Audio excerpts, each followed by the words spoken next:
achievements. Oh, what did it do? Okay. I'll share my screen again. I'm sorry. That's Okay. fine. That's fine. Yeah, I can watch it. All right. All right. So, what they did was they took characters, like certain characters, all right, Mm-hmm. and they cut the characters into 3 pieces, What? and that's what the achievements look like. Yeah. Oh, I see it. Yeah, you get their bust, and then you get their head, and the legs. Uh, That's funny. uh, Are those achievements tied I'd to those say- characters? yes.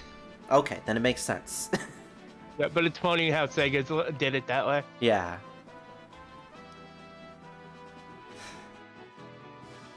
And it's mostly the female characters, so it makes sense. You gotta have that fan service. Yeah, that's Sega. That's what Sega's known for. You gotta have the fan service of your characters being cut up into little pieces. Yeah. Because you know someone is into that. What the is that an actual costume? Yes. You can get Sonic the Hedgehog in Phantasy Star? Yes. I want that. Please tell me it's not an event. It is. Oh, is it available? No. No! Uh, If I wanted to play Phantasy Star Online 2, I wanted to do it as Sonic. Wait, Suika! Yeah, Wait, scroll up. Right there. No, that video. That's That one, yeah, that's a Toho character. That's Suika.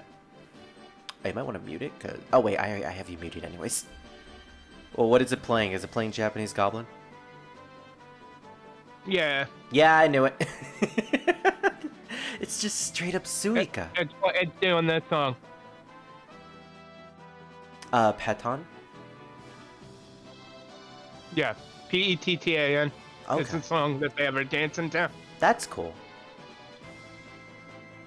Oh my gosh, even that profile picture at the top left is a Toho character. Yeah, that person is definitely a Toho fan. Mm-hmm. We got him on here as well. We got them. They're everywhere. Man, there's probably Toho fans of Final Fantasy XIV. Yeah, there probably is. Yeah. I wouldn't be surprised. Mm-hmm. I think I looked it up a while ago, and I saw someone role playing as Marissa on Eorzea. So yeah, they're everywhere. Yeah, and the thing is, like Sega even knows that fan service sells, so they'll sell bikinis, they'll sell mini skirts and stuff on here. Hey, whatever makes money. They're currently doing a seven sins crossover. Oh, Seven Deadly Sins? Yeah. Oh, that is filled with fan service. For Yeah, both that- genders. Yeah, and they're doing fan service costumes on here. That's For the cool. characters. Yeah, because so I'll see some of the characters walking around, like some of the female characters wearing what's her face's skirt, like the mini skirt. Mm-hmm. Yeah. Is there a Gon costume? Or Yes. not a Gon. I think the character's name is Gon? The I red know leather. who you're referring to. Yeah. Yeah. That's cool. I like his costume. The most And fan of course- servicey of them all. And of course, you definitely have fan service. Oh yeah, that one's like 100% fan service. Mm-hmm. I had a question, but I forgot what I was gonna say. Megami. Oh, from that one anime. Yeah, I recognize the design. Konosuba. Yeah. Yeah, like I said, you can make anything on here. As long as you have enough, the right costume pieces. Mm-hmm. All you have to do is just change I the saw some color. Xenoblade characters at the top there. Right there. Where? I think those are Xenoblade characters. Up here? Yeah. Nope, that's Phantasy Star. That's Phantasy Sure. Star? Wow, they really look the same. I know, right? My gosh, the designs for the Phantasy Star characters changed from Online 1 to Online 2. Yeah. Like you can tell, like so much stuff changed. Yeah. Like, it's not just the gameplay, it's the straight up feel and aesthetic of the game. Mm-hmm. As someone who grew up with the PSP game, it's not bad looking. Mm-hmm. I certainly enjoy the changes. Yep. All right, that's enough looking through Fantasy Star for me. I'm like egging you on. I'm like, Spirit, you want to Spirit. come on here? I know you're playing It's Final free to- Fantasy 14 right now, but you want to play another MMO? That's how I am. I juggle like 20 different MMOs. I And then everybody in the guilds they join bitch because it's like you're not being committed. I go no, because I can't. like You know full well I can. I got an ADHD brain. Get I over it. tried juggling multiple gotchas at the same time. I had like 4 gotchas running. 3 of them were like Final Fantasy, and I got burned out. You can't. You can't. Yeah. MMO is a different story. MMOs at the very least are fun. You can kind of do it. Yeah. Yeah, it's when you join a guild or a clan, that's when it becomes like, well, fuck, now I'm dedicated. Yeah, now you have the to guild be there. wants you on. And these are some of the DLCs that they have for this. I'm not looking. This season.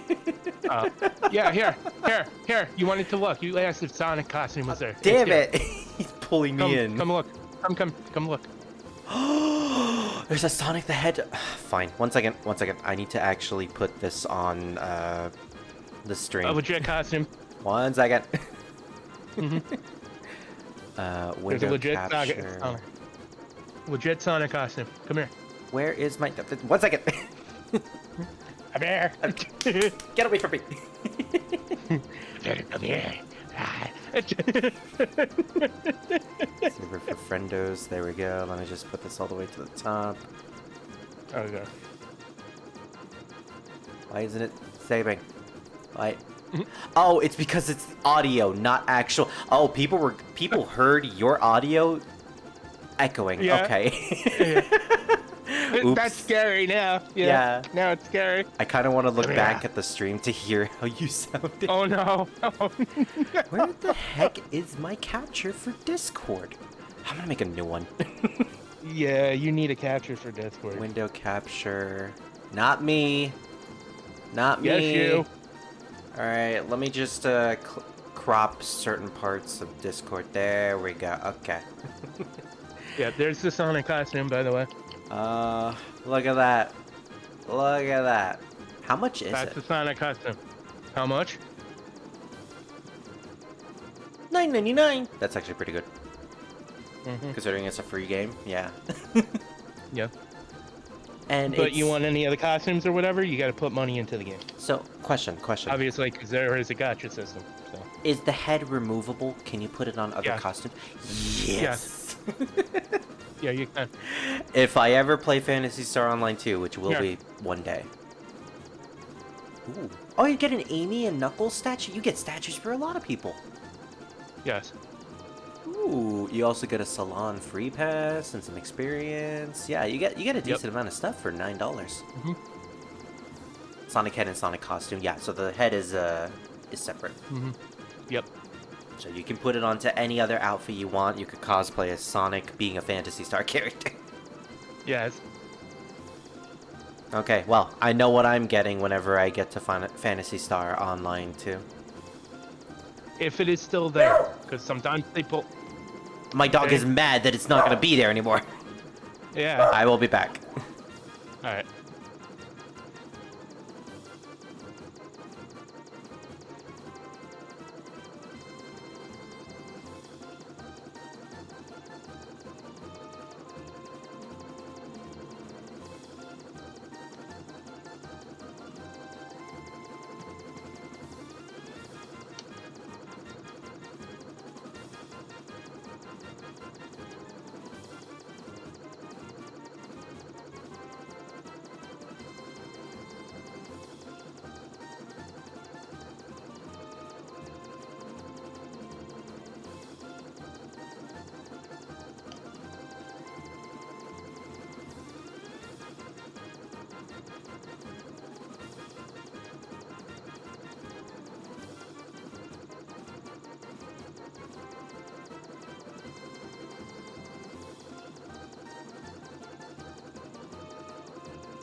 Okay, Jared, I'm gonna do something really funny.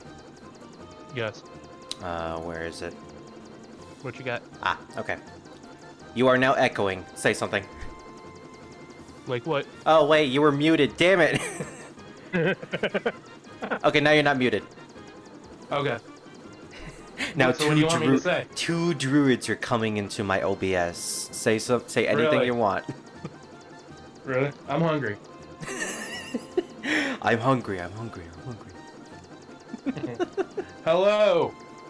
Oh gosh, your mic clipped there, so now it's gonna sound like you're echoing and you're clipping. Yes. Hello. Oh. There's already an echo. There's more echo. Quick, use your demonic voice. Wait, what? There we go. What do you mean? Okay, since we're playing Final Fantasy 1, say chaos. What do you think of? What are you talking about, Uncle Voice? Hear the voice. What do you think? Druid, look, Yeah. chaos is over there. Chaos. Alright, that's enough of the echo. Yeah.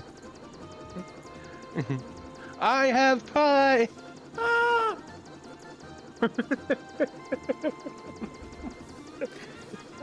Hold on. Apparently it's 12 degrees in the east, on the east coast. It is not 12 degrees. Okay, well apparently it's 12 degrees in Michigan. It's 20 degrees in New Jersey. Well, that makes sense because you're south. You're how do I say this? I'm blanking for some reason. Michigan is a little more to the north compared to your state. Mm-hmm. Yeah, it's gonna go down to 19. Ooh. Damn.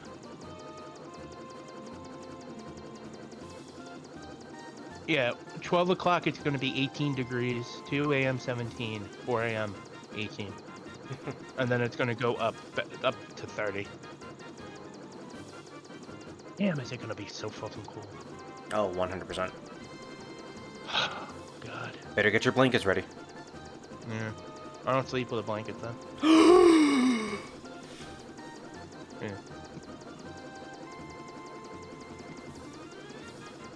I have them, I just don't want to go upstairs and get them. I mean, fair. Mm. Oh my gosh, it was -5 the other day Yeah. in Michigan, not in well, was it -5 for you as well? No, not in Jersey. Okay, yeah. Yeah. Still really cold. Mm.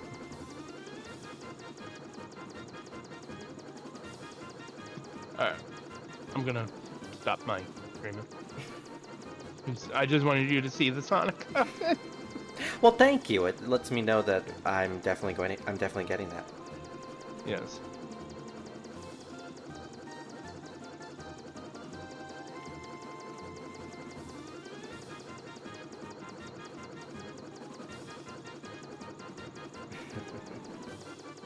Yeah.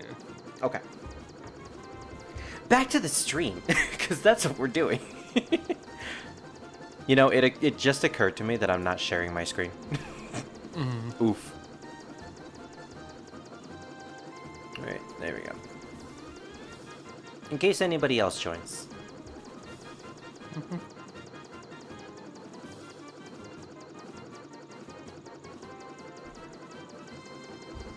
Also, I kicked my dog out of my room because, you know, that's the rule I have. If he starts barking, I kick him out. And now I think I can hear him crying. He's like, why did you kick me out? Somebody was here.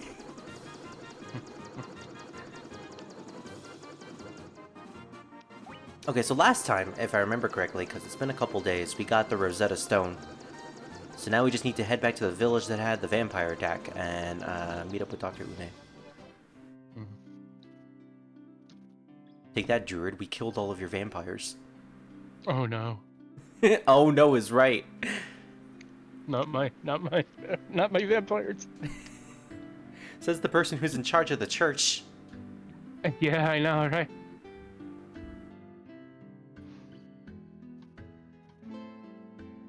It's the Rosetta Stone. And then he's like, I don't have a subscription for this. Yeah. So with this, he can decipher the Lufenian language.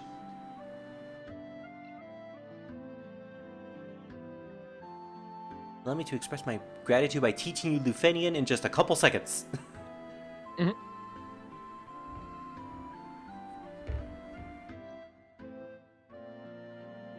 Wow, that was fast. We just learned a new language. Yep.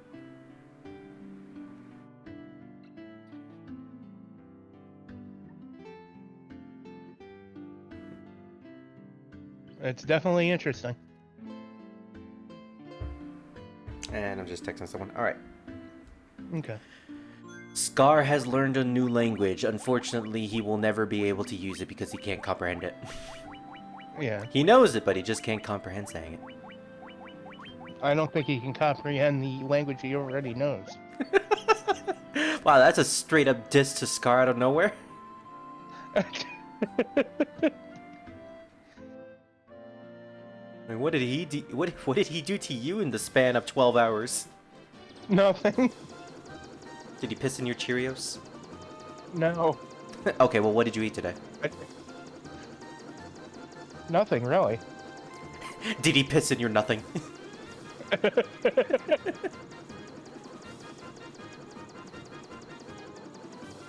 Oh, I get it. It's because you're hungry. Druid, eat a Snickers. You're not you when you you don't eat it. You're mean to Scar when you don't eat.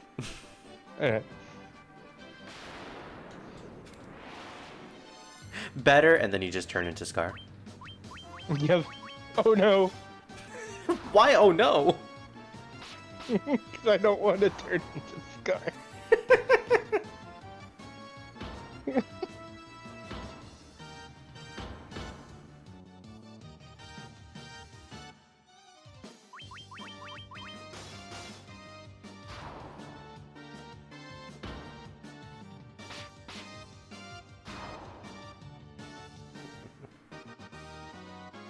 Star Wars: The Old Republic is a game we should probably get into in the distant future.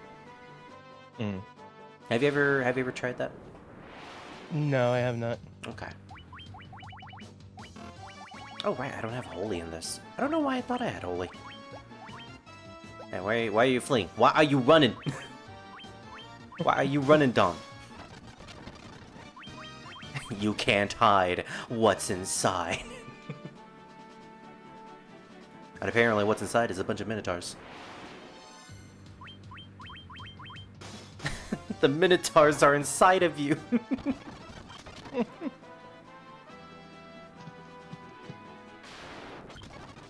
And apparently a giant dinosaur, too.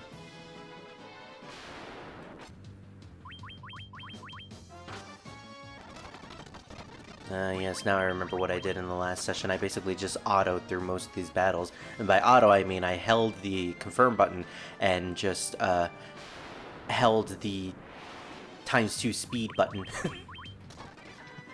Don't I love playing on an emulator? Mm.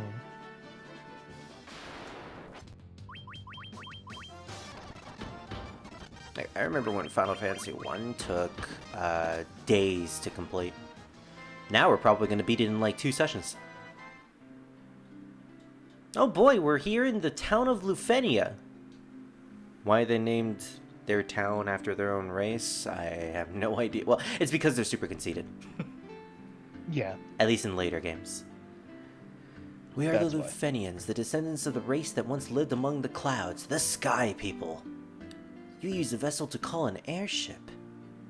It was built by one of our ancestors, a man by the name of Sid. Which I think is a retroactive addition for Final Fantasy 1, because in the original version of Final Fantasy 1 there was no Sid. Or no mention of Sid. Right. And I think in all subsequent versions of 1 they added that reference to Sid, as he was a Lufenian who created an airship. Okay. That somehow became the most important character in the Dissidia franchise. And correct me if I'm wrong, isn't he also a character in Strangers of Paradise? No. Okay. I don't believe I've seen Sid in Strangers. Have you played through the DLC? I don't think I've ever asked that. Not all of the DLCs. Alright. Because I know some of it goes into big Final Fantasy 1 territory. Well, specifically stuff revolving around the Warrior of Light and all of that. Right. What? No, that one I haven't touched. Ah, okay. Yeah, that one comes next. Where after what I'm working on currently. Yeah. Which is I have to get my thing up to I think gear level 300 before I can even touch that. Jesus Christ, 300? Yes. That's a little absurd, but then again, it is post-game DLC. Yes. We placed our last hope in the 5 warriors we sent out. It's been said they fell victim to the curse of the fiends and were turned into bats. Okay, I didn't see the bat thing coming. That's a reference to the Warriors of Dusk. The Warriors of Dusk. Mm-hmm. I'm not familiar with the Warriors of Dusk. Oh, you're referring Mr. to... Chaos. You're referring to them. Okay. Yes. Well, here's the thing. Big spoilers. I call them Warriors of Dusk. Yeah. Okay, so with this Lufenian, he gave us the chime, which will allow us access into the Mirage Tower, which will take us to the floating city. So now we just need to get back to that desert in the middle of the northeastern continent. So when it comes to we're already spoiling Strangers of Paradise anyways, so it doesn't really matter at this point. Anyway. And the game's been out long enough that it won't matter. So. Yeah, if you cared about Strangers of Paradise, then definitely play it. It is worth it. If you know that it's a remake of Final Fantasy 1, then you know what's coming. Yeah. The main character's name is Jack Garland, and he's joined by 4 other people. Like, if you played Final Fantasy 1, you know... you can at least infer about what exactly is going to happen. But anyways, what I was going to say was... That confused me, because... At the beginning of that sentence, it was talking about the 5 warriors they sent out on a journey. Yeah, I assumed that was... No, they said 5. Oh, yeah, that makes sense, actually. Because there's the 4... I'm not going to say anything any further than that. There's the 4 warriors alongside Jack Garland. Yes. So I was thinking that was a reference to that, which is weird because Strangers of Paradise didn't come out at this point. But then they said they turned into bats. So now I'm even more confused. They didn't turn into bats. Yeah, it's only in this game. Or only in the original version that there's apparently 5 Lufenian warriors that were sent out on an adventure. Yeah, and Jack and them are technically Lufenian. Yes. Although it's never stated in it.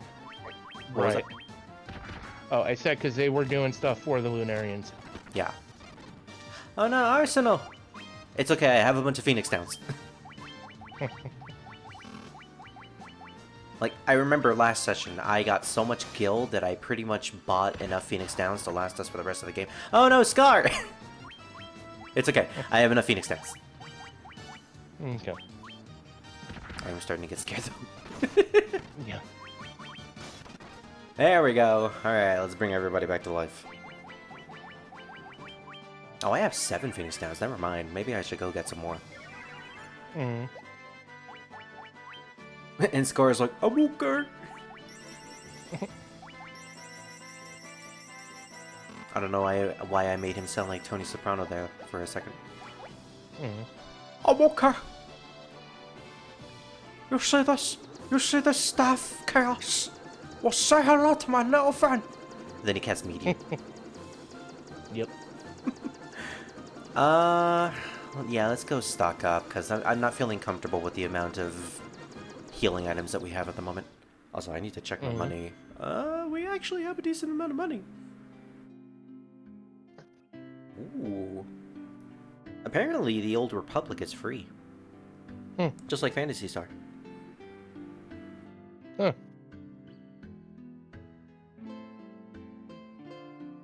Yeah, there's a lot of MMOs that are And specifically, it's the base game that's free. If you want any of the additional content or costumes and stuff like that, you have to pay real money. Yeah, that's how PSO is Yeah. as well. That's But how most. all the content is there in PSO too. Mm. The costumes and stuff you have to pay for. So you don't have to pay money for any expansions. Right. Okay. I'm not sure about the Old Republic, but that sounds pretty good. Mm-hmm. Do we even have enough money to get Holy? Because I know Holy was a spell we can get in this town.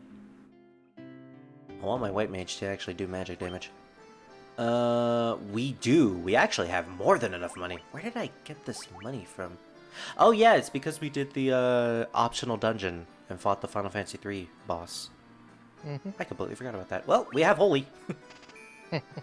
Holy shit, it's Holy!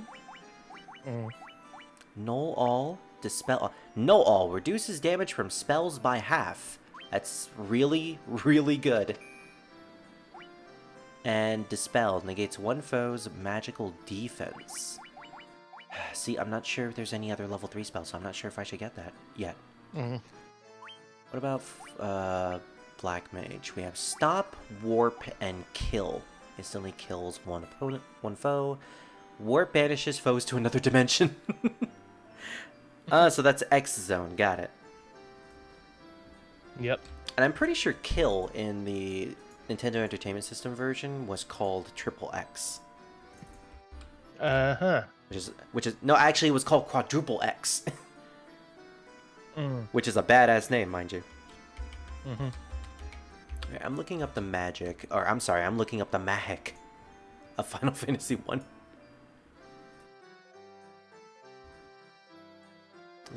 What magic is there?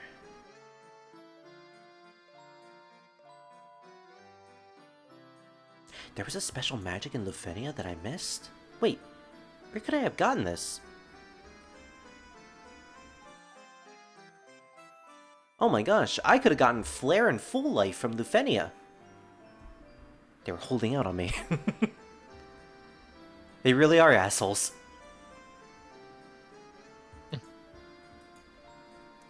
Oh, this is the Pixel Remaster version. It's saying this magic is 60,000 gil when... No, it's 40,000 gil in the PSP version.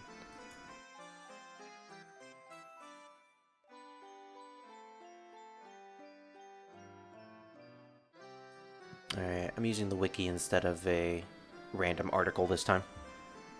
Yeah, it might be a good idea. I know that I can teach magic to the Knight class as well, but it's basic magic. And I know it's only healing magic too.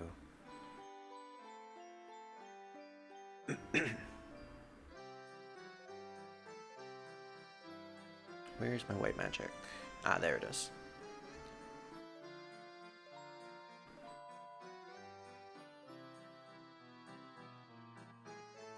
Yeah, he can only learn up to level 3, apparently. He gets access to Cura, so I guess that's something. He's not going to use his MP for anything anyways.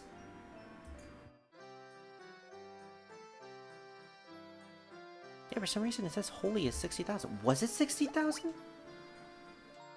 No, it's 40,000. Why are you lying to me, game?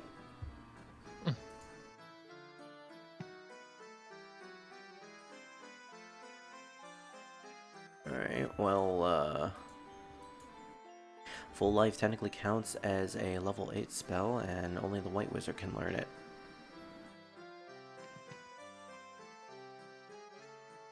Did I get Hilaga?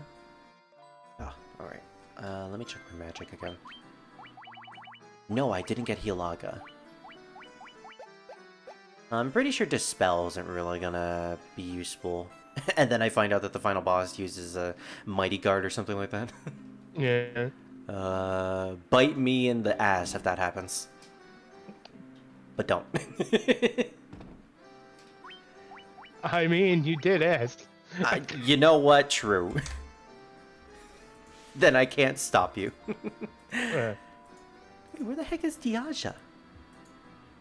It should... No, Hilaga was the one I'm looking for. Oh, it's an on-rock. I accidentally missed that. Mm-hmm.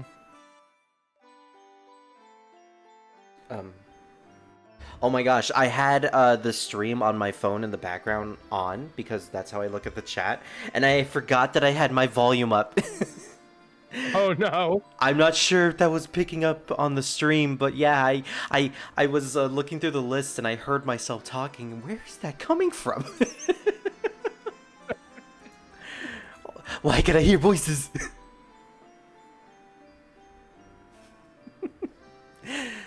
Okay, so I want Hilaga because that's a cure all or heal all. Negates one foe's magical defense. Wait. Does that mean it chances to remove an elemental resistance?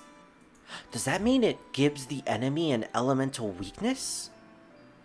I don't know. No. That can't be true. You'd have to find out. Yeah, I'm looking that up right now. Okay, never mind. Game FAQ. It doesn't add any weakness, it simply removes a resistance. Or remove any other beneficial status. It's somewhat different from Dispel in most series. Okay. Thank you, Astral Esper. But it does remove all buffs.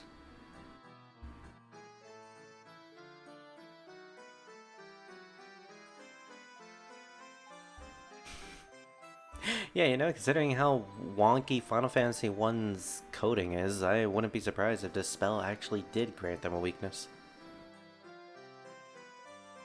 Anyone figured out Aura yet? Oh, Aura, isn't that a spell you can get for the Black Mage? I don't know. Let's see.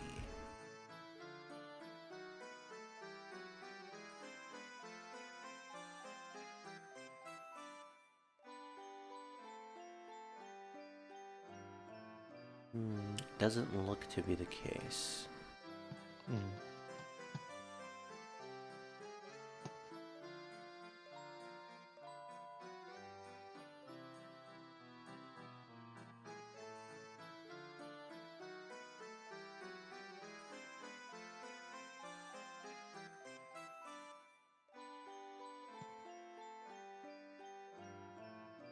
Oh, kill only works if the target's HP is less than 300. So, it's not even worth it. And Warp is basically just a better version of that because it just automatically casts instant death on each enemy. So, kill isn't worth it. Got it. Chance to inflict paralysis on each enemy. That's what stop is. So for the Black Mage, I want to get Flare, Stop, and Warp. And for the White Mage, I already got Null, All, and Holy, so Full Life is the way to go. I'm not going to be able to get Dispel, sadly.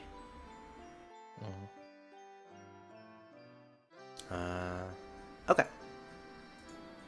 Just continue then. That means I'm going to have to save up my gil because I don't think I can afford... Wait a minute. Maybe I can afford it. I don't want to make the trek back to Lufenia, though. You might have to. But I don't want to.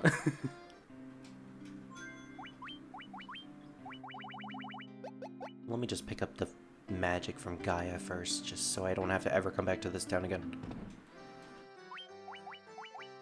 So I was gonna get Stop, Warp, and that's it.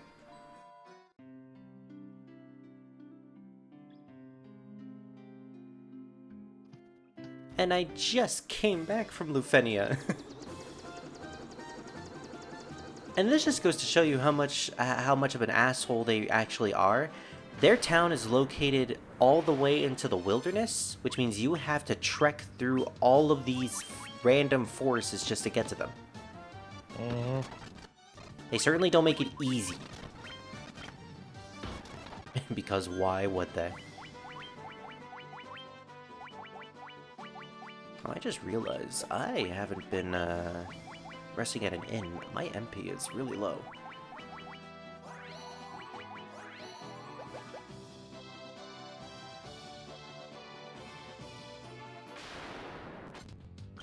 Thank goodness for the fast forward feature.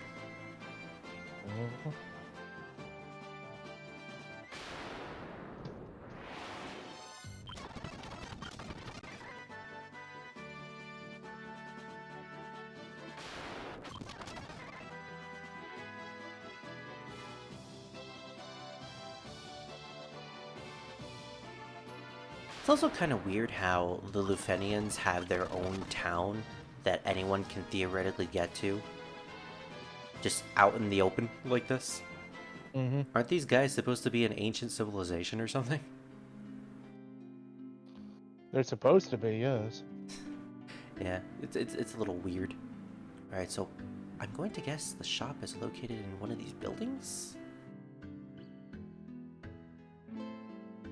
Maybe there's a secret passage.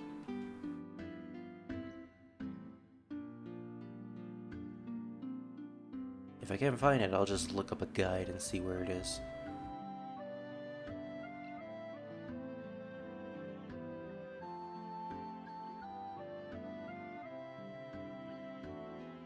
How do they even use these houses? There are no doors in them.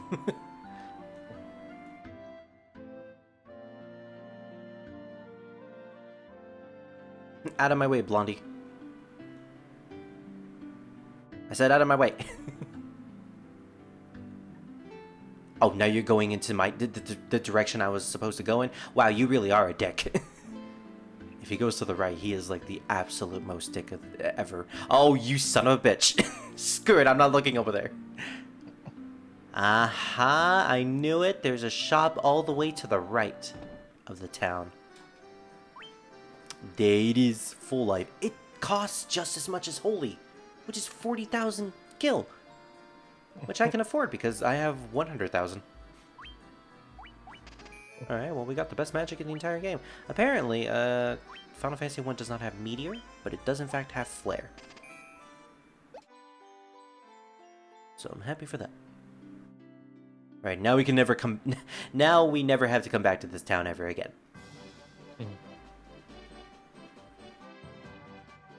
Unless there's like a super secret weapon and armor shop that I accidentally missed. Now I have to look.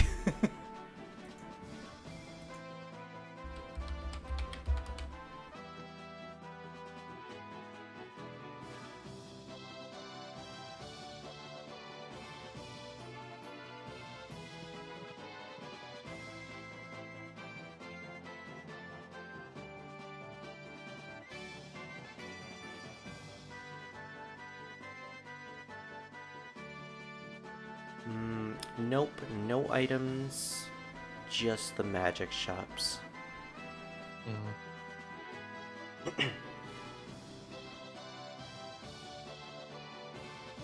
Oh, hello, Dissidia spoilers. Okay, I'm not looking at that.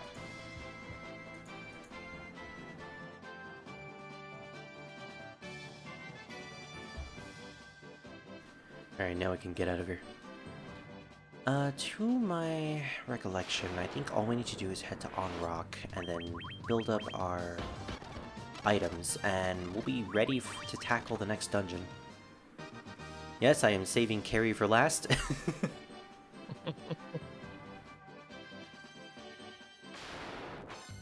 This series has made me kind of want to do a out-of-order Final Fantasy 1 playthrough one of these days, where I don't actually defeat Lich first, and I go for the hardest fiend first, which would be Tiamat.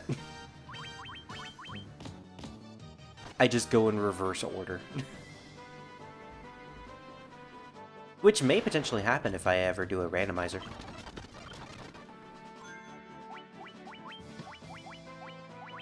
There is, in fact, a Final Fantasy 1 randomizer, and it looks really, really fun. Unfortunately, it's for the NES version of the game, which is probably the most buggy. Gotcha.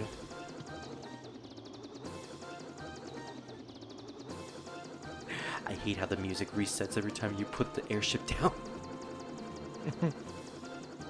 It's like, oh no, I accidentally pressed the A button. Da, da, da, da. Sometimes I do it on purpose. I just constantly mash the button when I'm in my airship. Da, da, da, da, da, da, da, da, da. Now you can see why I hate this airship theme.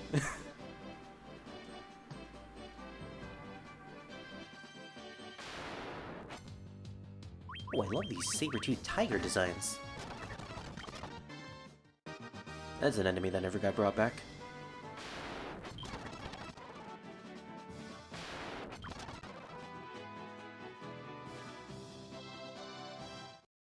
Alright, we saved this town from the mermaid crisis. Oh no, we saved the mermaids from the Tiamat crisis. That's technically, that's technically a difference there. But we need to get the magic. Hilaga. Yeah, that's more important. We already null death anyways, thanks to our accessory. Yeah. And finally, Saber! Which is apparently the best buff spell in the entire game. Increases our attack by 16.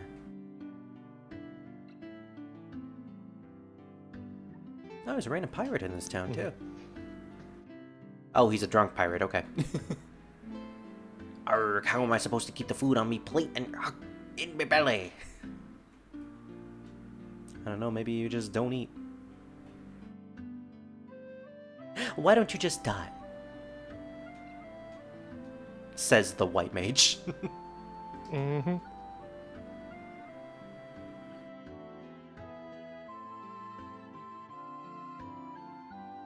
Oh, we can technically go back to the sunken temple whenever we want to, in case we accidentally miss something.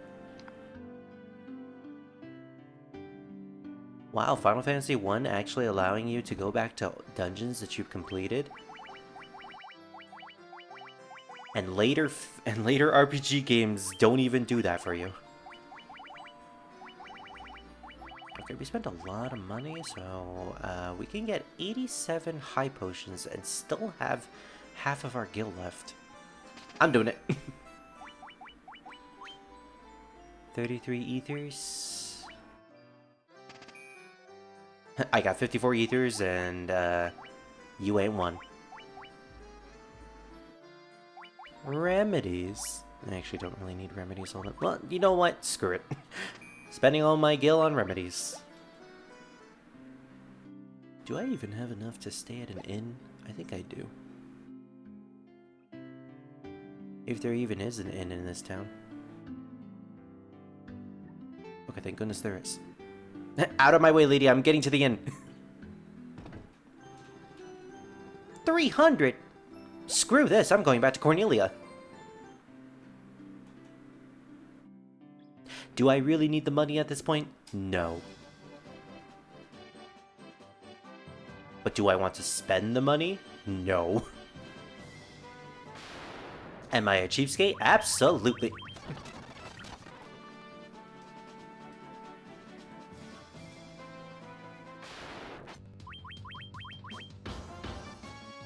It's an RPG game, you always gotta be careful with your money. You never know if there's something else that you'll need at the end of the game that you need to spend all your money on. This is true. Although I'm pretty sure this game doesn't sell elixirs.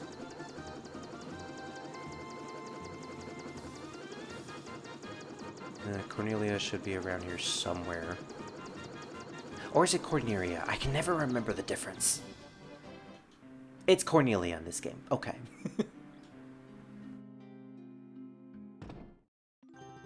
See, they always change it. Sometimes it's Cornelia, sometimes it's Cornelia. It's all because of the L and R thing.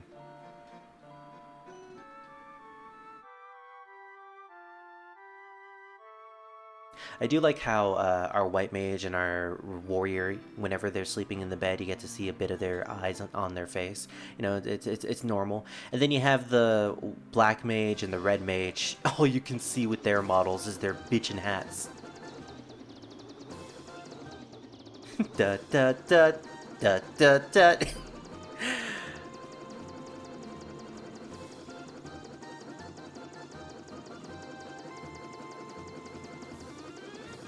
Oh, why couldn't they have just changed that?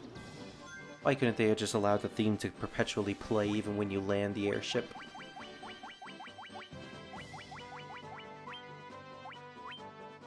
Alright, so we're level 40 at this point. I think we're well enough to go face Tiamat. And meanwhile, Carrie on the other continent is yelling, "I'm still over here!"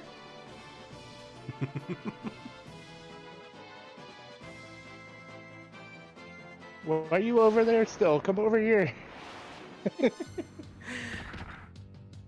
Oh, look at that. The Warriors of Light are ignoring Neon.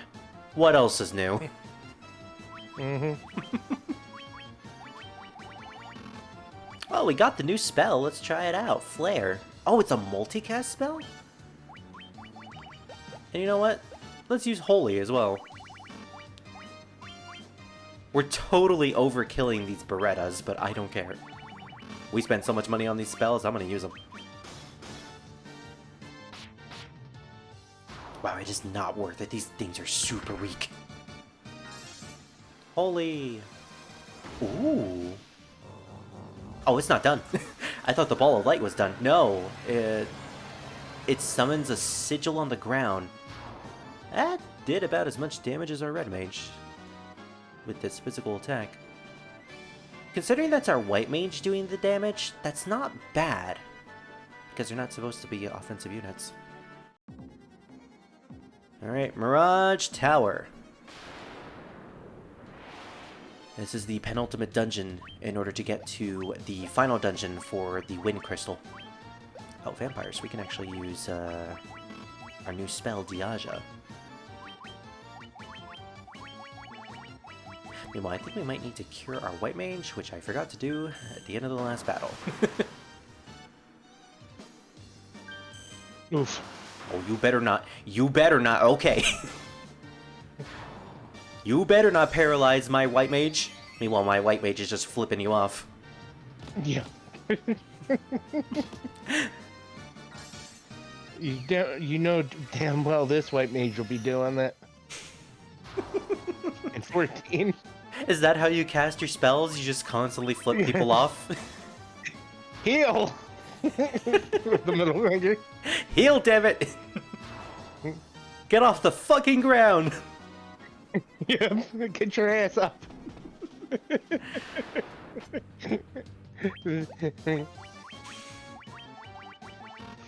I now expect you to do that whenever we're in raids. Yeah. I could use Flare, but I kind of want to banish these guys to another dimension. Well, we need a party of 4 people. Oh, to do To do raids, raids. yeah. That's why I... Oh, sorry. That's okay. That's why I want Scar to join us. We opened a rift to the void! That's why I want Scar to join us I when we didn't do miss. 14. Yeah, you know what? Having Scar there with us alongside Maluki whenever he's done with his training. Yeah. Would you know that's a four-man party. Yep. I can be the healer. Somebody can be the magic DPS. Somebody can be physical DPS. That's me. Mhm. Or wait, is Somebody can be tank. is Bard technically magic or physical? Which class? Bard class. Physical, because because Archer turns to Bard. Okay. Because I know that it does use some magical skills. Yes, but it is in fact physical because it comes off of Archer. What the The entire screen imploded thanks to Flare. This is something that I forgot, and Final Fantasy IV does this a lot, but the PSP versions of these games have spell animations that not only look incredibly impressive, but the sound mixing as well really makes them feel much more powerful than they used to be in their respective original versions. Meteor, for example, in the PSP version of Final Fantasy IV, is so loud. It ruined my PSP screen, my PSP speakers. Really? Yeah, it is just like a huge screech when it gets to the ground. Now, even before it gets to the ground, it goes like... And then you hear the giant explosion. Damn. It's really impressive.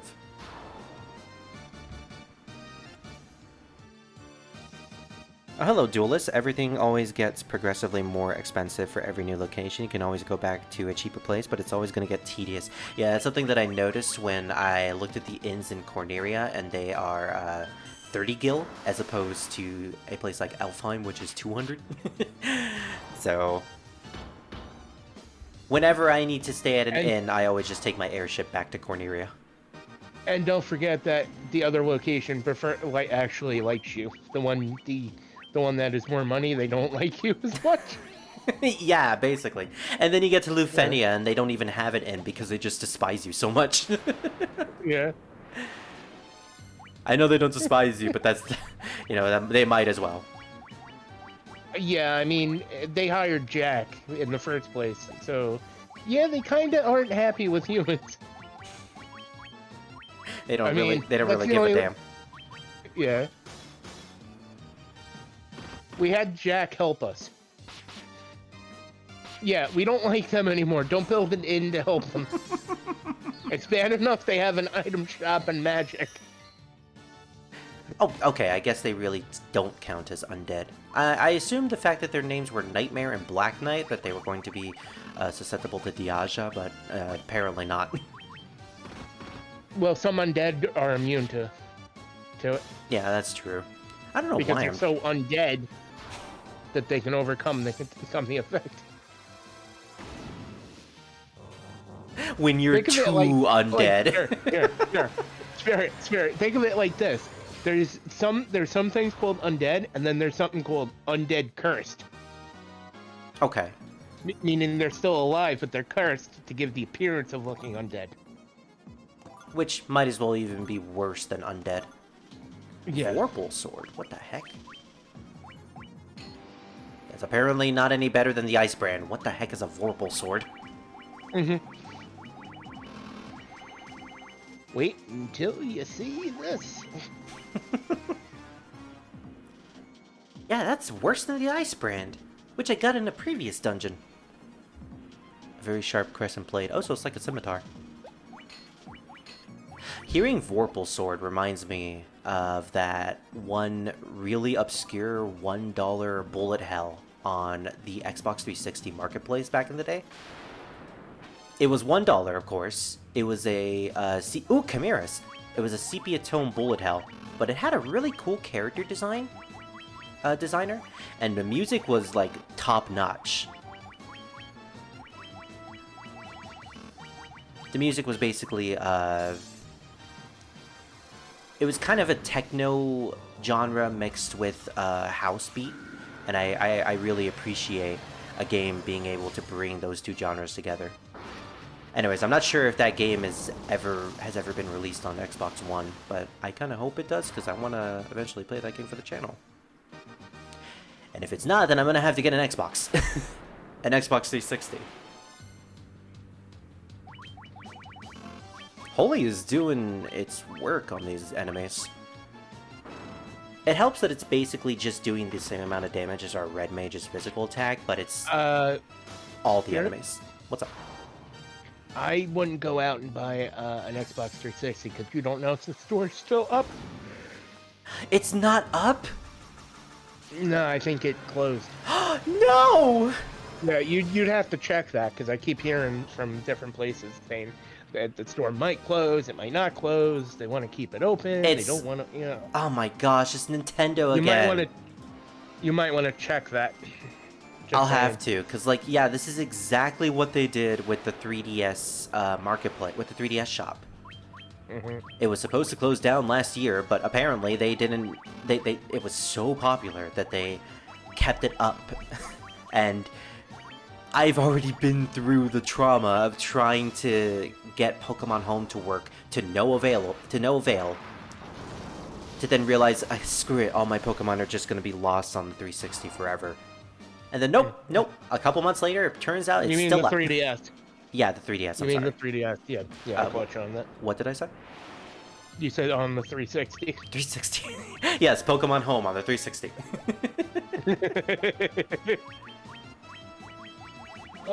Did you hear that Sony wants to end the feud? The feud between Microsoft? Yeah. All right, this has been a long time coming, but what's the catalyst? Like, why are they doing it I now? don't know. I have no idea. I keep reading different articles about it, and it's like Sony's just finally getting their heads out of their butt, from what I remember reading. Yeah. And they're seeing this as an opportunity to be able to get their games on multiple platforms. You really think Microsoft would allow them to do that, though? Yes. Well, it would mean more money for both Microsoft and Sony, so it's a win-win Yes, it would. situation. Yes, it would. And Microsoft, I also think that Microsoft also told Nintendo to try to see if they can get some of their games up on other platforms too. Finally! Cross-platform gaming between these three companies! It's about damn time! Phil keeps pushing it. Phil Spencer keeps pushing it. Honestly, I'm hoping that this turns out well. Oh, what the fuck? A robot? I don't know how true the article is, but from what I remember reading, but it said that Sony may consider it. Master, we have waited so long. Because Sony wants to put is looking at Steam and going, we're making more money through Steam. Yeah, nowadays everyone owns a PC, so most people have a decent PC. Yeah, a decent PC that's able to run most games. Even a basic PC can run most games now. Yeah. Nowadays, yeah. As evident by Maluki. Yeah. That's not a diss towards Maluki, it's just that he has a very low-end PC. Yeah. Even he said it before. Yes, but you get my point. Yeah. It's like these game companies are starting to see, wait, PC's actually outbeating us, and more people are going on PCs. Maybe our money value's there. Exactly. And Phil's like, I told you. I'm hoping things work out in the end. Maybe I'm not supposed to go hope north. so. Maybe I'm supposed to go all the way to... I hope so, but I love Phil Spencer. He's like, I told you. I heard the 360 store closed early last year. That's Thank you. Unfortunate. Thank you. Yeah, I wasn't fully 100% sure on that, so thank you. Oh, that must mean Vorpal is lost completely. Yes. Yeah. That's what it means. And the problem is, I owned it from my old 360 account, but I don't think I have that anymore.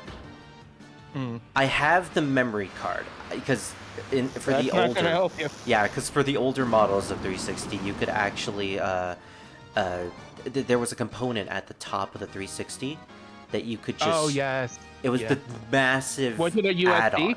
No, it was a massive add-on. It was like a giant attachable device. Oh, okay. And you could plug that into... Oh, well, I was going in the right direction. You could plug that into the top of your 360, and that allows you to have a higher storage space.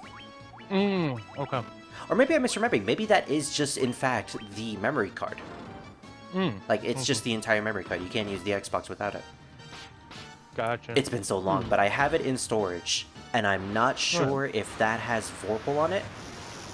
But concerning what you said, it probably won't even work anyways because it's tied to the Xbox Marketplace. Yeah. Well, if that's the case, then at least I have the music to still listen to on YouTube.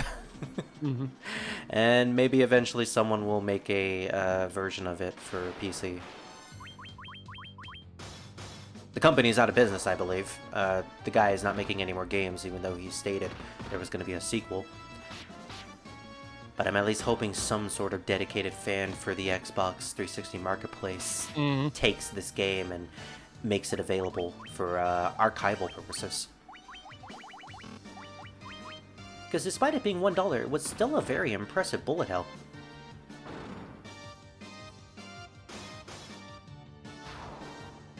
And again, the music really sold the game for me. If your game has really good music that I can bop to even outside of the game, then you're worth me remembering you.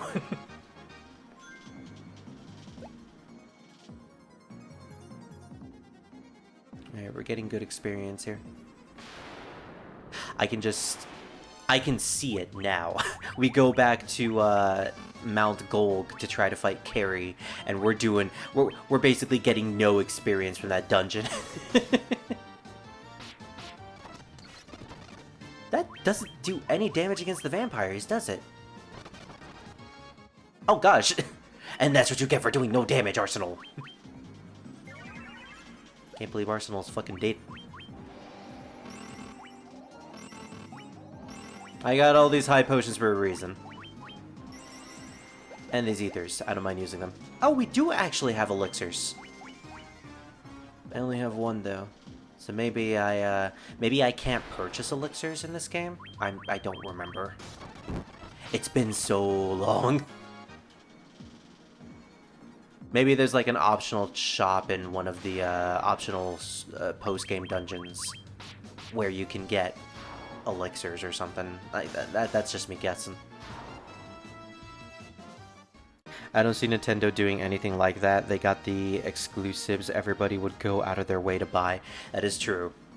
Like, Sony and Microsoft, I can see doing this type of stuff, where they would do a merger, they would have their exclusive on the different consoles. From Nintendo, though, I feel like they're so old-fashioned that they wouldn't want to try to do this. Like, they wouldn't want their games to be on other consoles, because that would just be a waste of money for them. Unless they get the same in return, unless they get other exclusives on their console.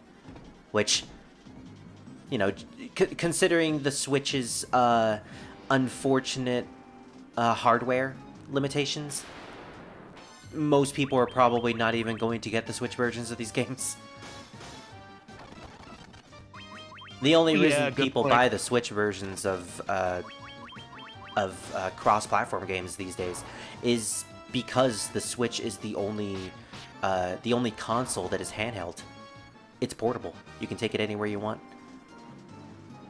That's probably why Nintendo is probably just going to stay off from PC.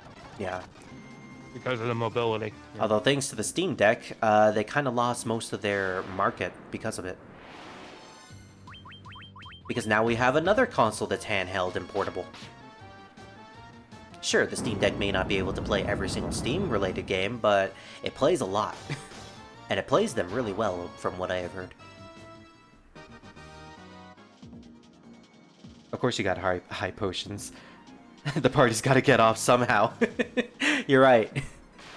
After dealing with all these lunacy dungeons, I need as much high as I can get. Okay, now here's some undead enemies that I can use Diaja on. It won't get rid of the cockatrices, but I can deal with those no problem.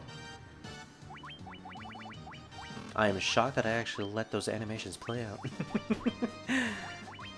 Speaking of which, let's get ready to attack these guys. Wow, these cockatrices are really weak. And again, if I remember correctly, the cockatrices were from the first continent. Alright, I want to test this out. I know this is a waste of MP, but I don't care. I want to see if Diaja does any damage to these things.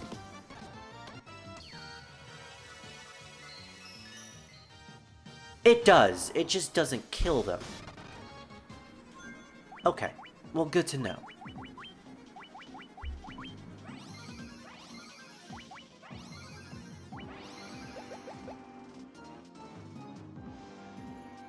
I forgot how complicated the Mirage Tower was. In terms of its in terms of its overall layout.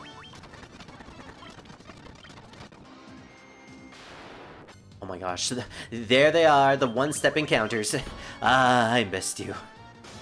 Except not really. I didn't like you in the Earth Cavern, and I certainly don't like you now. That's a dead end. Is there a treasure chest all the way at the bottom? I better hope not, because I'm gonna... Blue Dragon! Alright, time to kill a horrible RPG from what I've heard, even though it looks kinda serviceable, at best.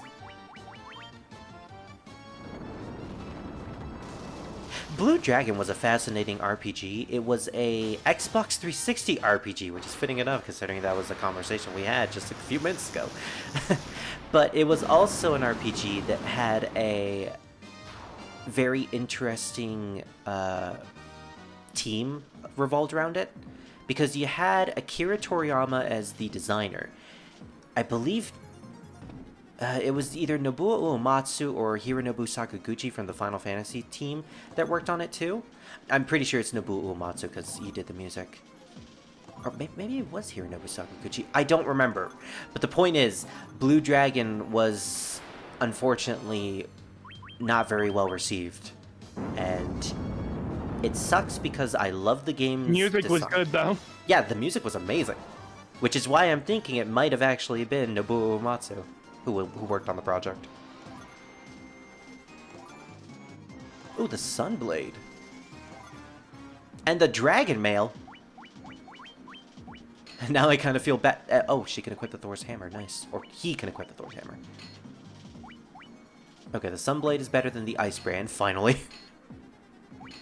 For some reason, Tyro can't equip anything past the Defender.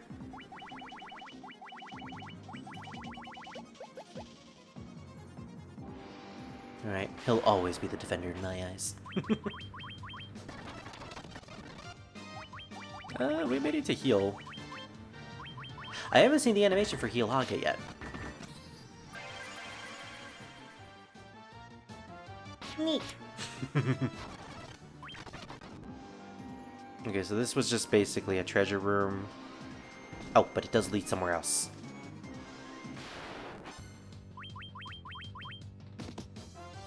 Yeah, the layout of this tower is really giving me, Lavender Tower vibes from Pokemon. Also, Jesus Christ, that Thor's Hammer is massive! I like how in other media, Mjolnir kind of looks like a steel hammer. You know, an old-time steel hammer. It's basically just a wooden, a steel block at the end of a giant pole. In this game, it just looks like a work hammer. A massive work hammer that you see in modern times. It's so ridiculous and I love it.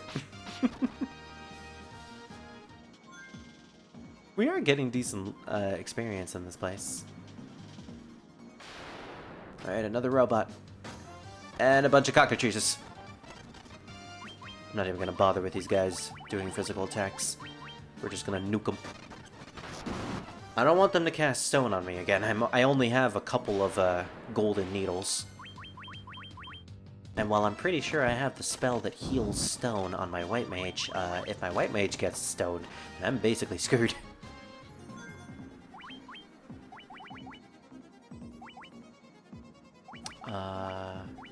Stona. Yeah, she does have... he does have Stona. I'm sorry. The white mage's design is very effeminate.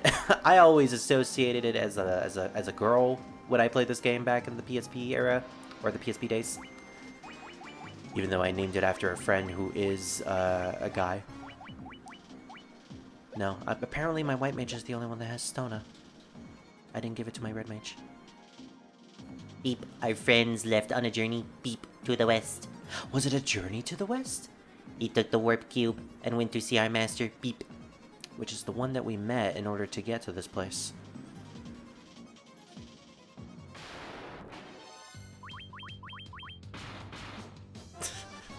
And it causes lightning too. I like the effect of the Thor's hammer. I really gotta pay more attention to my white mage. Yeah, there goes our white mage.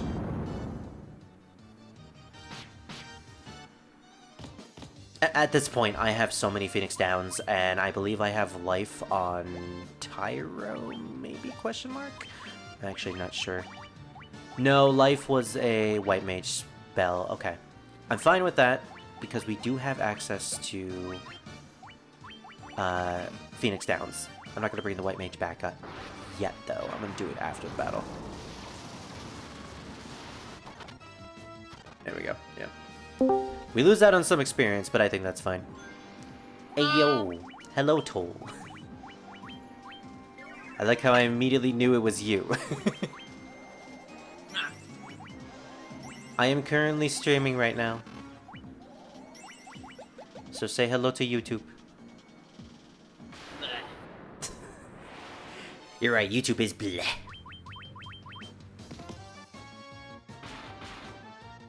With all the rules they're currently enforcing right now, and the fact that they're trying to get rid of ad blocks, yeah. To them.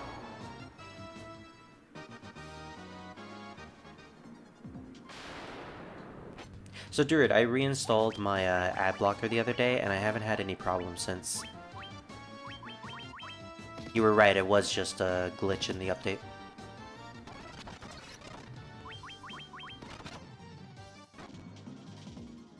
Although if it does ever happen again, I'm probably going to disable it because, I can do without it for a while. I do eventually... Did I just went into complete circle? I did. Okay, I must have missed something. I must have missed the passageway. It could be like the last floor, where there's a doorway to the south that I just keep missing.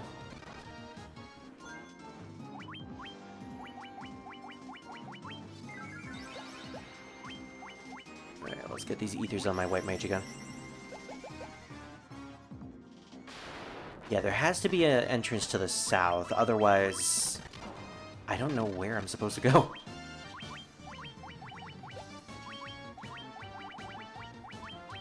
I'm gonna hold off on using ethers on my black mage for now. Because I don't want to use up too many ethers. Although we are building up my... Yeah, we have more than enough gil at this point to get more ethers when we go back to a shop. But I kind of don't want to go back to a shop until we're done with this. Blood to you too. Don't worry, he relishes in it.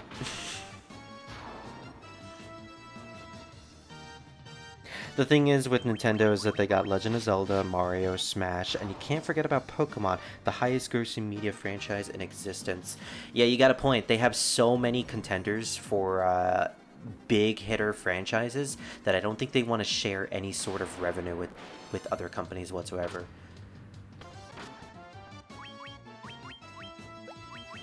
It was obvious, but like, yeah, we're never going to see Pokemon on any other console outside of Nintendo. We're never going to see a Mario game on the PlayStation.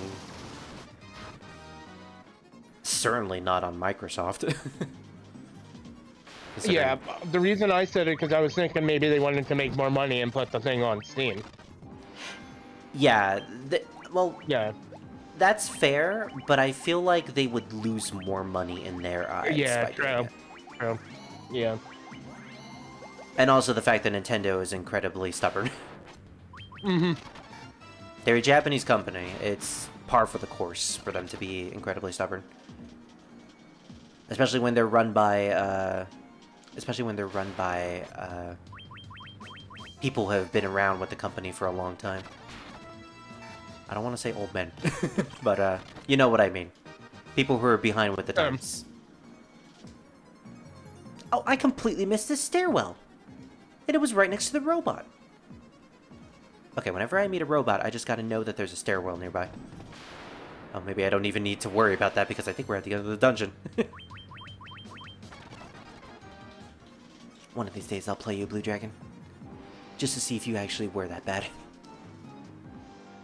Beep. Use the warp cube to travel. Beep. Beyond the sky. Beep. It will take you to the flying fortress. Beep. Why did I go to the left? I'm a rebel. I want to go to the left instead. Alright, there doesn't seem to be anything else on the 3rd floor, so I guess we're heading to the Flying Fortress. Thanks to the warp cube we got. And we're now at the Flying Fortress. I dig the music in this place. It's very alien-like because... Interesting thing about this place is that it's very technologically advanced, which is not something you would get from the design of the PSP version of this dungeon. I distinctly remember looking at the SNES version of the Flying Fortress, and it's very robotic-like. You got these silver plating all over the walls, and you actually see space in the background of the Flying Fortress. In this version, it's a lot more mystical. It looks more like a temple, and instead of being in actual space, you're in the clouds, which is not past the atmosphere. So you get a different feel from this dungeon. I never had a problem with ads because I rarely get them. It's like once a week at best. It depends on the type of videos you watch. If you're watching small-time YouTubers, then you'll rarely ever get ads unless it's it's a type of content that is owned by a big-time company. If that's the case, why did I use an ether on Dawn? If that's the case, then the company will put ads on the video because they want to make money. If it's a big-time YouTuber, then yeah, you're gonna get a bunch of ads. Or if it's a super long video, like maybe you're watching an 8-hour dissertation about a random topic, and suddenly you look at the time bar and you have like 50 different ads on it. There's been a couple videos that are like that. It's times like that where, yeah, I definitely want to use the ad blocker. I remember the Yoshitaka Amano artwork of this place also being very mystical as opposed to mechanical. I don't remember who said it, but someone on the Final Fantasy I team, it might have been Hironobu Sakaguchi, he wanted the design, the overall design and feel of the Flying Fortress to be mechanical and futuristic, to off-balance the overall tone and atmosphere that the rest of the game had, because before this point, before meeting all these robots all over the place, the game was very much trapped in its medieval roots. You got a castle, you got an evil eye. Oh gosh, an evil eye already? Oh right, these things are weak. Never mind. We were fighting these guys all the way back at Mount Golg. They're nothing to us at this point. But yeah, the entire game is based solely on the concept of a medieval setting. You got a castle, you got a princess you gotta save, an evil knight, you got magic. And for the most part, everything outside of the Flying Fortress and anything revolving the Lufenians have mostly just been stuck in medieval era technology. Well, not even technology. The closest thing to a technological advancement outside of this arc of the game is the submarine. And even then, I'm not even sure if the submarine was created by the Lufenians or not. They could very much have been. Wait, what? We got a sword from that.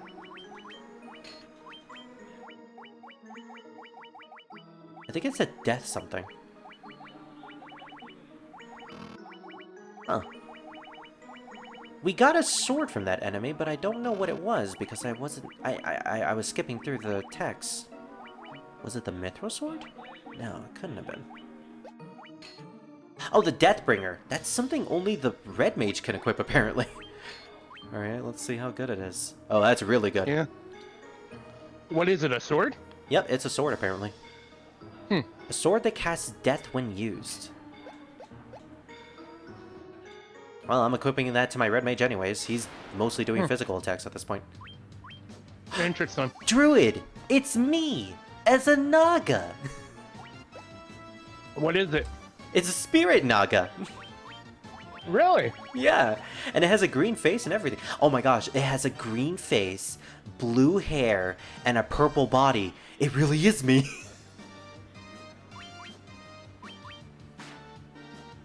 Alright, I'm just screenshotting that and sending that to Revan later.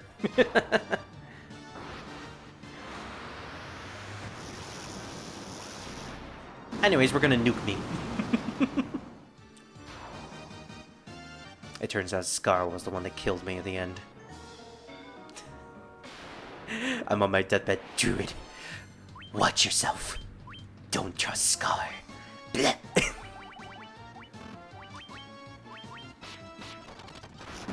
Oh my gosh, there goes our white mage. I wasn't even paying attention to our white mage's HP. Man, our white mage is really eating dirt this dungeon. I need to be careful because I don't have many Phoenix downs. Yeah, I'm definitely stocking up on those when I get back. Next time you do a Final Fantasy 1 run, just like for fun or whatever, Yeah. or with us, you should just have Yumi, Scar, and Toll, or Yumi, Maluki, and you know, Yeah. Toll. The party that we're currently in at the moment, the voice chat. Mm-hmm. I think that would be really fun. Yeah. Although- I'll go white mage. Although I have stated this, I'm doing a Final Fantasy III Let's Play, and I did name all the characters after me, you, Scar, and Pally. Oh, okay. Or not Pally, Maluki. There's a difference. Gotcha. It's currently on hold at the moment because I'm still recording Tactics and Fire Emblem, but it'll be uploaded after I finish those. Okay. I'm the girl in that playthrough because somebody had to that's be. not good. Yeah. Hey man, my character gets to flirt with Desh, and considering I love Desh, I am fine with that. I'm totally not projecting or anything.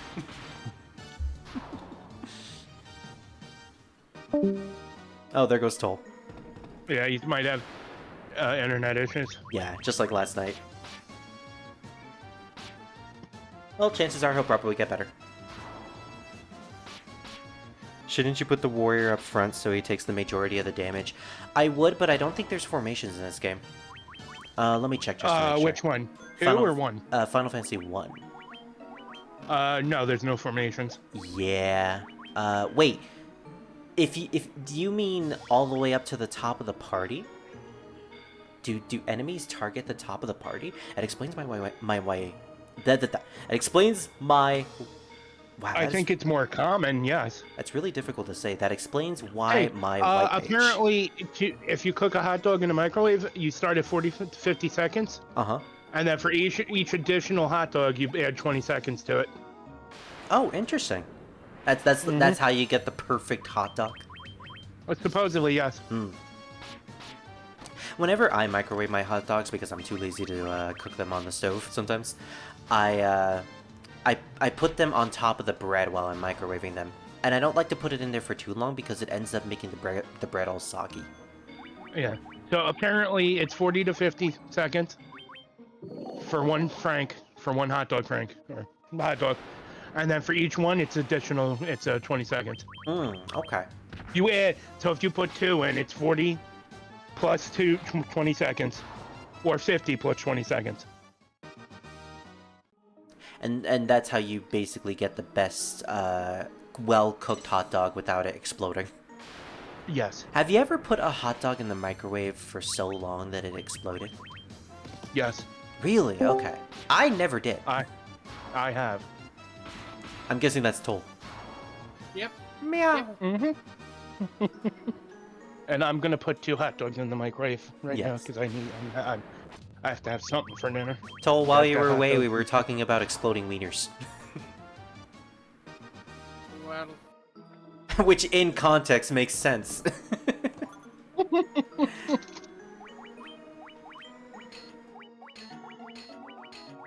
He has the ribbon. No, he does not have the ribbon.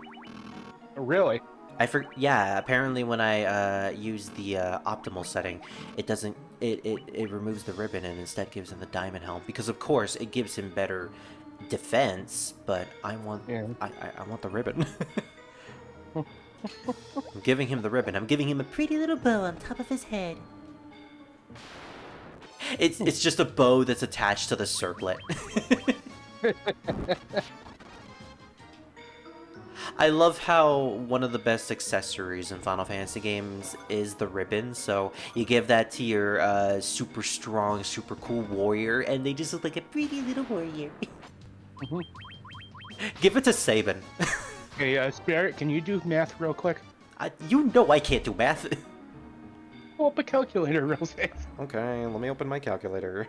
I'm sorry. No, it's okay, I got it. Alright, what do you want me to look at? 40 plus 20 plus 20. 40 plus 20 plus 20. That is 80. That's how many seconds I put the hot dogs in for. Ah, okay. 1 minute and 20 seconds. That's what it is, 120? Mm-hmm. Yes, Druid, 1 hour and 20 minutes. No, it's 80 seconds. No, 1 minute and 20 seconds. I was kidding. Oh, alright. I'm just gonna plug in my headset because it's starting to die on me, and I don't want it to. I don't want I don't want the batteries to die in the middle of a stream. I'm not sure what that will do to my settings. Mm. There goes Toll again. It'll kill Toll. That's what it will do. Yeah, he's having internet issues. Yeah, I feel bad for Toll. Yeah. It's the fact that it happens constantly that's sad. Mm-hmm. You said it had to do with the rain in his area? Yeah. I can believe it. In Final Fantasy 1, the enemies will most likely attack the topmost enemy. Oh! Yeah, I did not know that. See, the reason why I switched the White Mage to the front row is because I want to go for thematical purposes. Like, I'm using each Warrior of Light for each dungeon. To, like, show, hey, this person represents this dungeon, and something like this, so on and so forth. I did that when I played this game back in the day, because, you know, I gotta have my fun somehow. I can roleplay as these characters, but, that's pretty much the process of what I was doing, you know, having the characters being in the lead. I was essentially just role-playing as them.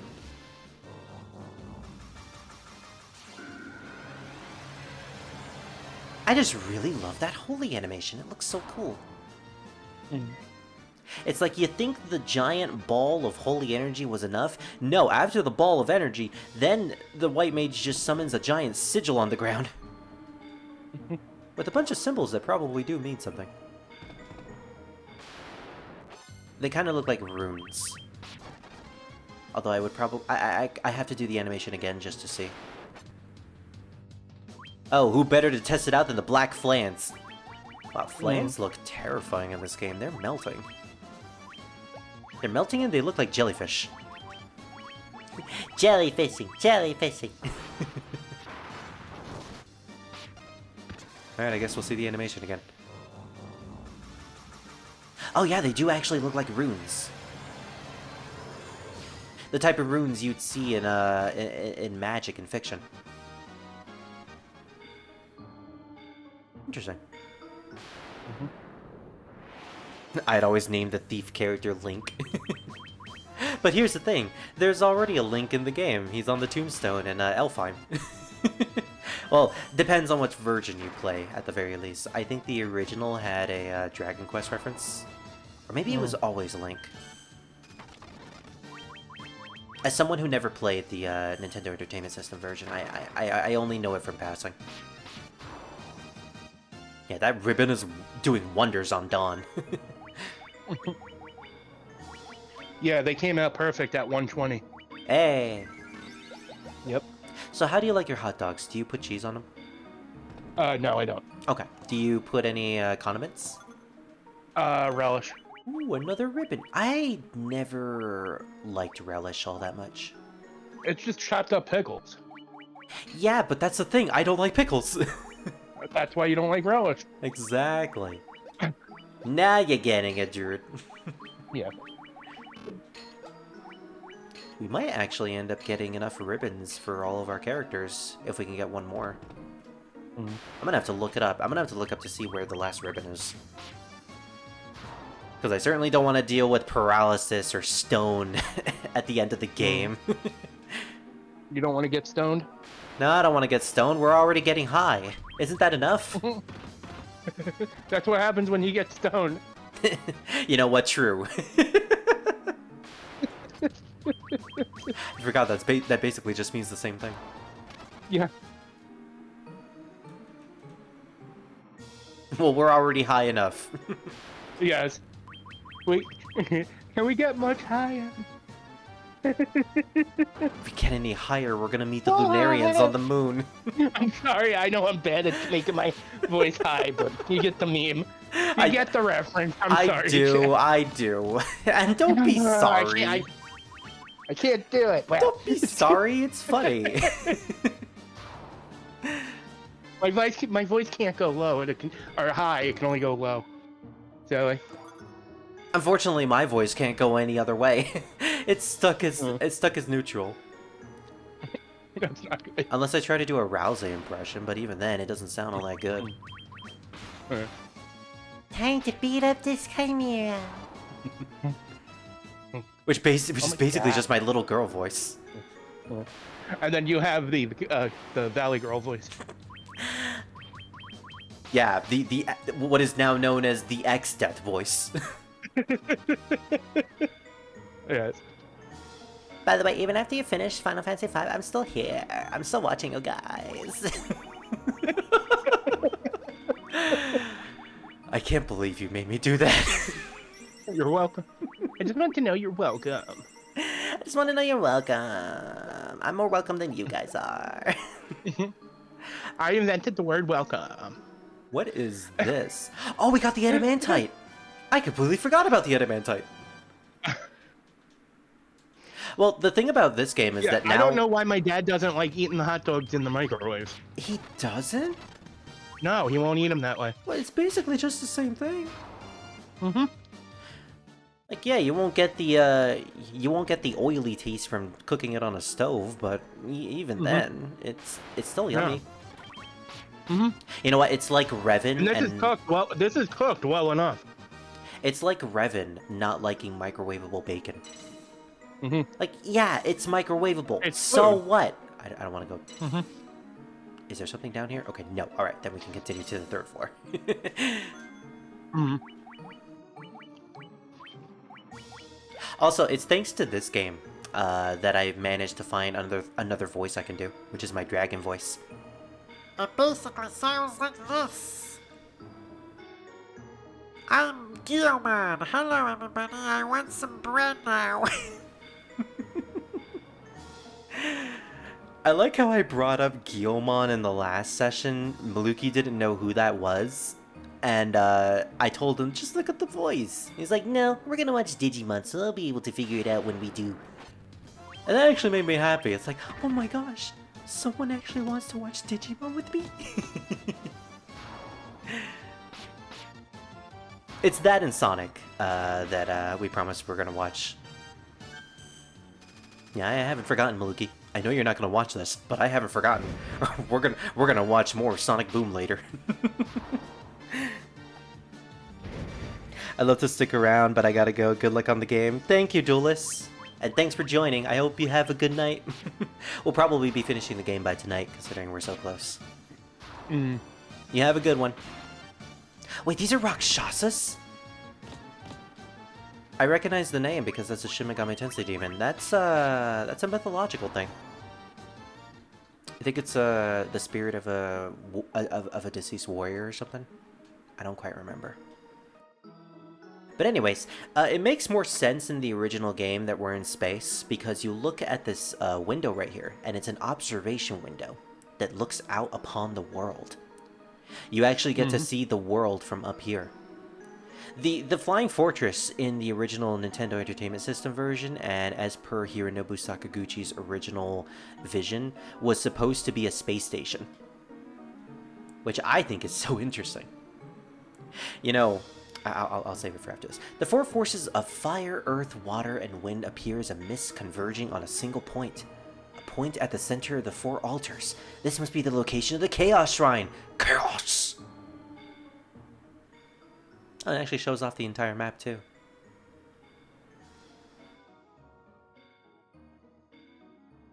Yeah, so fittingly enough, each point is connected to the center, which leads to the Chaos Shrine. That is going to be our ultimate goal at the end of the game. We need to get to the Chaos Shrine. To fight Chaos! Hey, look, we found fire!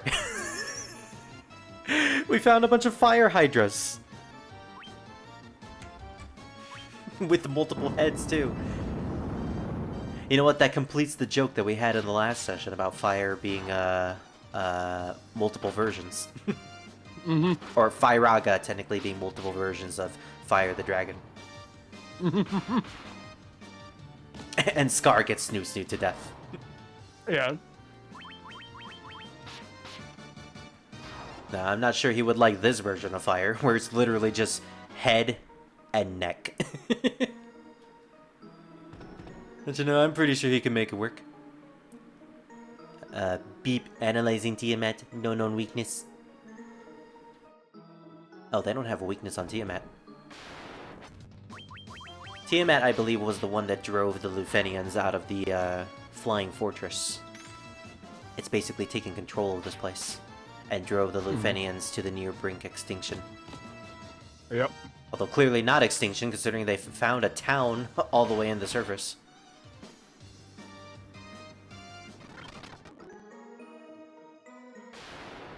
I was gonna say something. Oh, vampire lords! There goes my ADHD. I was gonna say something. Oh, look at that!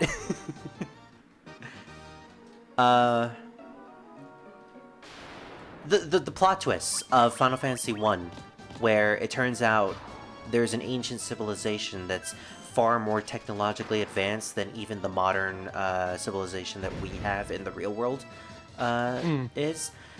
That's been a thing since Final Fantasy 1. Yes. And fans on Twitter have the audacity to complain about Final Fantasy XIV's recent expansion that hasn't even come out yet. Oh, Dawnbreaker? Yeah, Dawnbreaker. Whatever. Dawnbreaker bringing in a technologically advanced city that looks far beyond anything that Final Fantasy XIV's story ever had. Bitch, this has been a thing since the first game. Mm-hmm. And pretty much every game afterwards. Yep. Also, meow.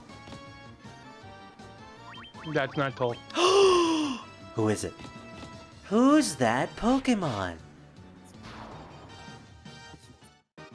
It's It's Giratina. Maluki! Well, Giratina is the dragon. You said, what's that Pokemon? I said it's Giratina. Oh yeah, it actually is Maluki. Yes. The only reason I guessed that was Maluki because... is a dragon. Yeah, he's a dragon. Well, apparently they were analyzing... And it's the only dragon I'll respect. That and Dreepy. Oh, okay. Because they're both ghosts. Oh, you meant Giratina. Giratina, yeah. What about Maluki? Well, that's what I meant. No, you said Giratina. That's the only dragon you'll respect besides Dreepy. Drippy and Giratina. Yeah, but what about Maluki? He's a dragon. Yeah, that's what you said. Which Pokemon is it? And I said it's Giratina. You're right. I'm sorry. saying Miles is a legendary. That's basically what I am saying. So he's a legendary, huh? Pulls out my Master Ball. Well, here's the thing, Giratina is actually one Dreepy's the other ghost type dragon. Oh, I had Maluki low for some reason. I don't know why. Alright, I turned you up I again. don't know. No, so sorry for getting on the way. I've just been... I don't know. That's fine. Not really motivated to do anything today. I just been watching anime all day. Hey, no worries. Sometimes we get like that. I don't know. I was happy today. I got to see a baby dragon. I'm happy. A baby dragon? Oh, what anime did you watch? Let me look up the actual name because make sure I actually say it right. Alright. Chimera. Justin, my next door neighbor said to let him know on the 2 days ahead of the appointment. The appointment is for the 26th. So And said, is that one for you or for your dad? for me? Okay. Dad's got to get he has to start going to see a heart doctor. No. Yeah. Oh, the name of the anime is a playthrough of a certain dude's VR MMO life. Yeah. Let me guess, it's another isekai. No. Oh, really? No, it's a VR. Yeah, it's a VR game. Oh. It literally in the title. See, it's the playthrough of a certain dude's VR MMO life. See, the reason why I said that is because most isekais usually have long names like that. No, this one was kind of funny. I honestly found the thing really funny. Apparently everybody hated the fucking last episode for no goddamn reason though. Oh, how do you feel about it? I thought it was fucking hilarious. Ah. And honestly, it made sense. That guy finally fucking snapped. Like, the guy, it was about time it fucking happened. The dude was way too goddamn relatable, I'll be honest. It's like, dude just trying to freaking have a chill game life. Like, I'm just playing this game just to dick off and have some fun. And then he just becomes the main character and he doesn't even want to be. Fuck. Oh, yeah. You know what that reminds me of? The final battle in the first season of the Sword Art Online Abridged series, where Kirito just goes nuts at the end. Yeah, well, I mean, he didn't get, like, fully lose it. He just got kind of fed up with everyone just kind of demanding shit of him constantly. Which Oh. honestly is a fucking mood. Yeah. Somebody on PSO thought that pirate outfit or that outfit that I went with, Yeah. Spirit, was cute. Cute. Yes. I wouldn't say cute. I would probably say the H word. Yeah. Well, that's not an option, but Now the one I'm watching right now is the Returner's magic should be special. Returner's magic should be okay. Well, what's the context? I need to know. Let's just say the whole thing about it is that there's these things called shadow worlds. Basically, they're corrupt worlds that basically plunge the world into darkness and just kind of kill off everything. He and this party end up basically killing this big evil dragon, basically. Mm-hmm. Yeah, apparently dragons blow up when they die. Who would have thought? So yeah, actually the whole reason behind it, the reason behind it is that dragon's heart apparently not only just pumps blood, but also circulates magical energy. But if the dragon dies, that energy is no longer flowing, and then it all just kind of compiles into a giant freaking bomb. Oh, that's actually fascinating. Yeah, so essentially that exploded, but he's like, yeah, Dad, I don't feel like dying today. Basically, the guy got thrown back into the past with basically his current knowledge of that life. Oh, interesting. So he's and now he's trying to basically change fate right now by recruiting some of the people that he's met along his journey, particularly 2 people who apparently died. You know what this kind of sounds like? Hmm. Final Fantasy VII. It also has a bit of a Groundhog Day plotline, where you go back in time and you try to do events differently. Well, it's not like repeatedly thing, it's just that he went back once, and now he's like, okay, so I'm gonna try and stop these people from dying, if at all possible. Mm. And of course, one of the people that he was a friend with, or like was in a party with in the last battle, apparently hates him now. Oof. Because he kicked her ass. Or showed her up, you know? Yeah. Basically, he's just like, alright, well, I just fucking defeated your ass without actually freaking beating you. I'm like, okay. I'm totally not Like, jealous, bro. Baka. Pretty low. Yeah, the thing is that there's also this whole hierarchy system within the world where commoners and, you know, the freaking royals or whatever the fuck they're called, apparently can't agree, or, it was not royals, it was,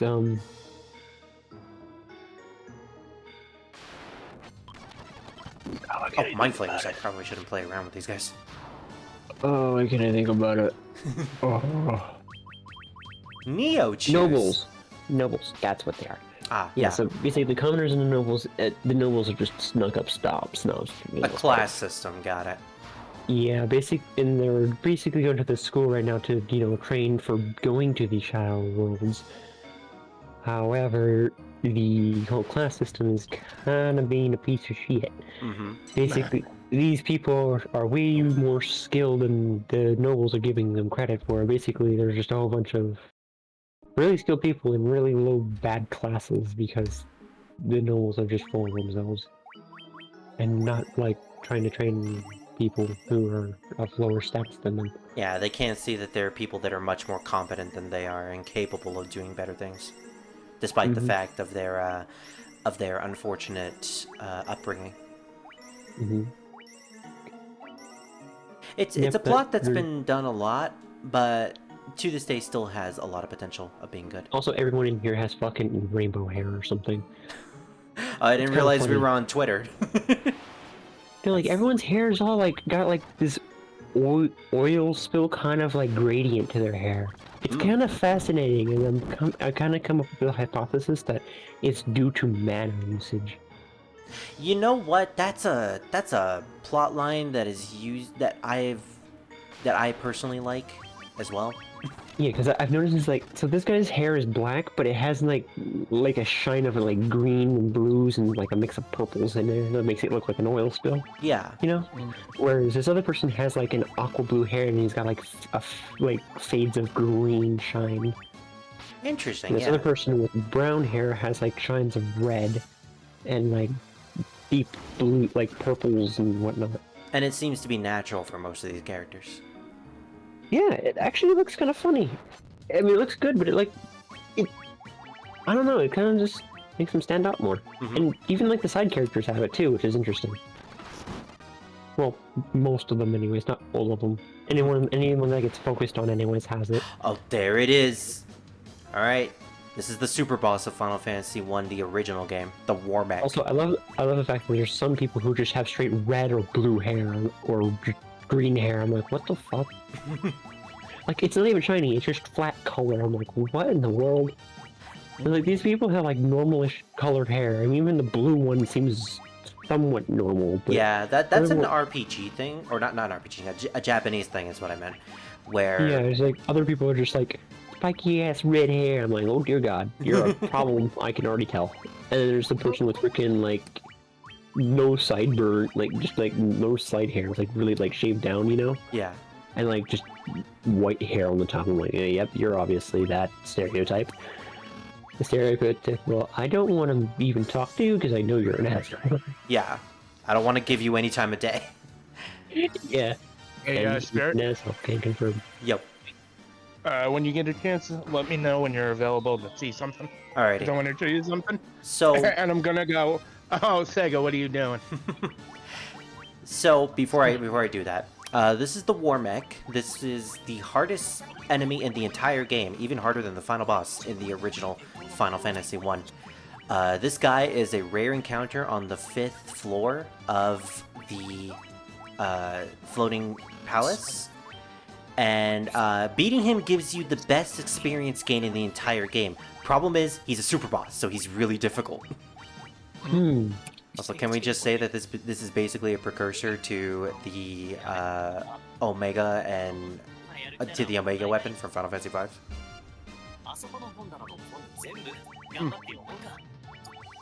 Alright, so I don't know what I'm going to do here. Let's cast Temper. Oh no, he has Nuke! Basically a better version of Flare. I'm gonna have to have my white mage be on healing duty the entire time. Probably shouldn't have even used No All. I just need to have him heal. It's not worth it. It's not worth trying to buff everybody at this point.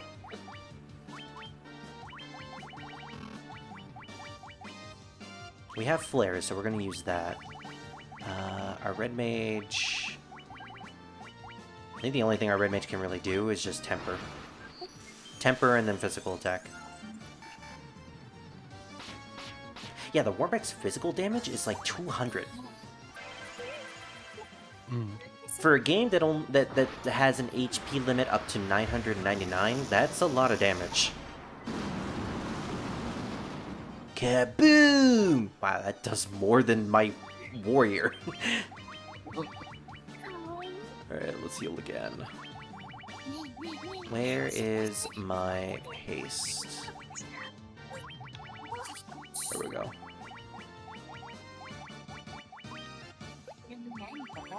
Did I give temper to my warrior? I kind of wish the game would tell me who has the buffs and debuffs. I guess that would make it too easy.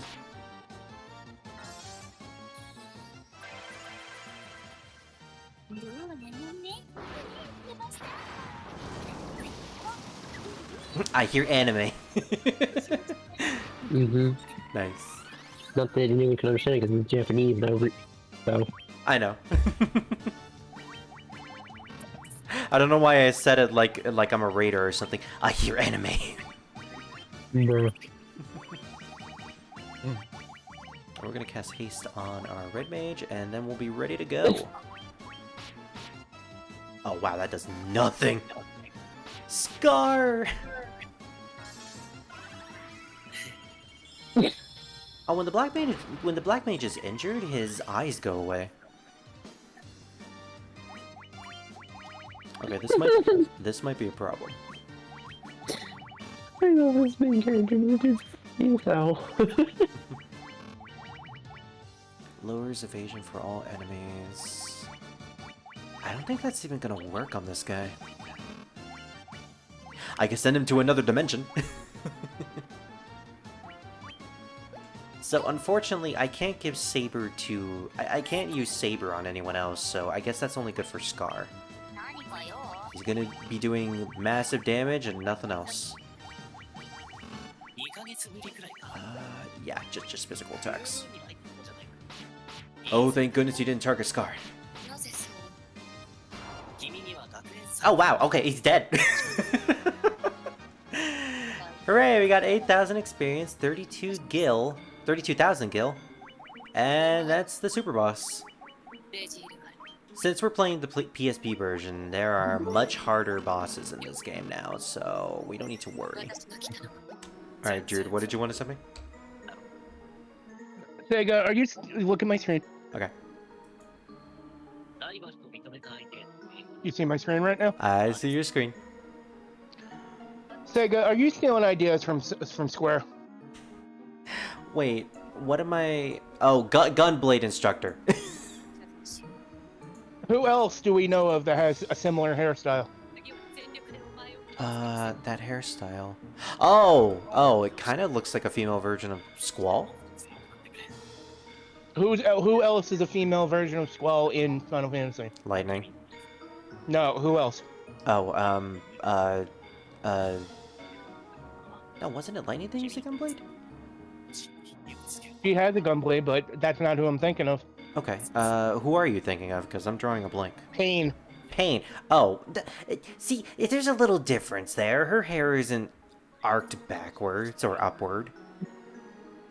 You know, oh well, Square would give her a hairstyle like that. Yeah, they would, but Pain also doesn't use a Gunblade. Yeah, but that's a very hairstyle that she would use. Yeah, I see what you mean. Like, it's gonna be very hard not to convince me when I know most goths and most emos wear a hairstyle like that. Yeah. Yeah. Still a cool design. Mhm. I just like the fact that you can use a Gunblade in that game. They didn't have Gunblades in the original online, did they?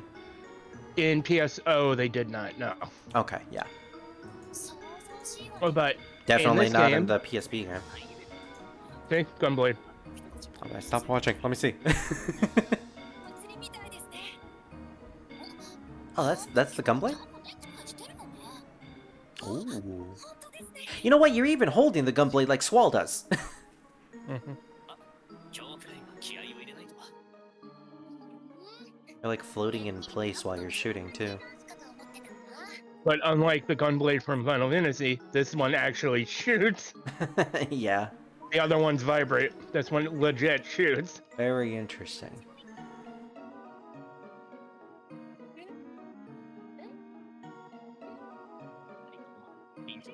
I like it. It's pretty cool. Alright, back to the game. So now that we've defeated the War Mech, I no longer have to worry, because we are probably powerful enough to beat the final boss at this point. And yet we still haven't beat Carrie.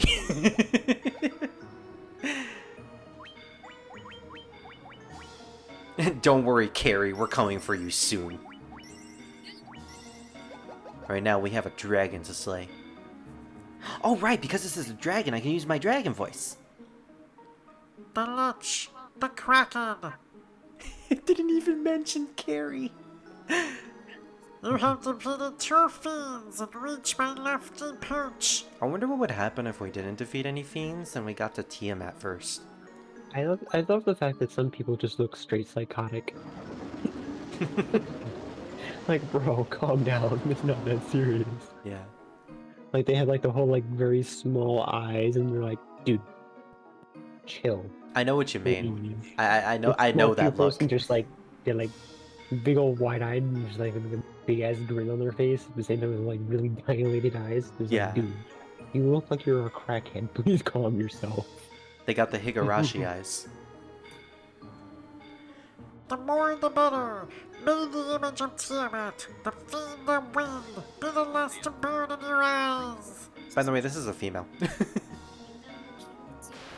Tiamat is technically a mother goddess, so I guess canonically in Final Fantasy she's a female. That is a really sick looking Tiamat design. I love the way they render the scales on this thing. Oh my gosh, I love the PSP version. I hate you, Pixel Remaster, for ruining this. Anyways, Tiamat, this is technically the hardest of the 4 Arc Fiend, the 4 Fiends. But considering we just beat the Warmac, I don't think we really have to worry about this.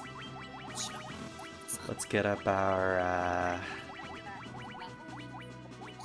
we don't really need to use Protector with her. Let's get Null All on Scar, just so he can survive a couple hits, because he has the lowest HP in our entire party. We're gonna put Focus on... not Focus. We're gonna put Temper on Dawn, and we're gonna put Temper on... No. Protect. We gotta get Protect on first. They also play a completely different theme for Tiamat, instead of the usual Arc Fiend theme for all the others.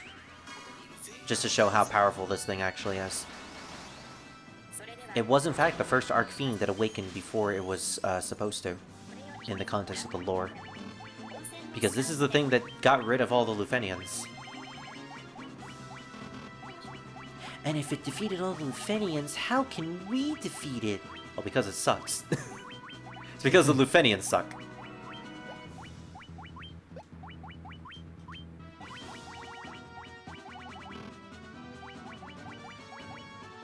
It's a shame we don't get Null Air. Otherwise I could have just used that.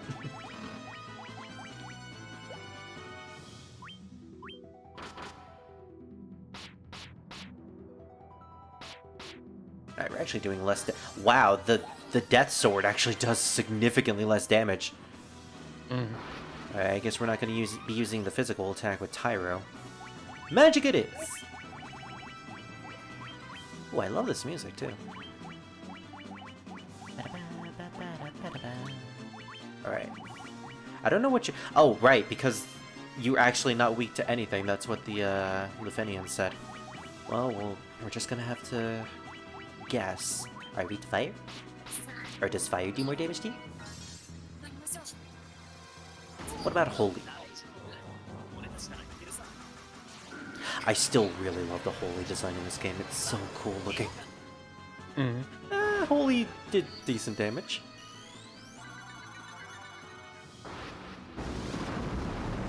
Kaboom! Wow, that did nothing.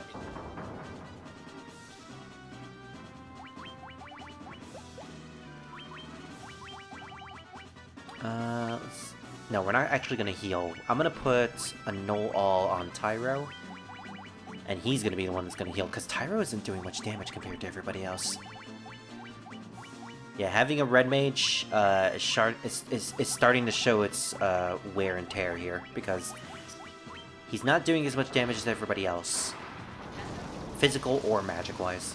He doesn't get some of the best magic compared to the others. 100 isn't bad with Thundaga, but even then, everyone else is doing like 500 to 200. And I haven't even seen what Flare does. Alright, Scar. You got Saber on you. How much can you do? 435. You're on par with our warrior. Alright, I think we just found our 2 DPS units.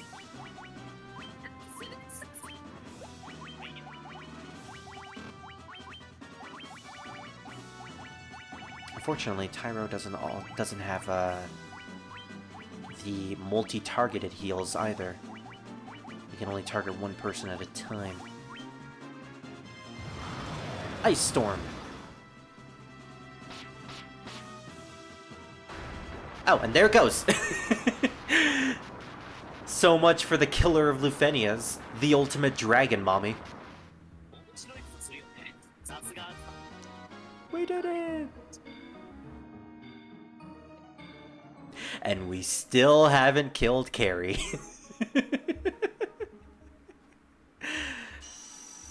This is a really wacky playthrough.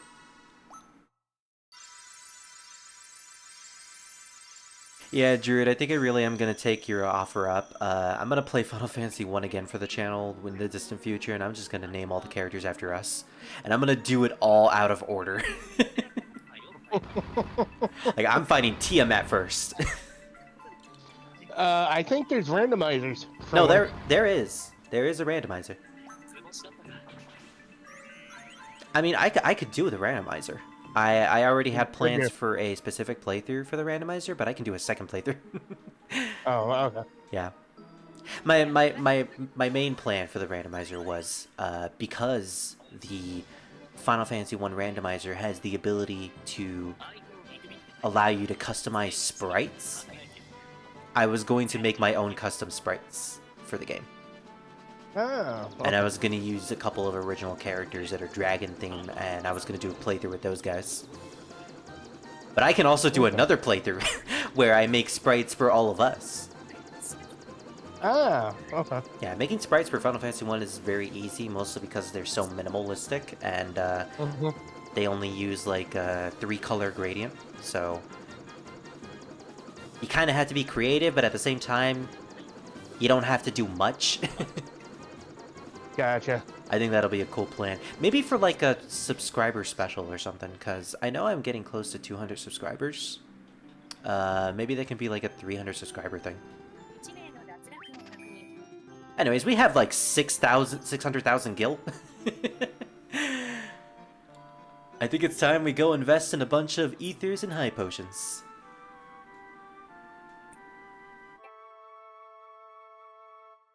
I've been debating what I'm going to do for when I get to 200 subscribers. Because I didn't do anything for when I got 100. So maybe I'll do something special. Maybe I'll do a special game. I was skirting around the idea of possibly doing a Dynasty Warriors Empires game, and I just have friends and people who comment as characters.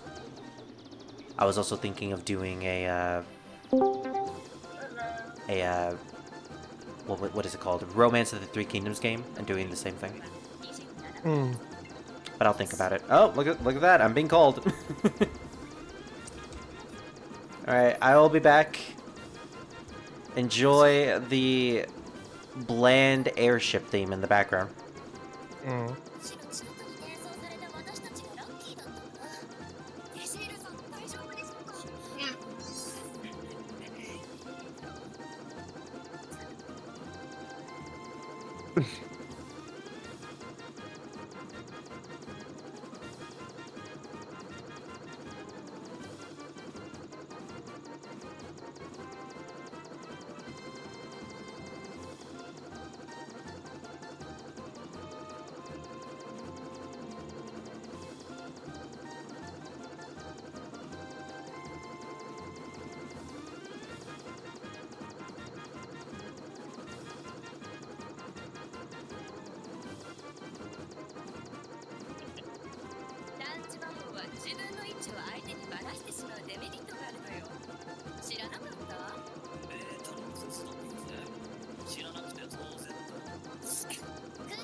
Are you watching anime, son? I'm fighting anime. You're fighting anime? Mm-hmm. You can't fight the weeb, Druid. I'm playing PSO. Yeah, you can't fight it. You are the weeb. Yeah. Oh, I didn't even get to post the Flying Fortress Amano artwork. Alright, I'll skip that. Okay. So I just got called saying that I have a sandwich in the fridge. So yay, I get to eat something after the stream is done. Nice. What are we doing now? I think we just need to check if there's any more equipment that we can get, and any more magic we can get as well. Our healer is fine. We have some level 2 and level 4 magic that we skipped out on. We can get up to level 3 white magic for Dawn. Tyro can get up to level 7. And Scar is pretty much done. What is level 7? Oh, it's this stuff, okay. I think we're gonna give him Blizzaga.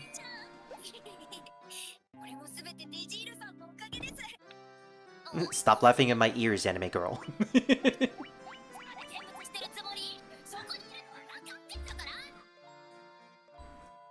Let's see. I need to bring out the magic list again.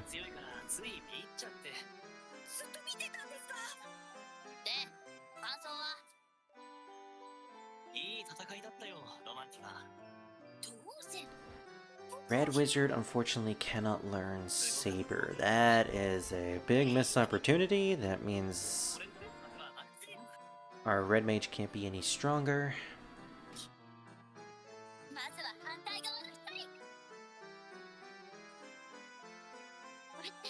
Blind is not really all that useful. Alright, white magic. What can our Red Mage learn? Can it learn life? It can learn life! Why didn't I get it life? Wait, level 5. What do I have in its level 5 magic slots? I don't have one. What happened, Maluki? This guy's just treating him like fucking cat. It's great. He's just like rubbing their head like they're cats, like, or dogs or something. Like, it's like yes, yes, yes. And he's just like yes, yes, yes, yes, yes, yes, yes. Like, and they're just like, one of them is just like okay, whatever. And the other one's just like yo, yo, yo. That sounds cute. Get all flustered about it, and it's freaking hilarious. Yeah. Apparently, the best weapon for Scar right now is a cat claw knife, so he's gonna shiv ya. Better watch out, Druid. For what? For Scar. Why? What's up? He's gonna shiv ya. Oh. This is what you get for calling me weird, old man.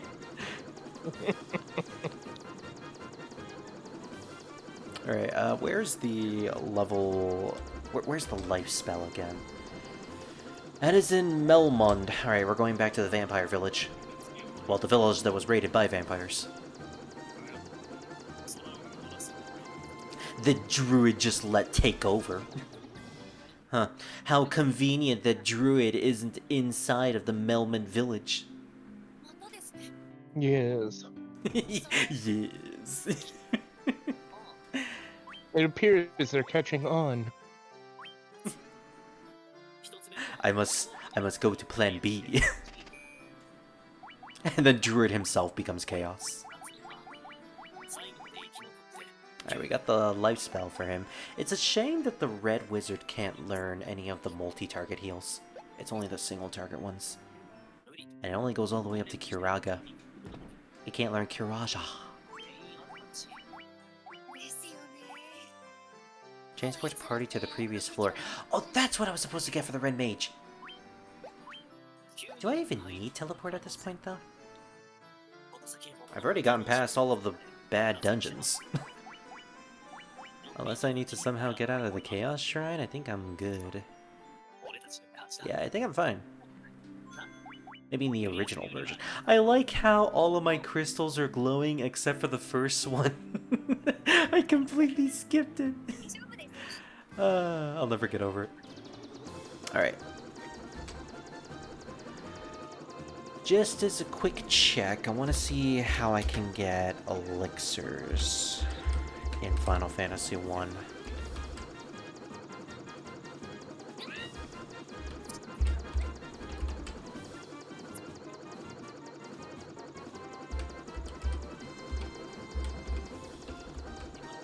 Because chances are I probably can't actually buy any.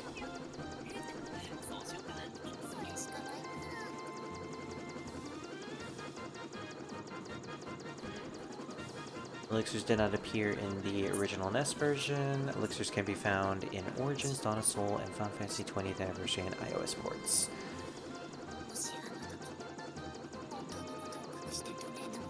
I can find one in the Dragon Caves, the Chaos Shrine, the Lifespring Grotto, and the Whirlwind Cave, but I cannot buy any. And it drops from the Death Eyes. Not worth it. It's not worth going after. Alrighty,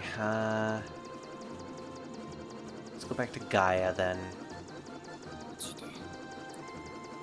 I think that's where they sell all of the endgame items, so we need to stock up.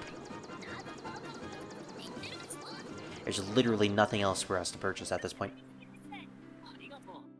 Oh, that's right, I completely forgot. We need to head back to the dwarves to make the adamantites, to give them the adamantite. I'm thinking I can potentially make the adamantite sword. Or maybe even Excalibur, I don't remember. But that'll be great for my warrior. Not so much if I'm running a team full of white mages, though.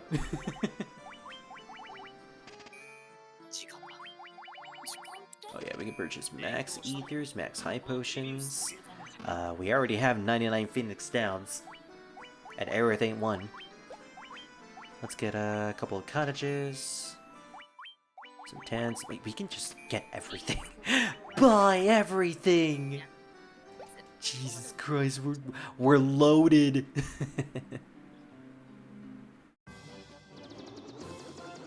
Alrighty. So let's go all the way back to Mount Golg.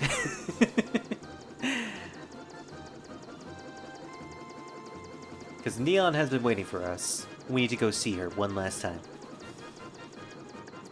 How do I even get to Mount Golg again? I believe it's up north over here. That is a long pathway that leads to absolutely nothing. Oh, here it is. The giant volcano. Wow, they really expect us to make the entire trek through the river to get here? Yeah, getting the airship is much easier.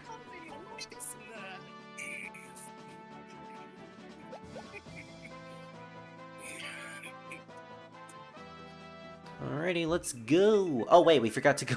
We forgot to do the adamantite side quest, the thing I mentioned.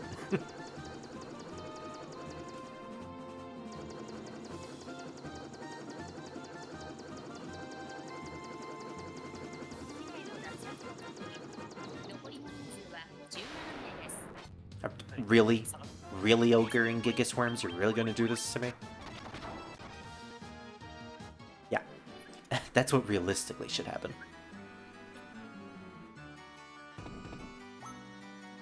Yo, dude.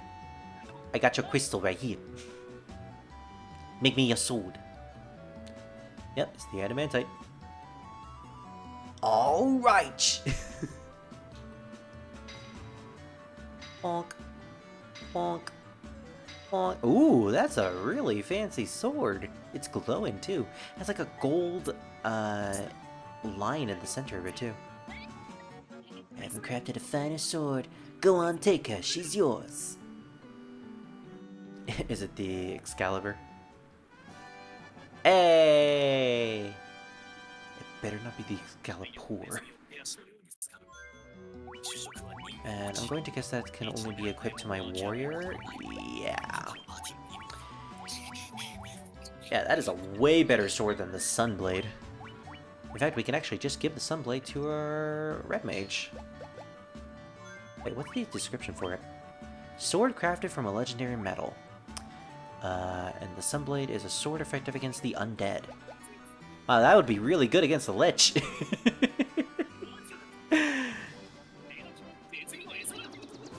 Speaking of the Final Fantasy 1 randomizer earlier, there's also another mod for the original Final Fantasy 1 where instead of going through the overworld, you have this sort of Persona 3 Tartarus style tower game where you're going through an entire tower of every single dungeon and towns in the middle of floors, and your ultimate goal is to fight against the Lich, who's apparently super strong in this mod. Speaking of super strong, Jesus Christ, 700 damage! Even our black mage is one-shotting things. Okay, the white mage didn't, but that's fair. Alright, so the unfortunate thing about Mount Golg is that it's a dungeon composed of lava. You are forced to step on the lava in order to progress, and this game does not have a float spell, so you just gotta bear the damage. The original version of Mount Golg was an absolute nightmare because of the fact that you had spell charges instead of MP. So you had to conserve your spell charges because you're fighting a boss at the end of the dungeon, while also keeping your health high for the random battles that you're fighting. It's just an overall train wreck. Which is kind of why I recommend doing the ice caverns first, getting the airship, and then heading to Mount Golg so you won't have to deal with the river. You're saving yourself on extra spell charges to use in the dungeon, without having to waste them outside of the dungeon.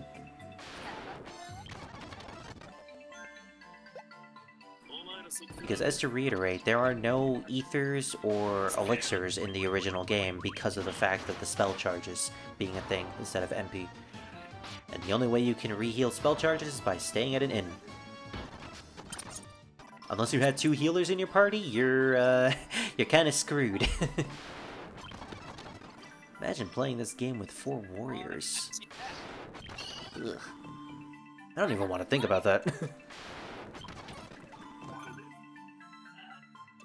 I mean, you do eventually get access to healing spells like Cure and Cura with your warrior, but even then, that's like not until you get to Bahamut. Which on a normal playthrough is after you deal with Mount Golg. And you also have to brave through the Citadello trials too. It's just a really challenging playthrough at that point. Oh my gosh, we actually got to the item limit. There's an item limit in this game. I forgot. Or actually, wait, is that just potions that yeah, okay. Those are just potions. But because we have 99 potions and 99 Phoenix Downs and Ethers, we can't carry anymore. In fact, let me test that out. Is that a high potion? No, it might actually be an ether, actually. No? Maybe it's a Phoenix Down? Well, even then, I'm not going to use my Phoenix Downs because no one's dead, so I can't even test it out. That's, that's interesting.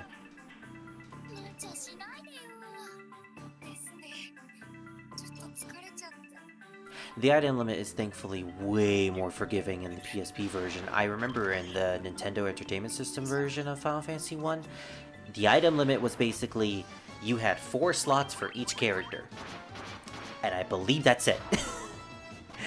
And I don't think items stacked either, so you can't carry multiple potions. Or maybe you could, but you can't carry anything else after that. Like, considering how weak enemies are in this dungeon, I don't even care about the extra damage I'm taking from the lava. Like, I'm one-shotting everything.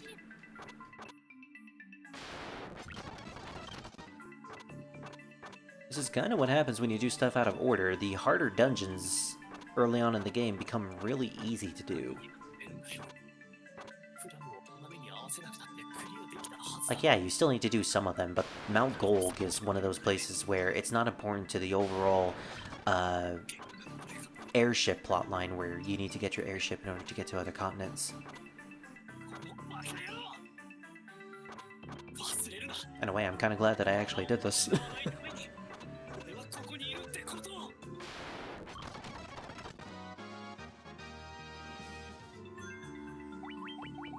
Alright, let's heal up real quick.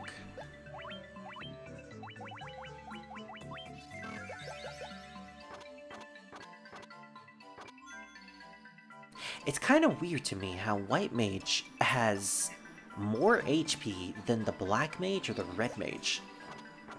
You'd think that would be the opposite, because healers are usually very squishy. No, it's actually pretty confident.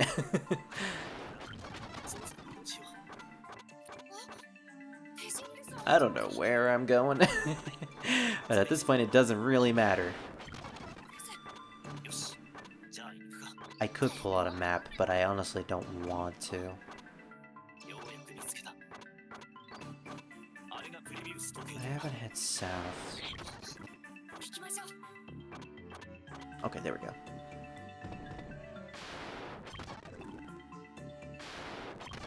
Oh, there seems to be a encounter spot right there. Or not, never mind. Make an idiot out of me, a game. Which isn't that hard to do.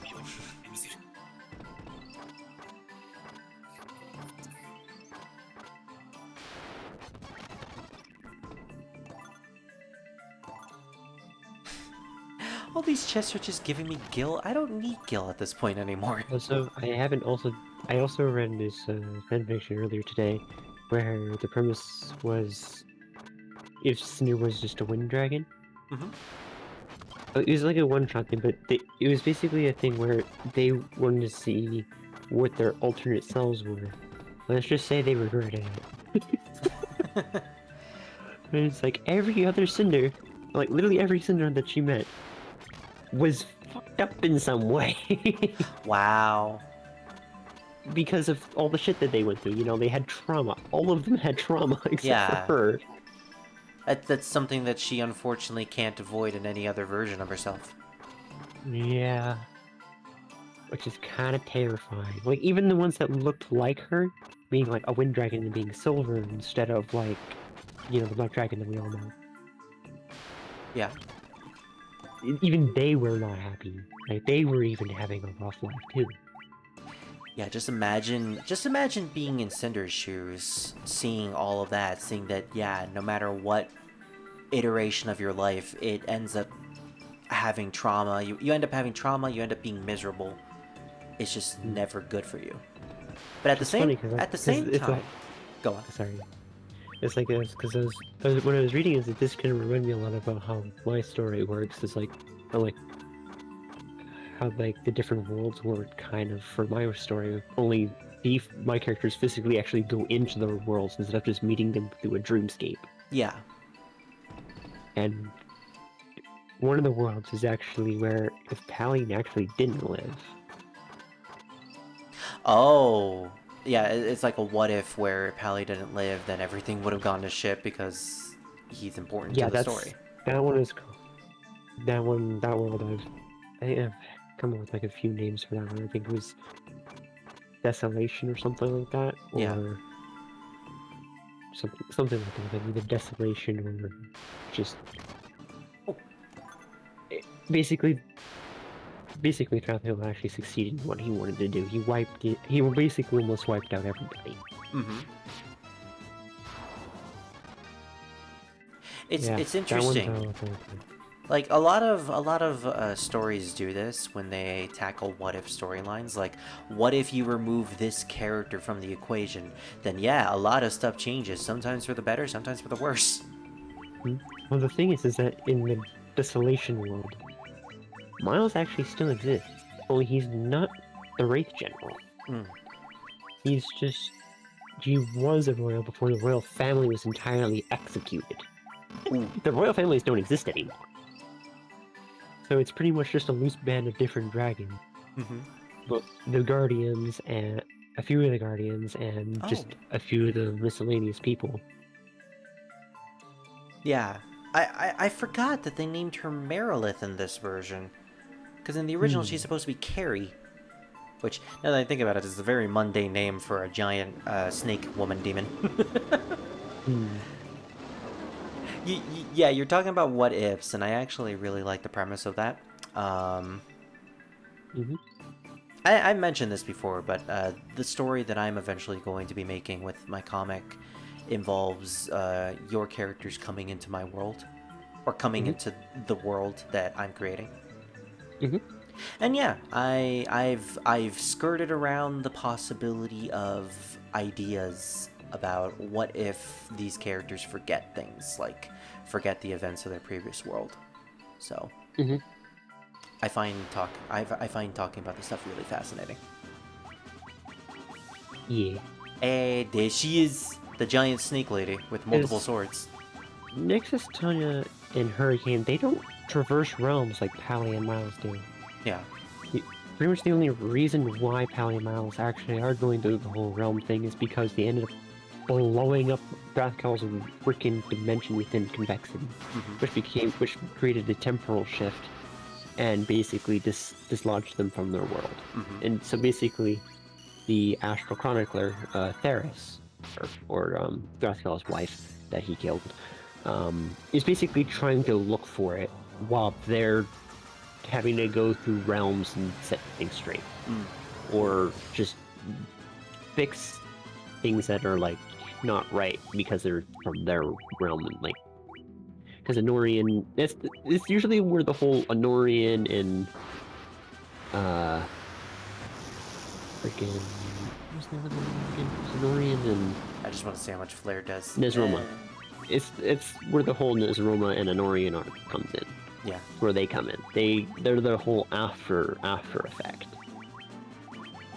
So basically, they both escape into these realms that Pally and Miles are jumping into, basically causing problems. And Miles and Pally have to actually figure out how to deal with them so they can get back to their realm. Yeah. Without causing chaos everywhere else. Yeah, it's the typical story of, okay, you've introduced dimension hopping, now you gotta have a set of villains that can also dimension hop for the heroes to deal with. And the thing is that when Thrathkal died, he transferred pretty much his power, as much of his power between the two of them as he could. Now see, in my story, the logic I'm going with is that he's transferred his power to Maluki. But I'm thinking that it would actually be more fascinating if he transferred it to Maluki and also these two other characters. Well, that's actually what he did. He unintentionally gave it to Maluki. Okay, so I didn't pull that out of my ass. Good. Yeah, no, because Maluki got a part of it due to him having that connection with the Wraith General, which isn't dead yet. Yeah. But seeing as the Wraith General still exists, but is still technically a part of Miles due to the crystal that was embedded within him, as like the last resort, you know? For the Wraith General to continue existing, Miles received it instead of the Wraith General. I see, so that unfortunately makes Miles very much connected to all of them in general. Which is why he has the mark on his face. That's where he got it from. Oh, that's the reason for the mark? Okay. It's partial curse, partial blessing, if you will. Basically, he became a partial astral, essentially, is what happened. It's good to understand the concept of that, finally. Also, Maluki in other realms don't have this mark, because he's not part astral. The other Malukis can't use astral energy at all. Only the Maluki from their original world can, due to his connection with Thrathkal. He's a very special case because of that connection. Yep. The main reason why I came up with these ideas because I was kind of inspired how Cinder has her markings, but they don't really have a reason for it. It's a cool concept, So- but they don't ever go into detail about it. Yeah, it's just kind of a design thing. So I kind of went with the idea of actually giving it a reason, but for Miles. Yeah. It's basically the markings of the astral corruption, or just becoming partially astral. Mm-hmm. Holy fuck. Toll had a mind blow. And it's also why Pally has a purple shield in their arm, because they're connected to the shield agent, which is the light guard shield, which only one dragon technically should have at a time. But when Pally world hops, there's already going to be someone who's a shield guard. So there's technically going to be two per world, and that's why when they first went to the first world, when they met the light guard, the main shield aegis holder at that time was like, wait, what? How do you have a shield aegis? I'm the one who's wielding it right now. Paradox! Yeah, pretty much. Everyone got really confused, but led to a very interesting arena fight, because shield aegis versus shield aegis leads to some really interesting crap. Yeah. Toll, you were trying to say something? It's just the way my roach just completely obliterated a fully armored bandit. Like, really heavy armor, he absolutely destroyed him. Holy shit. You said a roach? Rogue. A rogue. Okay. I just got this mental image of a tiny little roach in armor just beating up a giant knight. Yeah, that's kind of interesting. You'd think the knight would be able to win against the rogue. Apparently not. Well, the thing is, the knight was busy with another knight. The rogue just backstabbed him, but complete with crit.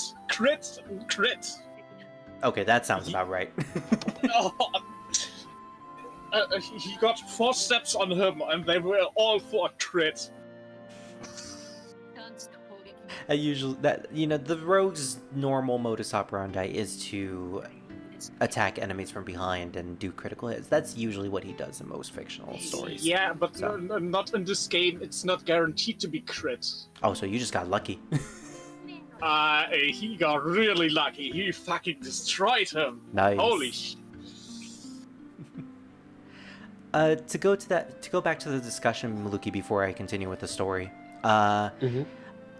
Definitely, when I am writing for Pauli and Maluki and Nexus and the gang, their stories, I'm going to have you as a consultant, because I have ideas. Like, I know how the story's going to play out. But it's better if I have someone who's actually in charge of the characters to be like, okay, this is what they did. This is how they would probably react to this, as like an extra crutch. Yeah, that makes sense. Yeah. Alright, so are you guys ready for the big plot dump of Final Fantasy 1? Oh my gosh, there's a plot dump in this And game. I'm sure you already have the list of characters that I have, right? Yep, I do. Cool. Yeah, well, there's the Final Fantasy one. I am Lucan. Shut up. Yes, I know there's only one, even though it's named Final. I see a cycle of wrath, a dim light, guided by destiny, that around which revolves our entire future. Okay. 400 years ago it was wind, 200 years ago was water, then came earth and fire, the 4 forces that make up the world. Yeah, we're back at the Circle of Sages, which is basically just, we're here to give you exposition of the game. Power must be turned towards... Power must be turned toward its prosper end. Bring the light to the 4 crystals with us. Warriors of light, you can do this. An ever-repeating 2,000-year cycle. The warp destiny that gives birth and rebirth to Okay, so this is what I was looking for. So apparently, the story is that we are trapped in a endless cycle, a paradox, if you will, where time is constantly repeating itself every 2,000 years. And in those 2,000 years, the fiends are constantly being reawakened and destroying the world. But for some reason, it keeps repeating itself. This is Final Fantasy 1, and we're already dealing with a time paradox.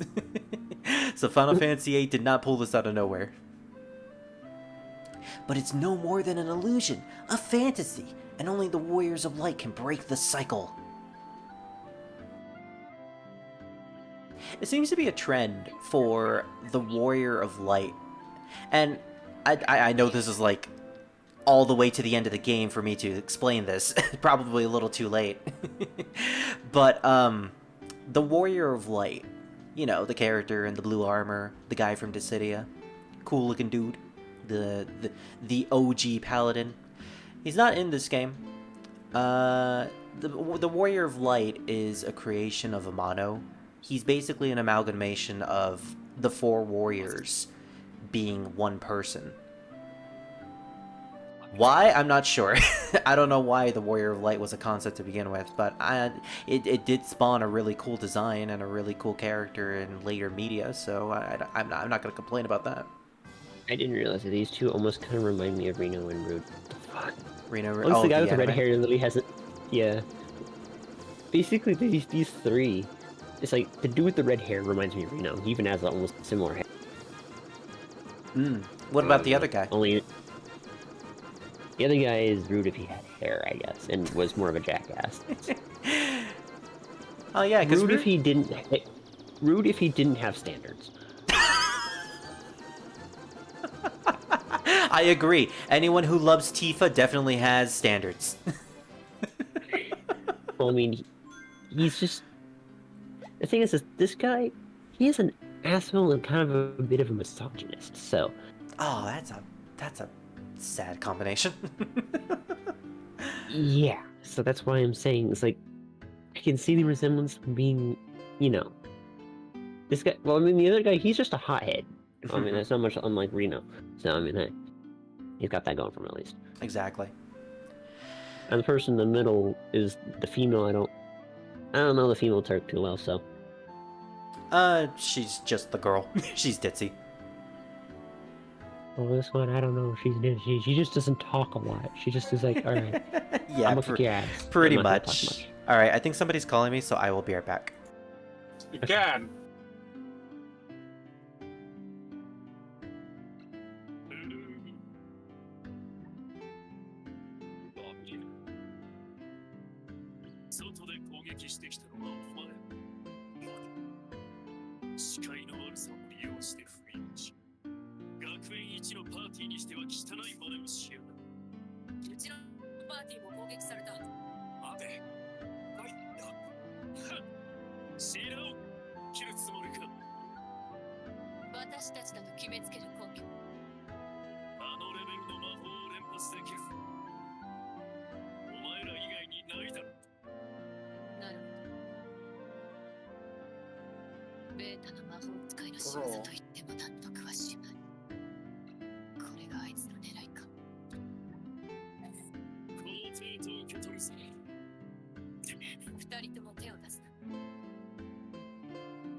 I am back. My dog needed something. I'll come back. Pat, pat, pat, pat. Meow.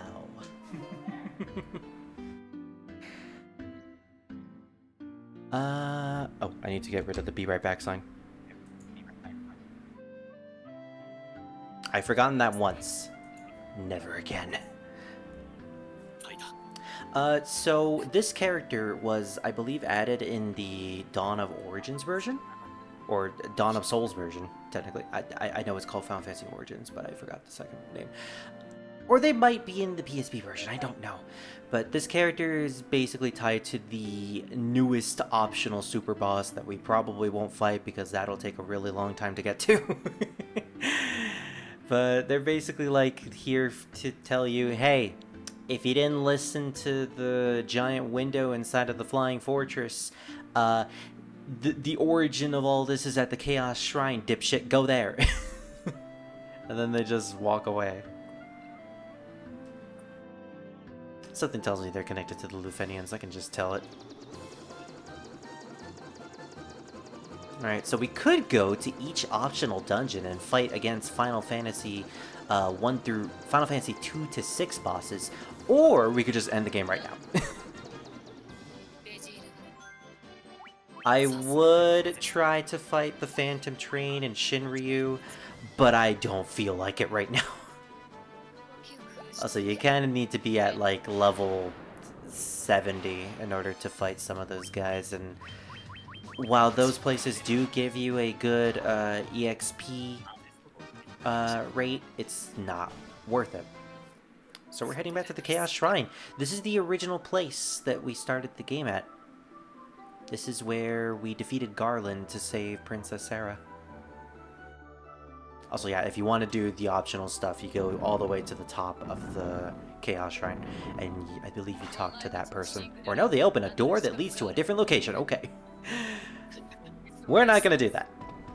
We're heading all the way into the room where we fought Garland, and if you remember, we learned something in Lufenia, the town of Lufenia, that apparently 5 warriors left to go save the world but got turned into bats. These are the very bats. Now that we learned the Lufenian language, they talk to us. The power of the 4 fiends were absorbing from the crystal was being fed into the past by the black crystal. The one distorting the beautiful light of the crystals is the one we've been looking for all along. The true root of all evil lies just ahead. The light of the 4 we've been seeking all this time. That light will open the time portal. The portal will transport you to 2,000 years in the past to the beginning of the time loop. Yeah, we're getting straight up time loops and paradoxes now. Remember when this game was about saving a medieval princess from a rogue knight? Now suddenly we have giant flying fortresses that are in space and robots and time loops. And people still complain that Final Fantasy XIV is pulling this out of nowhere. Bitch, this has been around since the beginning. Shine the light of the 4 crystals on the black crystal in the center of the chamber. Doing so will open a time portal to the shrine as it existed 2,000 years ago. The curse of the fiends changed us into this form and prevented us from speaking. The light of the crystal has enabled us to speak again. We are the Sky People, the Lunarians, or the Moonies. We came to this shrine in our attempt to locate the source of the world's ruin. That was 400 years ago. The time when Tiamat took over the Sky Tower. Alright, we shine the crystal's brilliance onto the black crystal. And then we go into time compression. You focus the light of the 4 shining crystals, fire, earth, water, and wind on the black crystal. The flow of time surges and space begins to warp. Just one step forward and you will travel back 2,000 years in time. But I don't want to go back! Oh, we don't really have a choice. Alright, so it's at this point where you gotta prepare for the final dungeon and for the final boss. If you're playing the original game, you might want to be careful at this point. You should probably grind all the way up to level 50 if you want to be safe. Because again, spell charges is a thing. So this is the Chaos Shrine, 400 years ago. Or 2,000 years ago, technically. We're encountering white dragons, even though they're not really all that white, they're more so blue. But you're fighting really powerful enemies in this place, as well as a couple of very, very powerful, mandatory encounters. That's all I will say until we find them. There's also a couple of, treasure chests here and there. I believe they have some important treasures, but I don't remember how good they are. We have access to some really good magic, so we'll be fine as long as we make sure our healer doesn't die. Well, even then, we have 99 Phoenix Downs.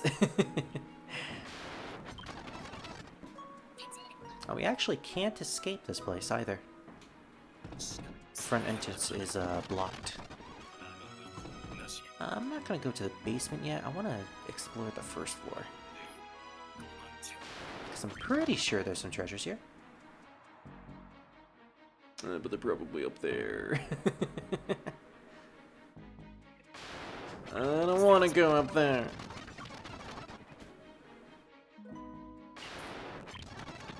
Apparently they won't make me.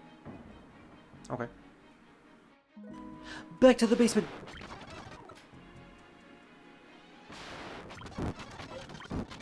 Ow.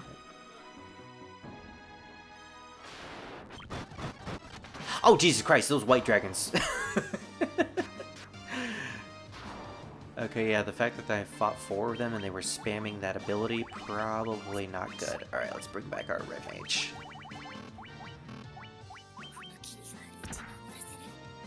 Oh, but their physical attack sucks.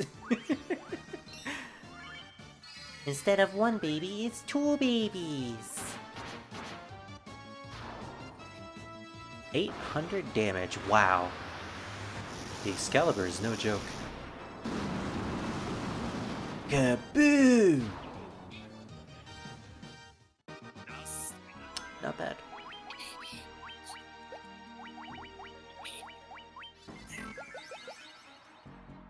Alright, I don't actually remember which way we're supposed to go, so let's head north. Or, I meant downstairs. Is there anything in this room? It's a massive room, apparently. Oh. That's probably supposed to mean something, but it's lost on me. You know what, considering there are a bunch of optional stuff in this game, I wouldn't be surprised if that leads to like an optional dungeon or something. Maybe that's part of the rogued lady or something.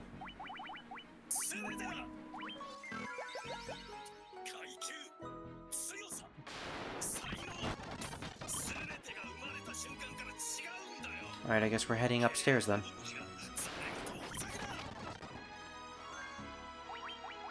Surprisingly, the encounter rate isn't that bad in this place. That might just be me using the fast forward feature to get through encounters, but compared to all the other dungeons, especially the Mirage Tower, it's not as bad as it usually is. And that is the important part.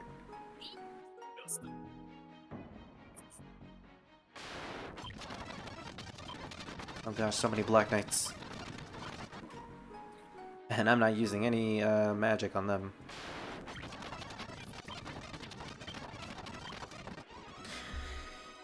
You know what? We're in the final dungeon.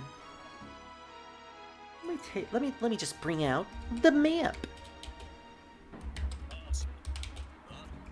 I might as well. I haven't used the map since the Earth Shrine, all the way back at the beginning of the game. So apparently there's some stairwells to the north that I can't get to in the first floor.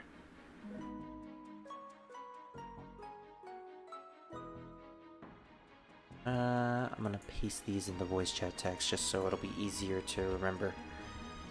Alright, that's floor 1. Where the heck is floor 2? There it is.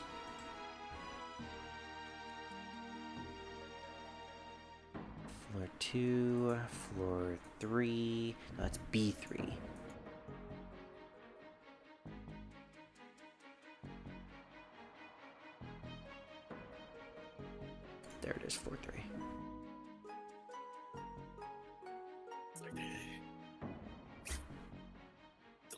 There doesn't seem to be anything past floor 3. There's a couple of treasures here and there, but that's about it. Alright. Let's follow the... Oh, there goes Toll. I'm pretty sure that's because of his internet, like usual. Yep. Alright, no treasure chest in floor 2, so I need to get to the center. Which is actually pretty easy to do. Okay. I'm actually very close to it. Green dragons! Hey, we found me. There's a lot of colored dragons in this game, including a death eye! Yeah, this thing is more powerful than the other eye we've been facing. So I'm not gonna take any chances. Let's warp her to another dimension. Will it work? Will we be sending this death eye to X-Death? Aww, I guess X-Death doesn't get the eye. We're just gonna have to kill it instead. It gives me 1 gil, really? Thanks, Bushy. Wait, we're in floor 3. Oh. I thought I was in floor 2. Okay, we really need to be careful with our HP now.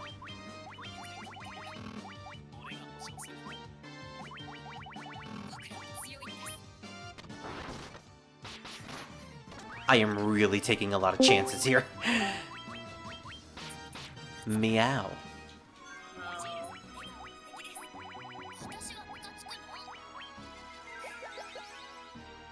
What does this have? An elixir. Ooh. Oh, right! I need to play the lute. I completely forgot. And it's the prelude theme. This is the item we got from Sarah all the way at the beginning of the game. It actually meant something. Why it means something? Well, apparently it was passed down to Cornelia princesses over the years. Alright, so we're in floor 2.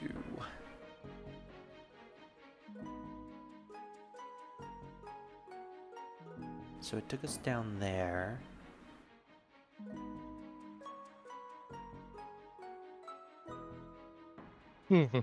Wait. What? Oh, there's a staircase that I couldn't get to. Okay. So all the way to the top left. With no treasure on this floor. And it's just a fake. But there certainly are a lot of enemies. It's interesting how in the past version of the Chaos Shrine, there are enemies that are super powerful and like level 50 powerful, and then in modern times the Chaos Shrine is filled with dinky little bats that are like level 3 or something like that. Also, the Chaos Shrine is apparently just one room too in modern times. I guess the destruction on the land kinda destroyed the place.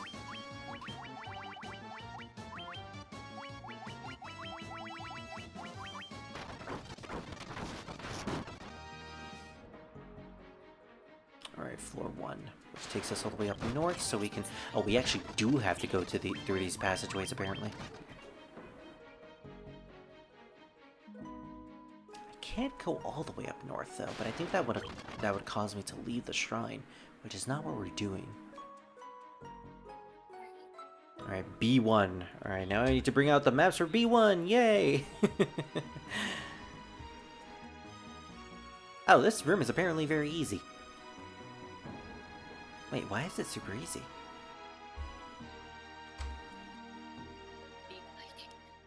There's a couple of stairwells, so I need to go all the way up north, go all the way to the right, and then I need to go all the way down to the bottom right.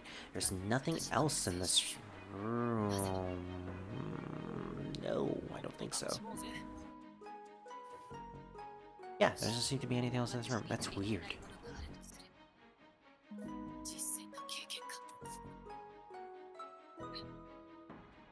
You know what, this music is kind of somber. I'm gonna leave my character looking sad.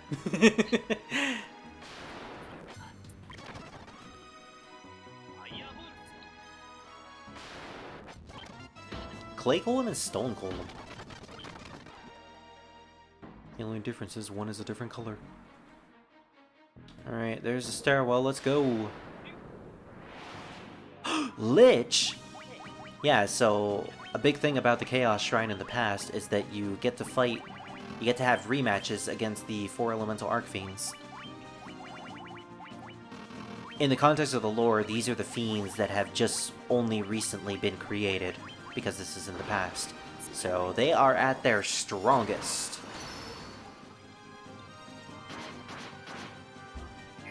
The ones that we've been fighting in the present time have technically been defeated by the Warriors of Light in the past, and have lost most of their power, hence why some of them are weaker than they are in the past. But because we are now stronger, after all of our experiences of killing these fiends, we can now fight against their past versions. Did that make sense to you? Because it didn't really for me.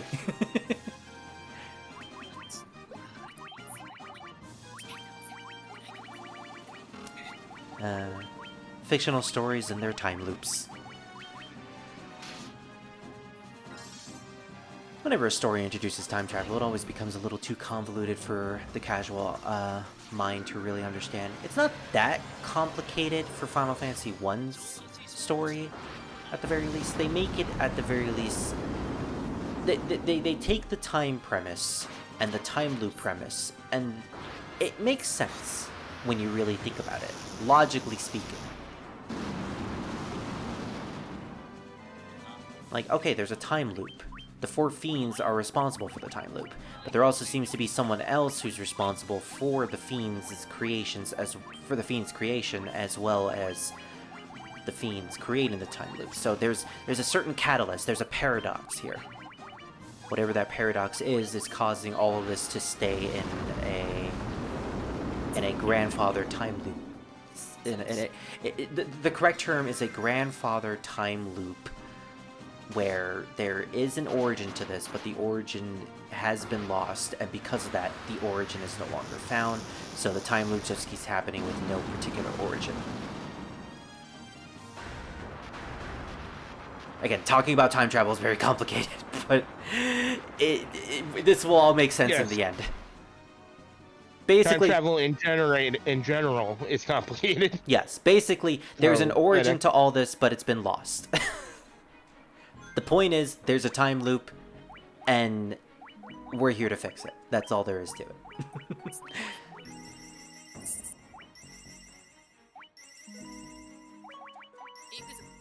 Like, even Final Fantasy VIII suffers from a sort of grandfather time loop theory, where the events of the game happen, but because of the actions that the characters take, that's what ultimately causes the stuff to happen in the first place. Because Ultimecia is evil, she will always be evil no matter what. Because Squall is the one that kills Ultimecia, he's always the one that will kill her no matter what. And the reasons for why that happened in the first place is... it doesn't matter anymore, because that particular origin doesn't exist. All that matters is it will always happen, because it's a loop. In a sense, Final Fantasy VIII's story is very tragic in the sense that, no matter what happens, it will always be the same no matter what. Like, they don't break the time loop, they just survive the time loop. It's gonna happen again, and it's gonna constantly happen over and over again until the end of time itself. Which kind of makes Final Fantasy I's story a lot more heroic, because we're here to stop it completely. Us going back in time, the Warriors of Light, doing this by going back to the past version of the Chaos Shrine, is not part of the time loop. We're basically breaking it. We're now in uncharted territory at this point. At least in the context of Final Fantasy I's original story. Strangers of Paradise kind of flips it on its head, but we'll save that for Strangers of Paradise whenever we get to that. Because there's a lot to be said about that game. Alright, we're in the B2 floor. Where do I go in this place?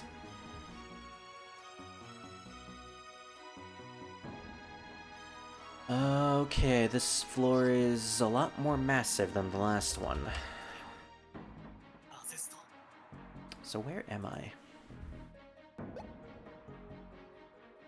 I'm down here with a couple of knight statues, which look eerily familiar. Oh, I'm all the way up north. I need to get out of here. But I don't think I can for some reason. Oh no, I can. Okay. Nice. So, next way is...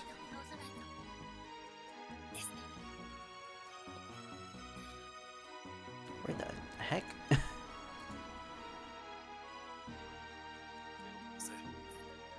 There are a couple of treasure chests here and there. Oh, okay, I think I know where I'm supposed to go. Alright, so I head to the center, but I go downward. I go south. Eventually, I'll encounter a treasure chest that I can open. If I remember correctly, there's a specific chest here that is very important because it gives me a special item. A protect ring? I already have that. I'm pretty sure it's not a ribbon. Oh yeah, that reminds me. I never got to... I never looked up where the last ribbon is. Maybe it will be here. A little too late at this point. Then again, it's never too late.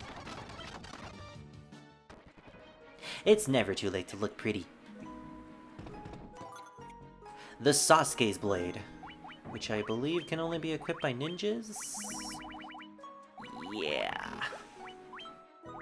Can't even be equipped by my red mage. Specifically the best blade for the ninja, if I remember correctly. What does it do? A small katana used by ninja. Of course. Well, there's a treasure chest to the right of here, so maybe that'll have something that we can use. Usually when I do Final Fantasy 1, I do have a ninja on my team in place of the red mage, but I just want it for thematic reasons for this playthrough to be the red mage. It also fits for the person that I'm naming it after. Protect Cloak. That's different. Well, who can equip that?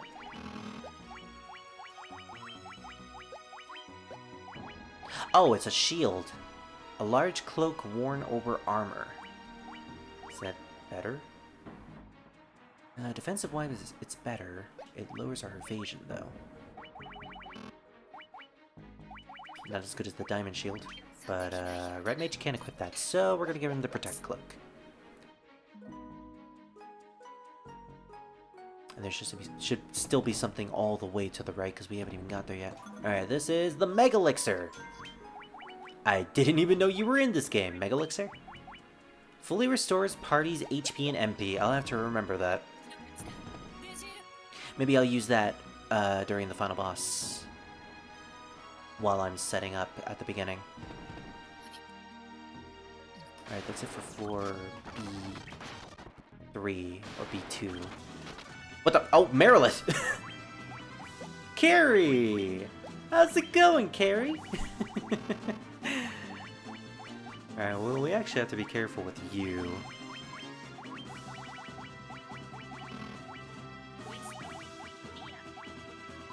We'll do the same strategies we did to you last time. Just build up our characters, build up Scar, build up Dawn, and then go all gung-ho on you.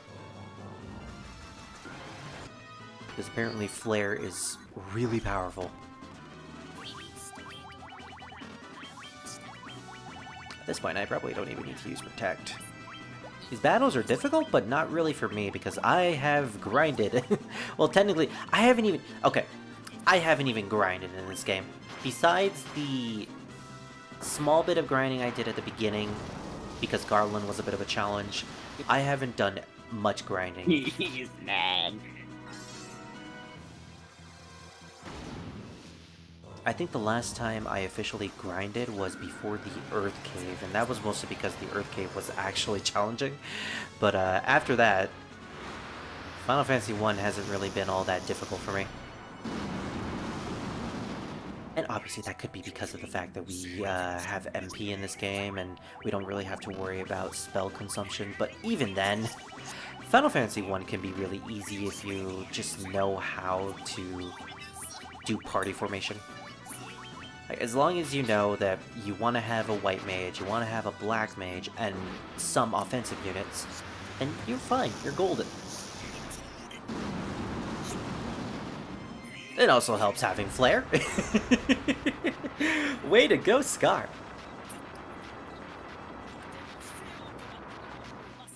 Meanwhile, Arsenal and Tyro are flipping off Carrie. Take that! We don't give a damn about you! It should also be noted that the Fiend rematches are all technically mandatory encounters on certain spots of the map. And if you go back to that specific spot, you have to refight the Fiend again. So we can technically refight Carrie as many times as we wanted to. There's really no point to doing it, but it's entirely possible.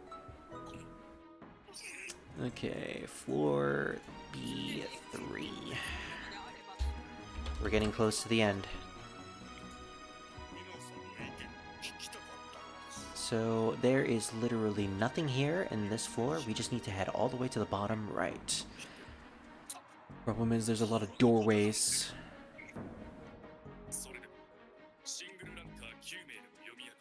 How do I get all the way up? Oh, okay, I think I found a way.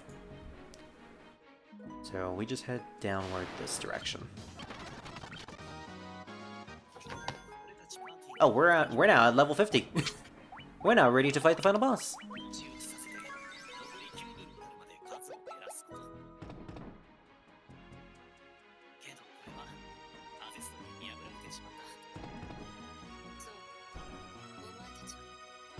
Yeah, it's a bit of a twist. You gotta get to the center of the room, and oh, we're fighting sea snakes and sea scorpions again. Excuse ya. Meow. I mean, woof.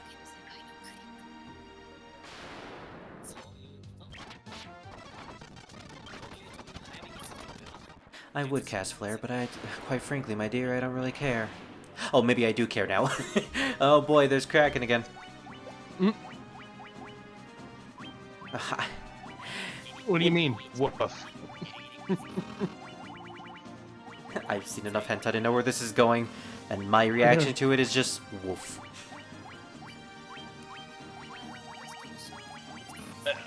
Part of me really.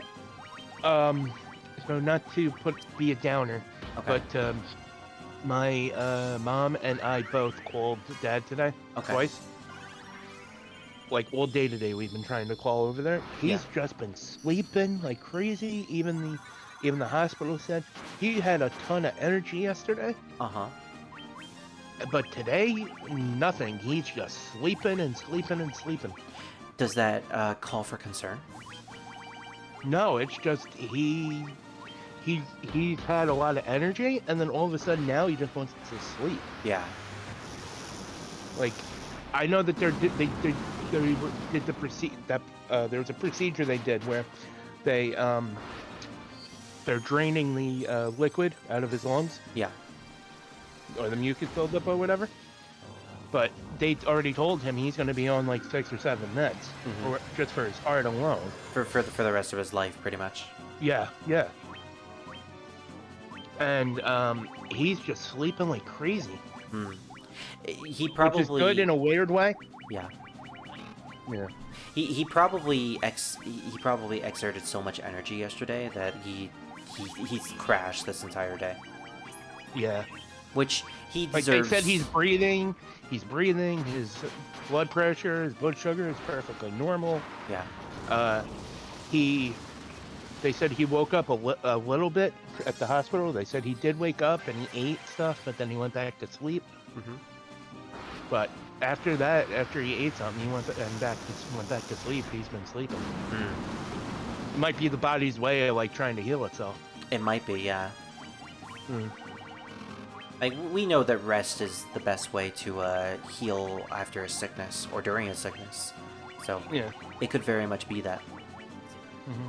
And then my next door neighbor said if something were to happen to Dad, he said that, well, for one, he would be getting my mom back to the house. Yeah. He would outright be like, no, she has to come to the house. Which is for the best. Yes. And then two, he would help pay bills and stuff with us. Because he already said, I don't want you two being out in the street. Yeah. Which is very So kind he of said, him to do. He said, being that I'm the son of the owner of the place, because his father kind of does the like the repairs and the maintenance and stuff in for the condominium place. He said I can have my dad sort of lower the price of the thing for you. That's good. He said that he's basically saying I can adjust it based off of what you get out of Social Security. Yeah. To He make it also said fair, that- otherwise you won't be able to even afford it. Yeah. He also said that he wants me to call Social Security, like you said, and get aides to come into the house for both me and my mom. Yes, it's worth it at this Because point. she's on SSI disability too. Yeah. Yeah. So. Because I wouldn't want you guys to go through living in that house all alone, having no help.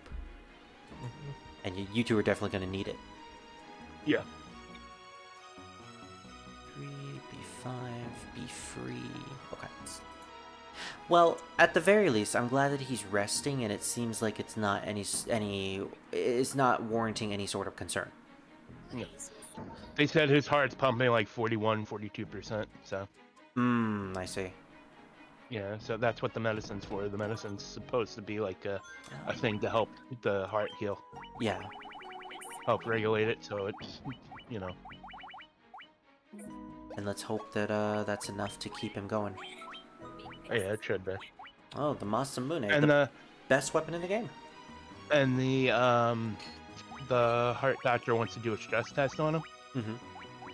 And he doesn't want to do the stress test because he remembers that his mother did it, and she ended up having a heart attack from it. I keep telling him, they have machines now. They have ink. They have non-iodined ink. Because I was talking to the heart doctor, I'm like, listen, when I get older, if I have to take it, is there anything that does not have iodine in it? And he goes, yeah, they have ink for non-iodine. Yeah. Yeah. To make it so you can actually take it without having worry about anything bad happening. Yeah, they have a solution that doesn't have the iodine in it. That's good. Yeah. They can use something that it's very similar to what iodine is. But it's for those that are like have allergies to iodine, because the heart doctor said we actually know people that have iodine sickness. Like they can't have iodine in their body. Yeah, it makes sense. They have, yeah. And the heart doctor said that's sort of like an autoimmune issue as well, with that being allergic to iodine. Which is something to worry about. I'm allergic to iodine. Oh, yeah, then it's definitely something to worry about involving you. You can't take the stress tests without when it has iodine. Yeah, I have to take a simulation, like a simulated thing. Yeah. And they said, and 9 times out of 10, it's the iodine, the stress tests are heavily monitored now. That's good. That's good. You don't have to worry about it. Damn it! There goes my red mage.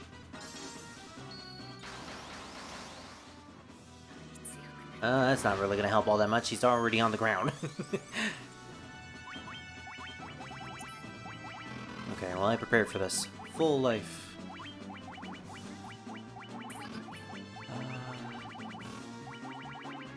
I want to test this out. Does focus actually work against these enemies?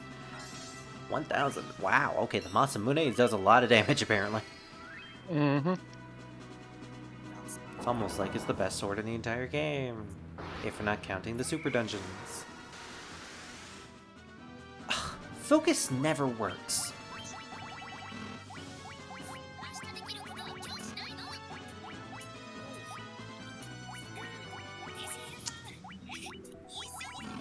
This is a damn shame. Okay. Looks like you're trapped on healing duty, Arsenal. Mm-hmm. Tyro, you're probably going to be stuck on healing duty too at this point. Do you have anything that can raise our... Raises one ally's attack? No. What about our accuracy? No shock. Nope.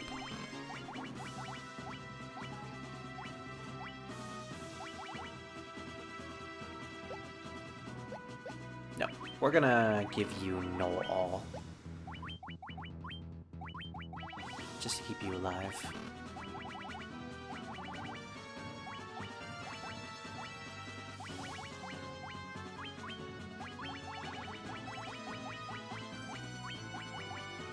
I like how the boss music is just a remix of the battle theme.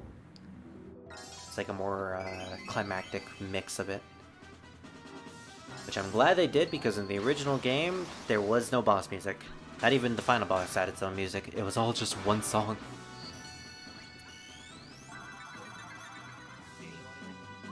Which is kind of anticlimactic when you get to the end of the game and you're just hearing the da-da-da, da-da-da, da-da-da-da-da. Over and over and over. Okay, at this point, we're just gonna cast Flare. Mm-hmm. Yeah, Tyro, you're gonna add to the healing.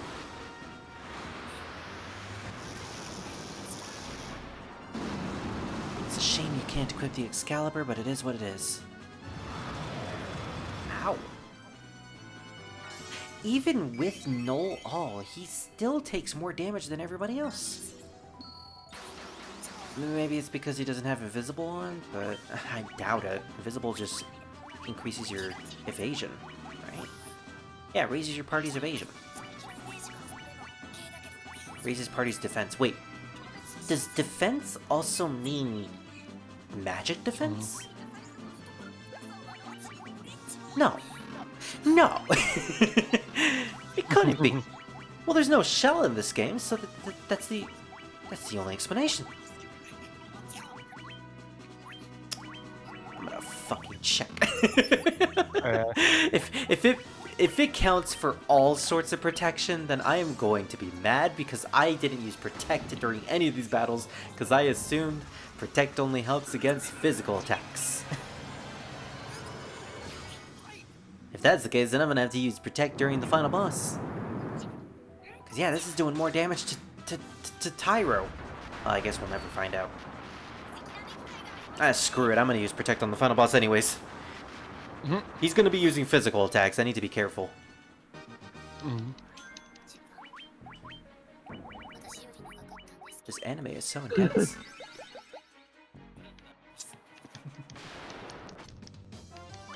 Oh gosh, it's the purple worms. We found purple Revan. It's the Revan worms. Alright, B5. Oh, this is the final floor. Oh, that's definitely a final floor. Oh my gosh. I like that. Wow. I like how they modeled the final floor after a Star of David. And in the center is the ultimate evil. Alright, well, this is the end of the game. Let's prepare ourselves. 2 sessions in, and how long has this session been going? A few hours, you know. Yeah, 3 hours. 3 hours and 20 minutes. Not bad. Yeah, we're making good time. Let's see our in-game time. 16 hours. It took us 16 hours to beat Final Fantasy 1. Yeah, if you know what you're doing, Final Fantasy 1 is a very short game. Alright. We have 2 elixirs, 1 mega elixir. We have a spider silk from the optional dungeon, so we can potentially slow the boss down if it even works. We have a speed drink, which temporarily raises agility. I think that's basically haste. Wait, power plus? That's a thing. We have permanent raising items? Permanent stat raising items? I didn't know we had that in this game. Mm-hmm. Alright, well, I'm giving that to Dawn. How did I not know about this? Oh. I like how I bought 99 cottages and 99 tents. I didn't even use a single one.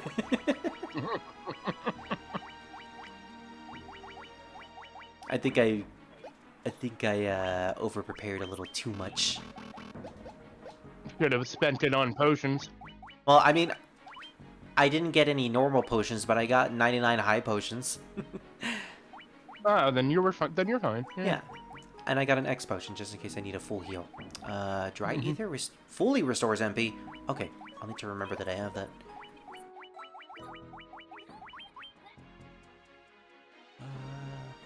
Yeah, there's no magic defense in this game. Which must mean that magic and physical work off of the defense stat. So, I should have been using Protect for the entire game. Oof. Also, my accuracy is 255 for my knight. I guess that means he'll never miss. Alright, final boss of the game, let's go! And it's none other than Garland. Oh god, it's air hockey. Oh no. Chaos. Do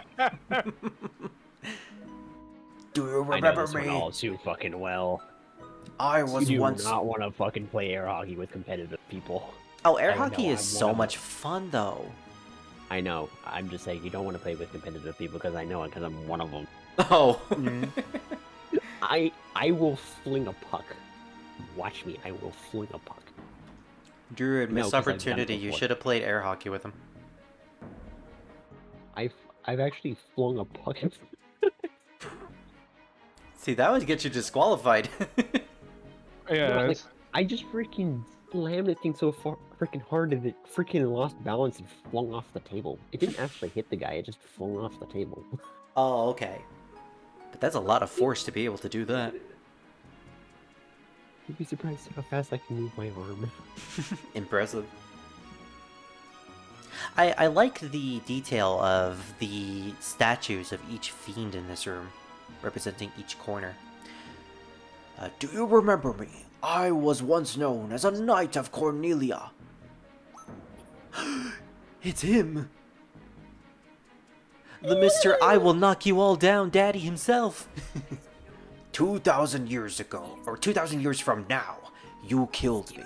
I am Garland. Oh, you did defeat me then. But the four great forces saved me by sending me back through time. So it turns out Garland was in fact the catalyst of the time loop. Once here, I sent the four fiends into the future, He's not lying. where they shall once again use the four great forces to send me into the past. So he created the four fiends. And when he dies in the future, the four fiends... No, okay, he creates the fiends. He sends the fiends into the future. The fiends then save him from death by sending him into the past, where Garland in the past will then create the fiends, and it will Yes. loop again. It's the time loop. Yes. So Garland is the catalyst for all of this. Yes. Why? We never find out, because the origin of the loop doesn't matter. That's the purpose of the grandfather clock. Because you don't find out until you play Strangers of Paradise. Yeah, that is in fact the origin. Which is it why it's explains called it in Final Fantasy Stranger- Origin. I just realized Yeah, that. Strangers of Paradise. Yep, that's the full title of the game. Oh my gosh. They knew what they Final were doing. Fantasy Origins, Strangers of Paradise. Yeah, way to go, Team Ninja.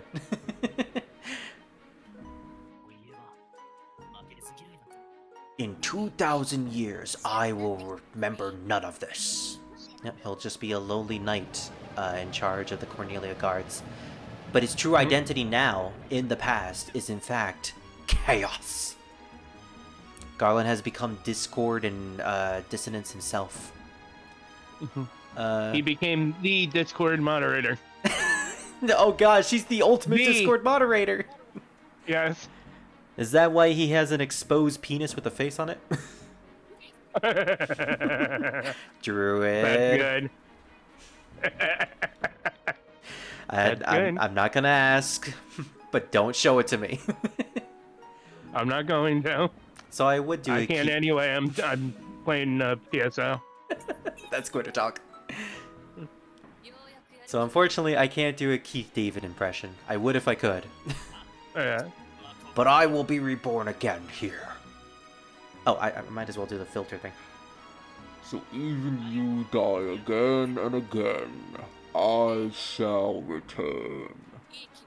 Born again into this endless circle that I have created. Man, what's with the Warrior of Light getting constantly trapped in cycles? Best song in the entire game. Chaos's theme. Also, yeah, if you look at his design, he does in fact have a monstrous head coming out of his abdomen. In the original game, it was straight up a penis. But they moved it a little upward. Alright, the original big baddie of Final Fantasy. This boss battle is very interesting in that in the original game of Final Fantasy 1, it was pretty easy to deal with Chaos. All you needed to do was be at level 50 and have some of the good spells and have decent protection. An interesting thing about Final Fantasy 1 though, is that with every subsequent re-release of Final Fantasy, they have constantly made Chaos harder and harder with every single re-release. Almost as if Chaos gets stronger and stronger as the cycles perpetuate. Which is the explanation in Dissidia. The more cycles that continue, the stronger the Chaos gets. I like that little touch. But because of that, we're fighting the PSP version, which is like the second to most recent version of Final Fantasy 1, so Chaos is actually going to be very difficult in this game. He has a lot of very powerful spells. He has the Agas. I think he has a couple of buffs. He has a really powerful physical attack. So if you're not prepared for this, you can get wiped out. As evident by the fact that my red mage is at low health. Hello. Meow.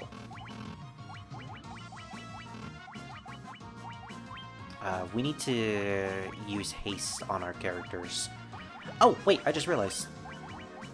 We have a speed drink. Temporarily raises agility. We'll use that on a different character. I'm not sure if Spider Silk will actually work on this guy, so let's have our warrior use it.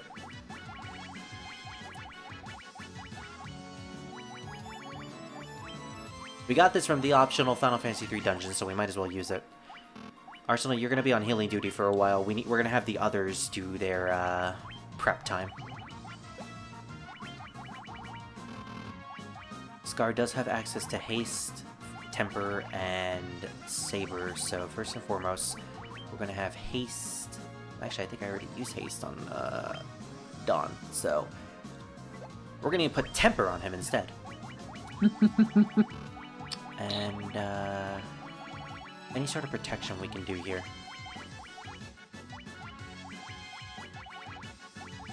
Not really, sadly.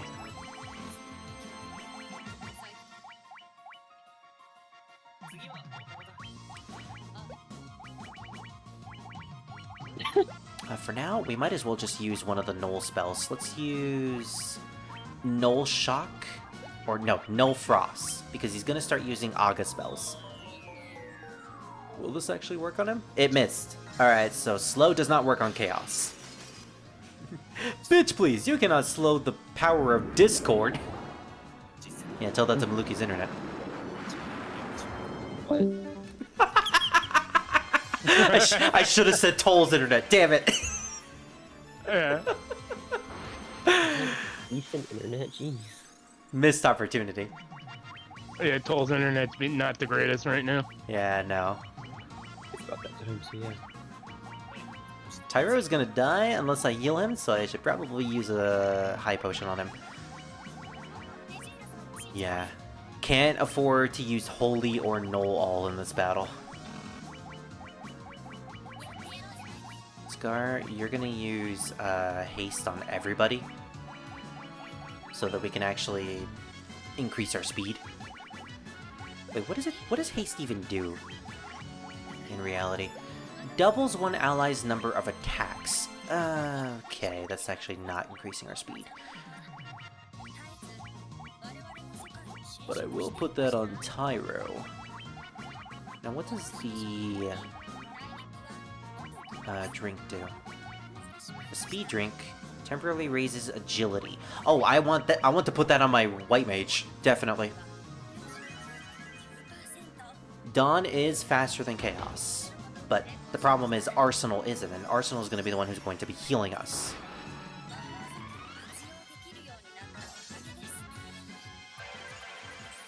Alright, so we can afford not healing this next turn.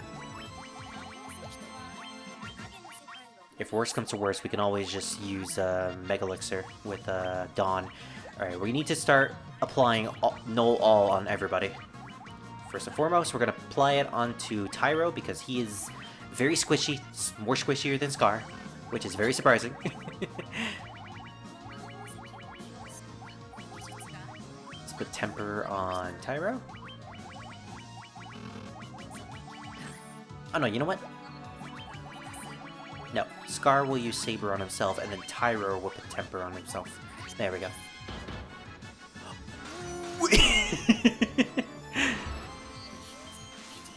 Stay strong, little Scar. Stay strong. Continue to flip off Chaos. I know you want to.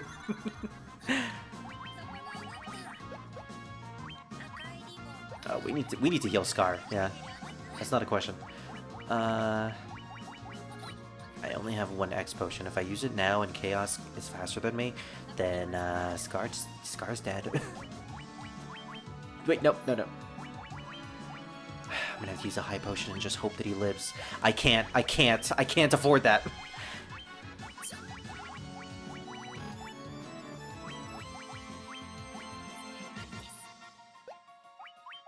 We need to start applying Null All onto everybody.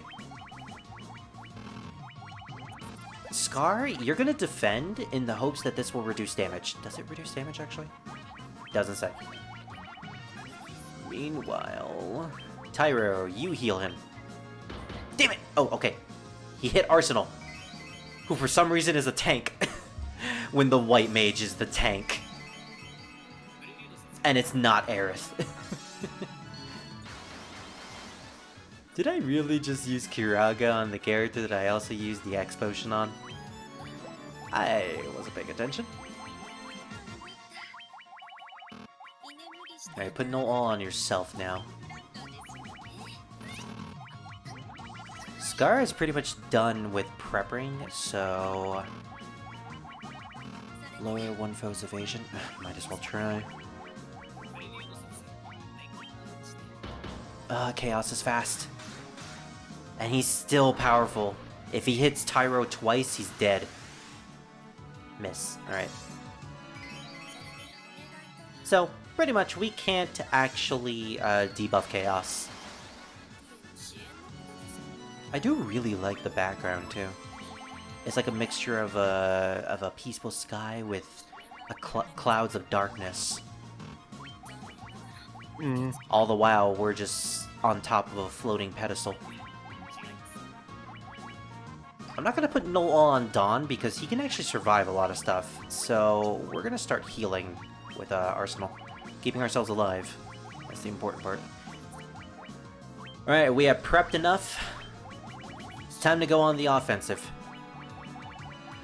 As a note, I believe Chaos also has access to a healing spell in this game. Which is just fucking bullshit. Oh, you gotta be kidding me. 49 damage from Tyro? Come on. I know you're the red mage, but seriously. I should have just equipped the defender at this point, which actually I think I might can. I think I still can. We can afford to use a holy. Yeah, we have the ability to equip stuff. Sword effective against the undead. Apparently not that good. A sword that casts blink when used? Huh. I did not know that was a thing. Wait, blink! That could actually be really good. Because that'll protect us against physical attacks. Oh, it's only usable on the person who's using the item. Well, fine, let's use it on Tyro. He constantly gets hit with physical attacks. Oh my gosh, he has Blink on him! I'm glad that I saw that. Alright, holy. How much is this gonna do? We probably should have used Temper on Arsenal if he's going to start using Holy. Because yeah, that'll do more damage if we do that. 1,000! Well done, Dawn!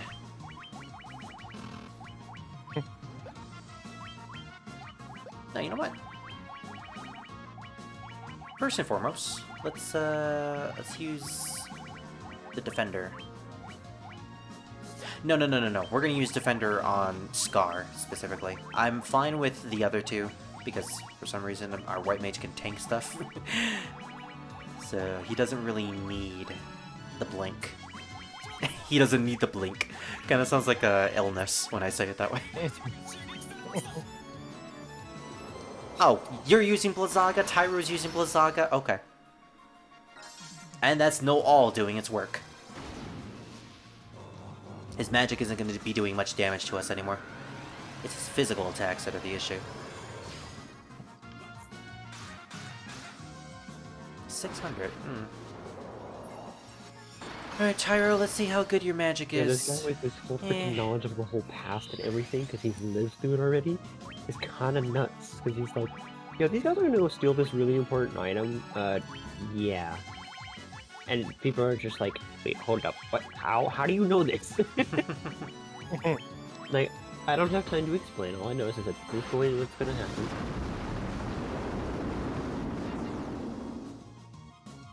Not even bother explaining. I like that premise too. Mm-hmm.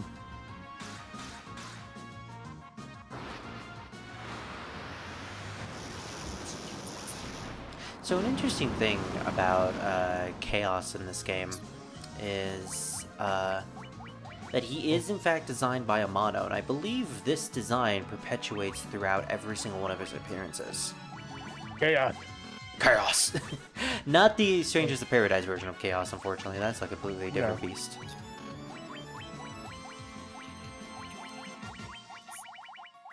Now, Druid, have you actually seen what happens at the end of Strangers of Paradise's final DLC? Not final DLC, but I did see what the ending of the actual game is like, though. What the?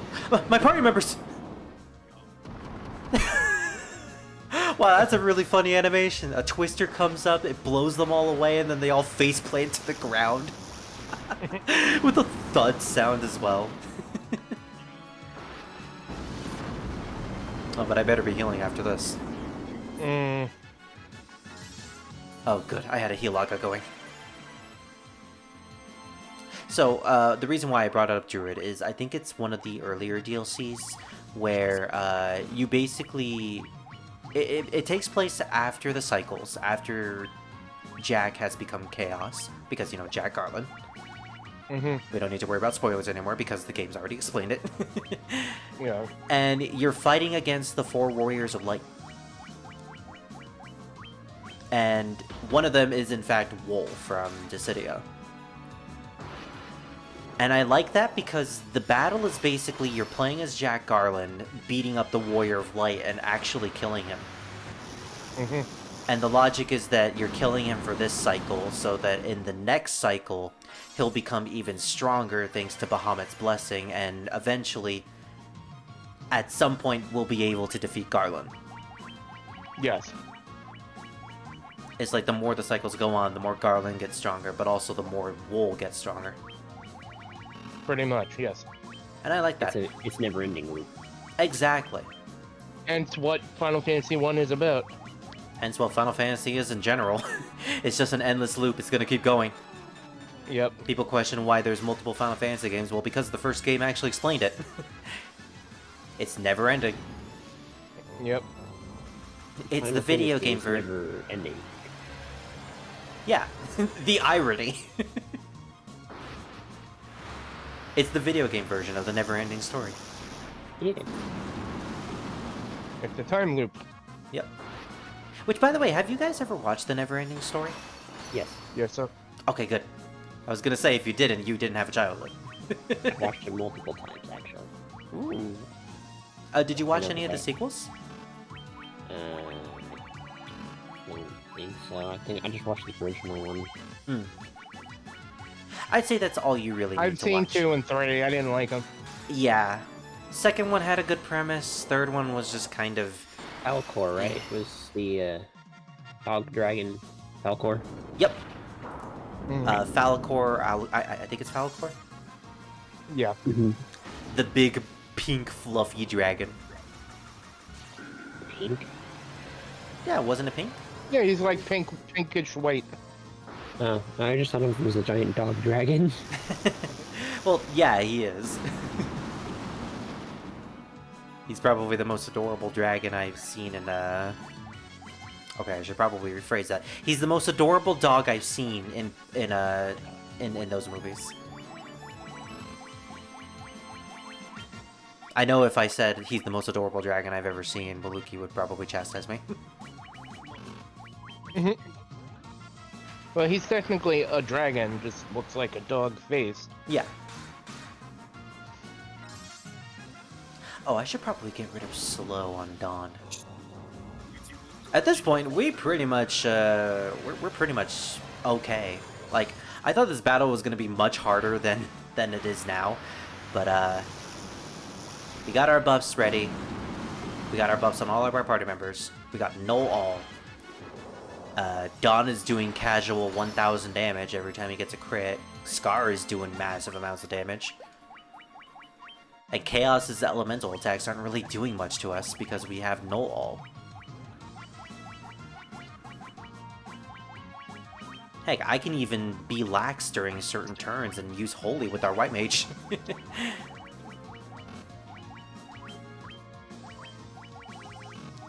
It's unfortunate, though, that Tyro isn't able to do that much damage compared to our other party members, but again, Red Mage. Oh. He's not capitalizing on his healing spell. I know he has a healing spell. I know he has Curaga. Or maybe Curaja, although that would be even worse. Imagine him having a full heal spell. This isn't Shin Megami Tensei. You shouldn't pull that out. You shouldn't pull It that could out. be. I like that. You shouldn't pull that out while we're looking at Chaos's Wang. Dude, put that away. There are children here. And we're just pointing to Scar.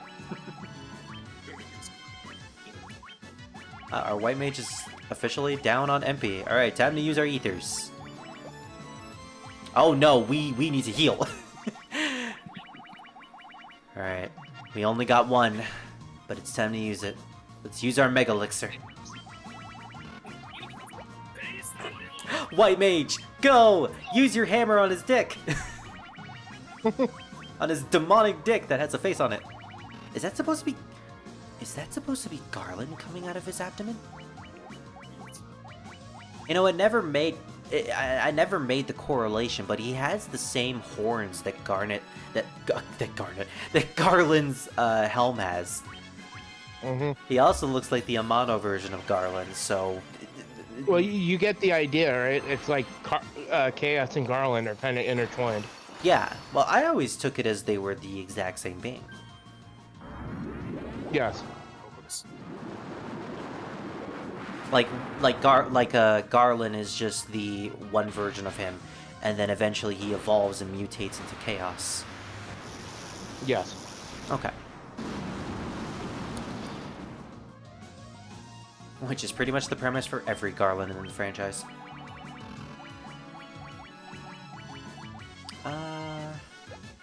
You know what? We can afford a Holy. Scar's almost dead, but we could use one. You're not doing much Tyro, so you could probably just heal Scar real quick. Oh wow, Tyro actually got the first turn. I don't get how agility works in this game.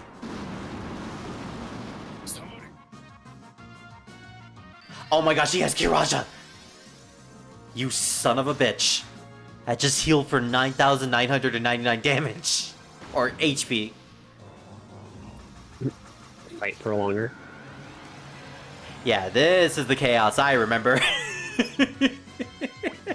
And I don't think he had the spell in the original game, too. Like I said, he gets harder with every single game that comes out. The cycles make him stronger. Yes. Did Strangers of Paradise come out after the Pixel Remaster?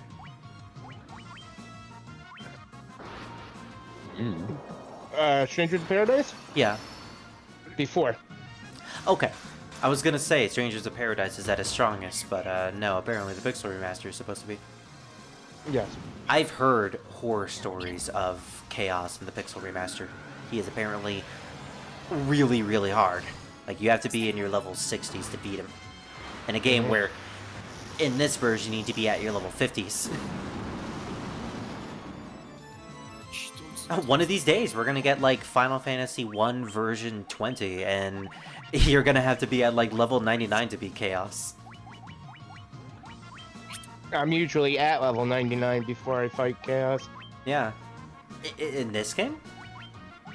Just in general. Oh. Level 99 takes forever in this game, though. Yep.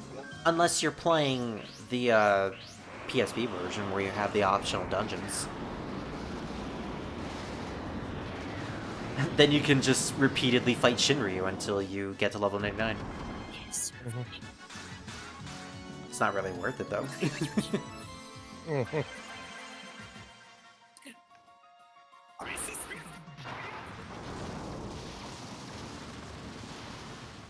Yeah, our buffs aren't falling off, so we're pretty much just spamming our best attacks at this point.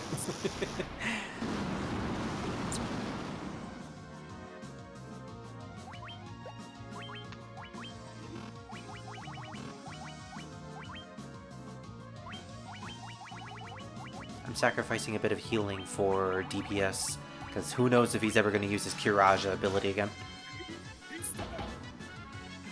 Ow.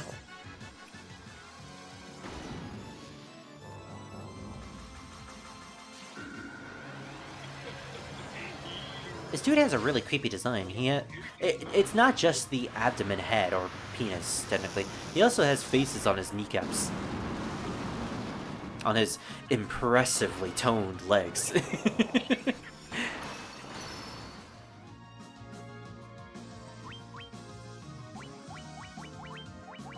I'll always hear Keith David's voice coming out of Chaos whenever I see him, thanks to Dissidia.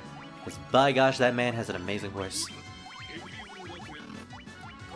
Which is funny, because in 2 different series, he has voiced gargoyles in both of them. Well, Chaos isn't technically a gargoyle, but he might as well be a gargoyle with his design.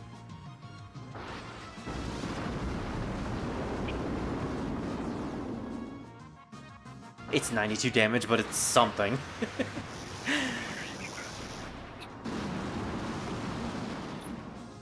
Alright, you know what? I'm gonna equip the defender on him already. I forgot to do that on Tyra.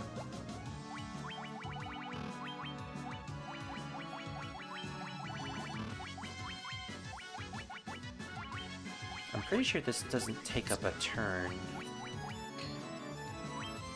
Alright, let's see how much damage this will do.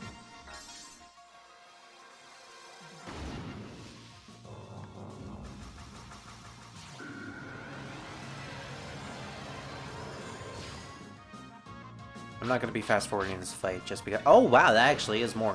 195, better than your magic. I'm not fast-forwarding this fight because I fast-forwarded through the entire game. I might as well show off the final boss.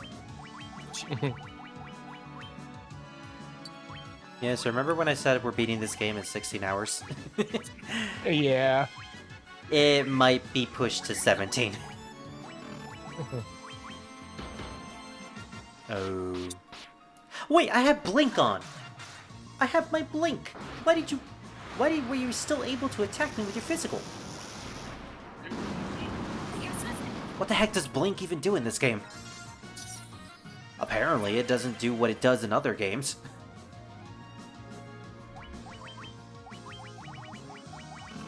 That's I guess I probably should have just put Blink on everybody.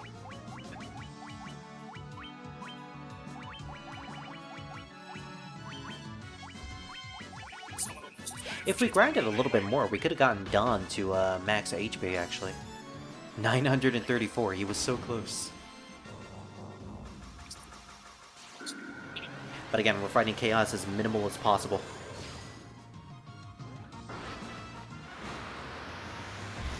You know what, while this turn plays out, I'm gonna look up his HP.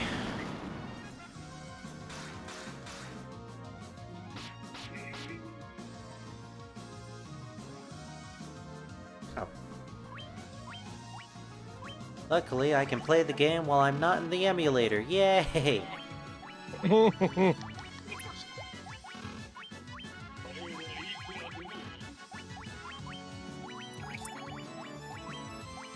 We need to heal our healer.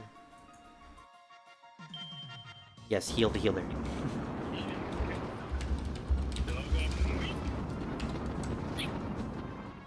Chaos PSP. Oh, I actually have all the stats for each version.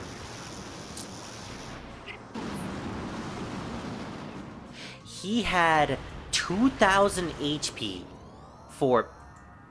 Never mind, he's dead! I looked away and he died!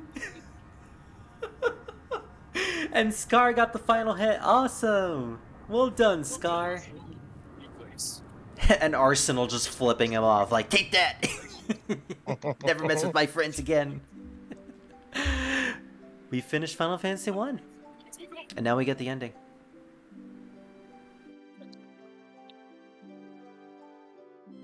That was certainly a battle. The time loop was severed at last. The endless struggle that raged over 2,000 years had ended, and peace prevailed once more. An anime can continue to be watched in peace.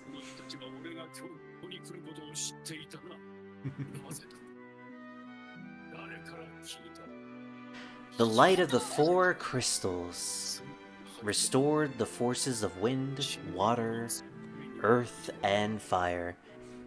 Earth, wind, fire, and air.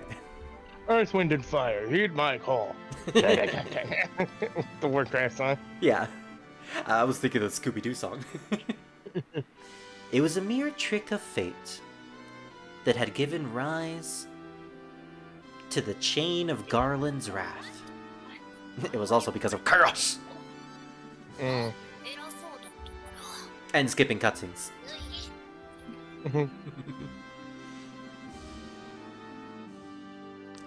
But magnified by the four forces meant to guide our world, that trick of fate also gave birth to the Fiends. So in reality, it was the Fiends itself that gave birth to the Fiends. That gave birth to Garland's power, which then gave birth to the Fiends. Monsters ran rampant, and the world sank into darkness. Which Are you sure about that? Which made Ansem a very happy person. Instead of the John Cena meme, it's Garland that comes out and says it. I will knock you all down. Do do do do. Yeah, no, it's the screen cuts open and it's like, are you sure about that?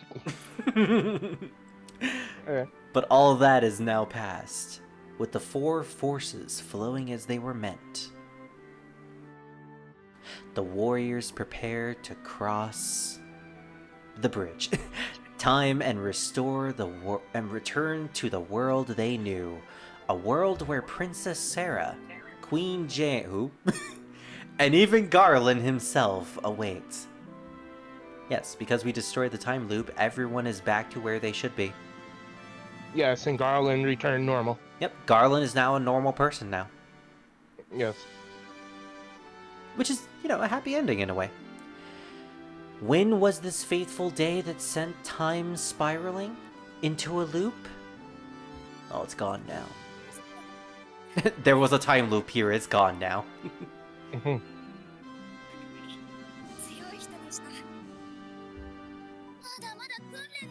I guess we'll never know. None can say.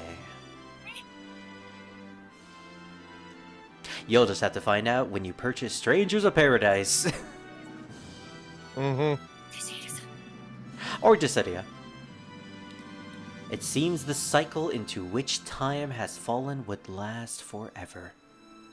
But the bravery of 4 young travelers changed that. They took the forces that filled the world with darkness and used them to bathe the world in light.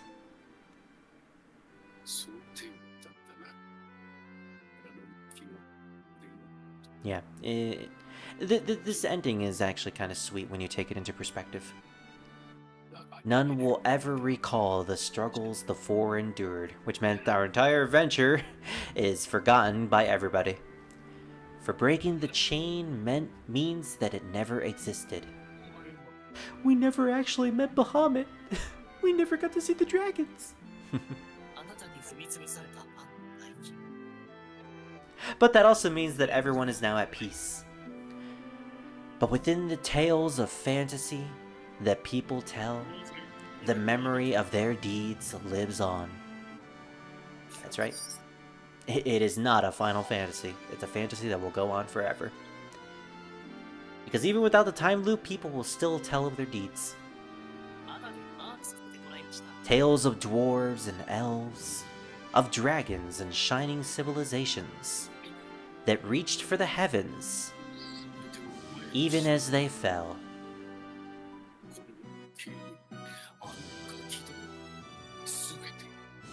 It's also a beautiful piece, too.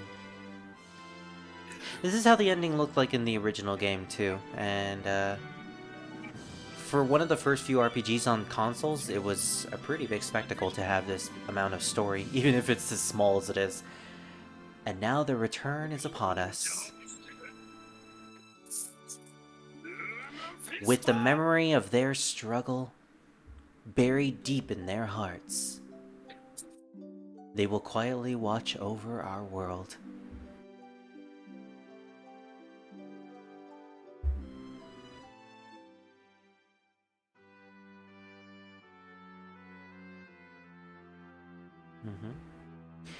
Remember always that the forces of the world must be used as they were intended.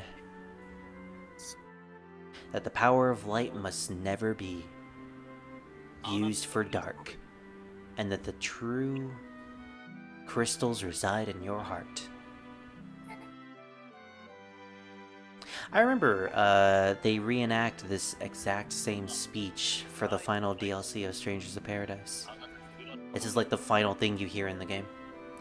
For you are the warrior who crossed time. That's right, the player itself is the warrior.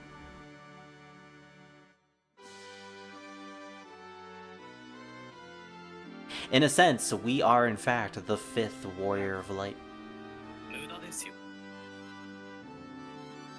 You are the bringer of light.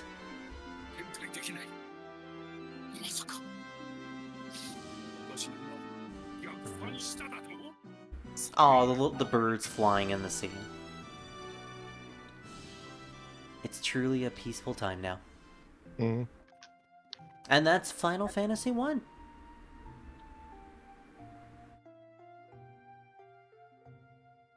Not gonna lie, when it talked... Oh, we have like a little FMV scene. Well, it's not an FMV scene, it's like a little image. That's cool. The Warrior of Light's sword. And the ruined towns. I forgot about this. Not gonna lie, when I was talking about the warriors will always watch over the world and be in our hearts, kind of made me choke up a little bit. Because the main premise of the... Durgan! The main purpose of the Durgan. The main premise of this playthrough was, in fact, to honor my deceased friend, which is why we named 2 of the party members after him. So, I felt nice doing that. But with that said, that's the end of Final Fantasy 1, the first game in the franchise. I have very personal, positive feelings about this game, since it was the first game that I really played for the Final Fantasy franchise. It wasn't the first, but it was one of the first few. I gotta stress that. And I loved it to death back then. Yeah, the encounter rate is very annoying, even in every single version of it. But it's really enjoyable to just go through a simplistic RPG with enough depth to really enjoy it at a gameplay's point of view. I love the fact that the game is so open that you could pretty much take whichever path you want after a certain point in the game. Like, you could theoretically go to any fiend so long as you have the necessary items to get to those dungeons. And the fact that the game doesn't outright tell you where to go. You gotta actually explore towns, you gotta talk to NPCs, gotta get information. You gotta be an actual adventurer. You gotta figure stuff out yourself. I really like that concept, and not many Final Fantasy games besides this one really do that. It helps the fact that this is a very simplistic game and the story isn't really all that important until you get to the end. But even then, the journey itself is still fun. Like, I still found myself really enjoying playing through this game, despite the fact that there wasn't really much meat to it in terms of the story. And once we got to the end, like, the whole time travel stuff, yeah, it can be convoluted when you really think about it, but it makes sense. Like, there's an origin to the time loop, there's a reason for the time loop, and when you get rid of that origin, the time loop subsides and everything goes back to normal. There's logic behind it, compared to other time travel stories, where they just throw logic out of the window.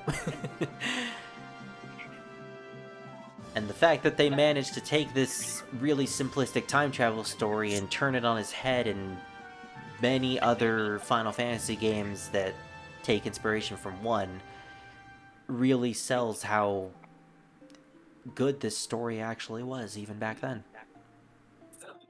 So I appreciate Final Fantasy 1. I appreciate for the fact that perspective, and I enjoy it. I appreciate it in the fact that it is a good story. Overall, I have nothing but great things to say about Final Fantasy 1. The only bad things is just the encounter rate. Which ultimately gets circumvented if you play the Pixel Remaster. Although I stated why I don't like the Pixel Remaster before. The graphics and the overall feel, the musical quality, I feel isn't up to snuff compared to the PSP version. The PSP version has everything going for it. The only thing it's missing is the added boosters, you know, being able to increase the speed of battles, able to auto-battling is a thing. Like, if you just want to get through Final Fantasy 1 as fast as possible, then go for the Pixel Remaster version. It's fine. You're missing out on all the optional content, but even then, Final Fantasy 1's optional content is not really all that important. But if you want, like, the best graphical experience for Final Fantasy 1, the PSP version, the 20th anniversary PSP version is, in my opinion, still the best graphically. I'll say the same thing about Final Fantasy 2 and Final Fantasy 4 while we're at it. Although Final Fantasy 4, if you're playing the 2D version, if you're playing the 3D version, then there's nothing really else to compare it to. But yeah, that's all I have to say about Final Fantasy 1.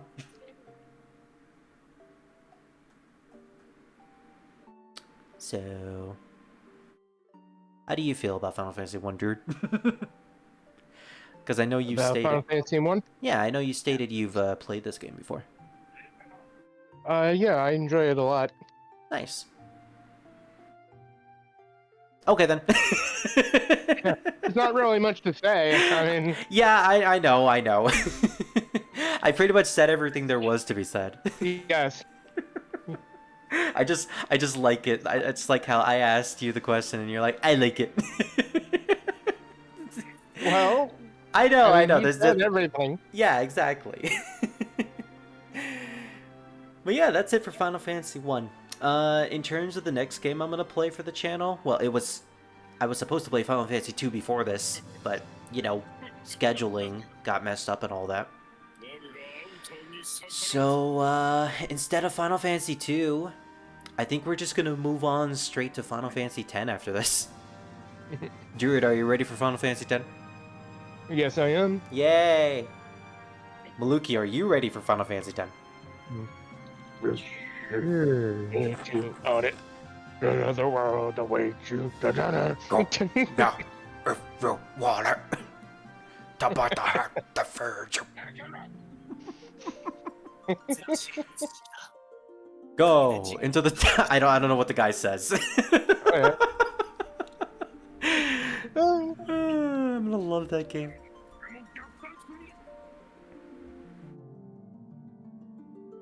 And we're also that gimmick I think still works in the HD for the Blitzball. really. You get one hit, yeah, and then after you get the Blitzball in there, you hide in the other in the goalie or behind the goalie, and the AI just flips the frig out. Oh my gosh! All right, well, when I eventually play Blitz, oh, it actually gives me the ability to save a game. When we get to play I think it Blitzball, still works in the HD version. yeah, you're gonna have I to don't be think there. they fixed that. Yeah. So apparently, I can save my game again. Awesome, and I have a clear data. Is there a new game plus in Final Fantasy 1? Yes. Huh. Let's see. There Take the is. data and load it. Yeah, I told you. Yeah, you can do a new game plus. I didn't know that. Oh, maybe I did do it, but it's been so long since I played one that yeah, it's flown over my head. Oh, we have extras too. Does this game act like the Pixel Remaster? And you get yeah, you get an art gallery. I'm sorry, Innocent. Yeah, we finished Final Fantasy 1 in just 2 sessions. Oh, what is our in-game timer, by the way? 17 hours. Yeah. This game is quick.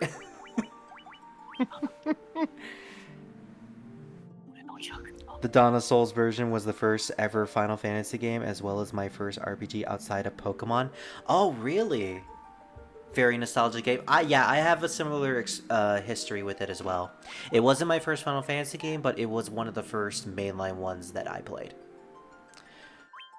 Let's load. I want to see this artwork. The Goblin. Oh my gosh, we get the Amano artwork. Awesome. So I don't actually have to go on the wiki. We have the Goblin. We have the Warrior of Light in his blue armor attire with the PS1 pixels. Or PSP pixels. You got the Skelly Welly. You got a Zombie.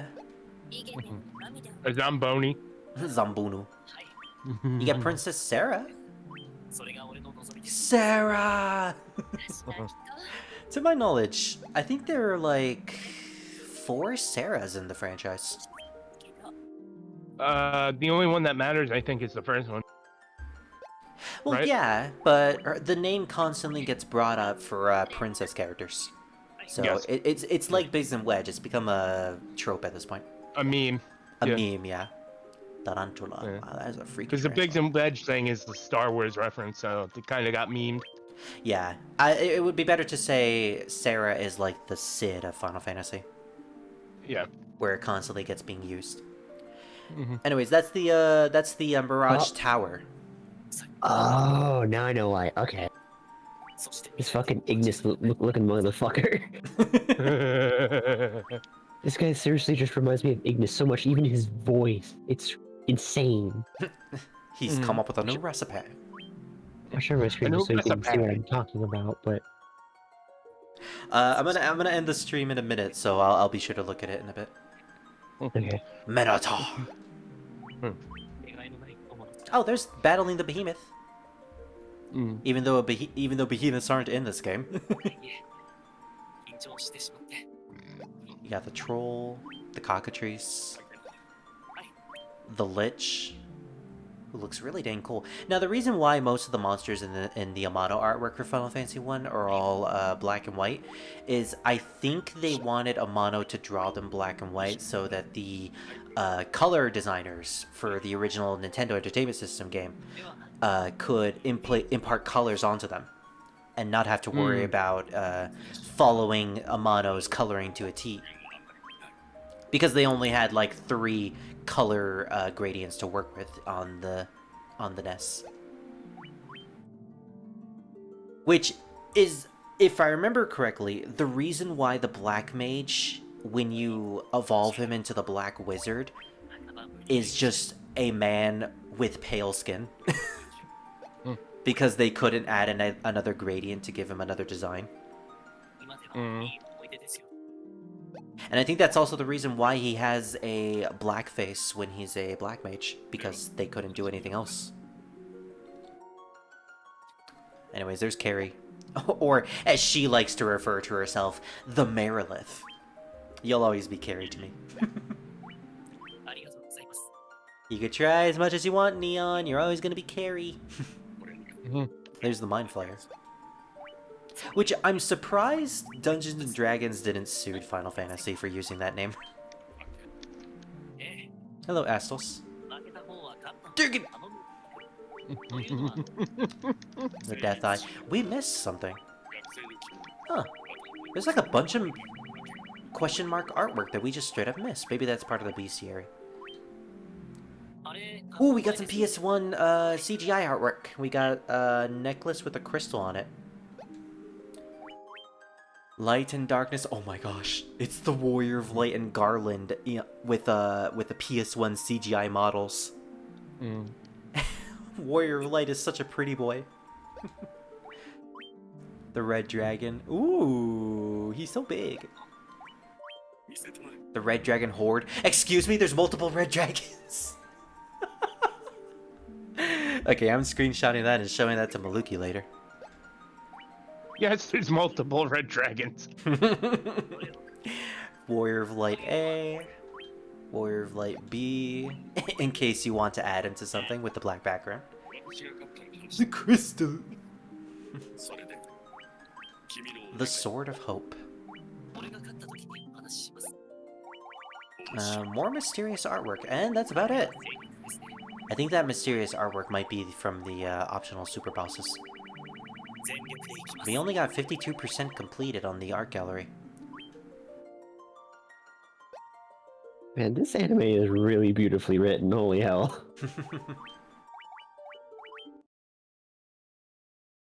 Oh, this is classic. Wow.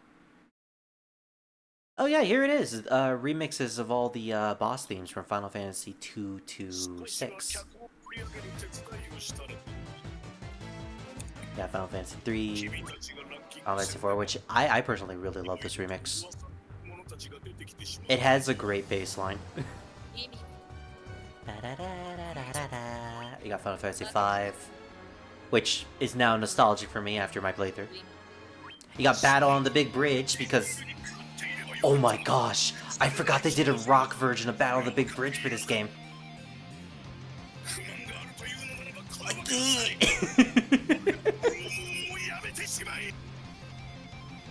Yeah, because obviously you fight Gilgamesh in this game.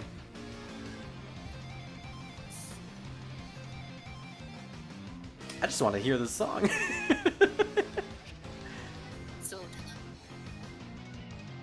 Well, Spirit, you don't know if you do or not, because you didn't do New Game Plus. Well, I could have fought him on normal game anyways. Oh, okay. But I'm not going to. Gotcha. If anyone really wants me to get to the super bosses in this game, I could do like an extra session after the Final Fantasy Marathon.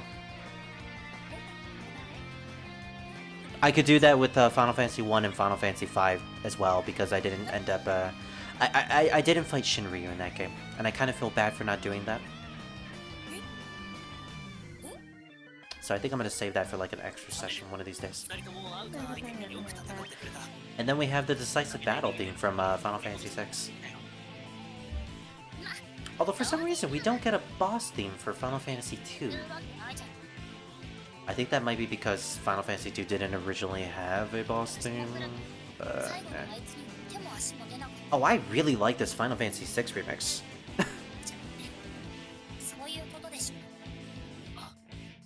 Along with the anime characters in the background, it's so cool. Alright, but that's it for Final Fantasy 1. Join us next time for Final Fantasy X. Druid, you're gonna be there.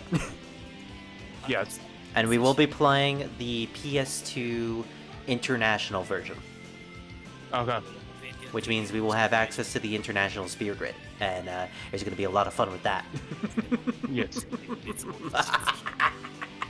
Tune in for next time. And goodbye, everyone. Thank you for joining this series. I had a blast doing this. Yippee! Yay! Thumbs up at the end, because I can do that with my model.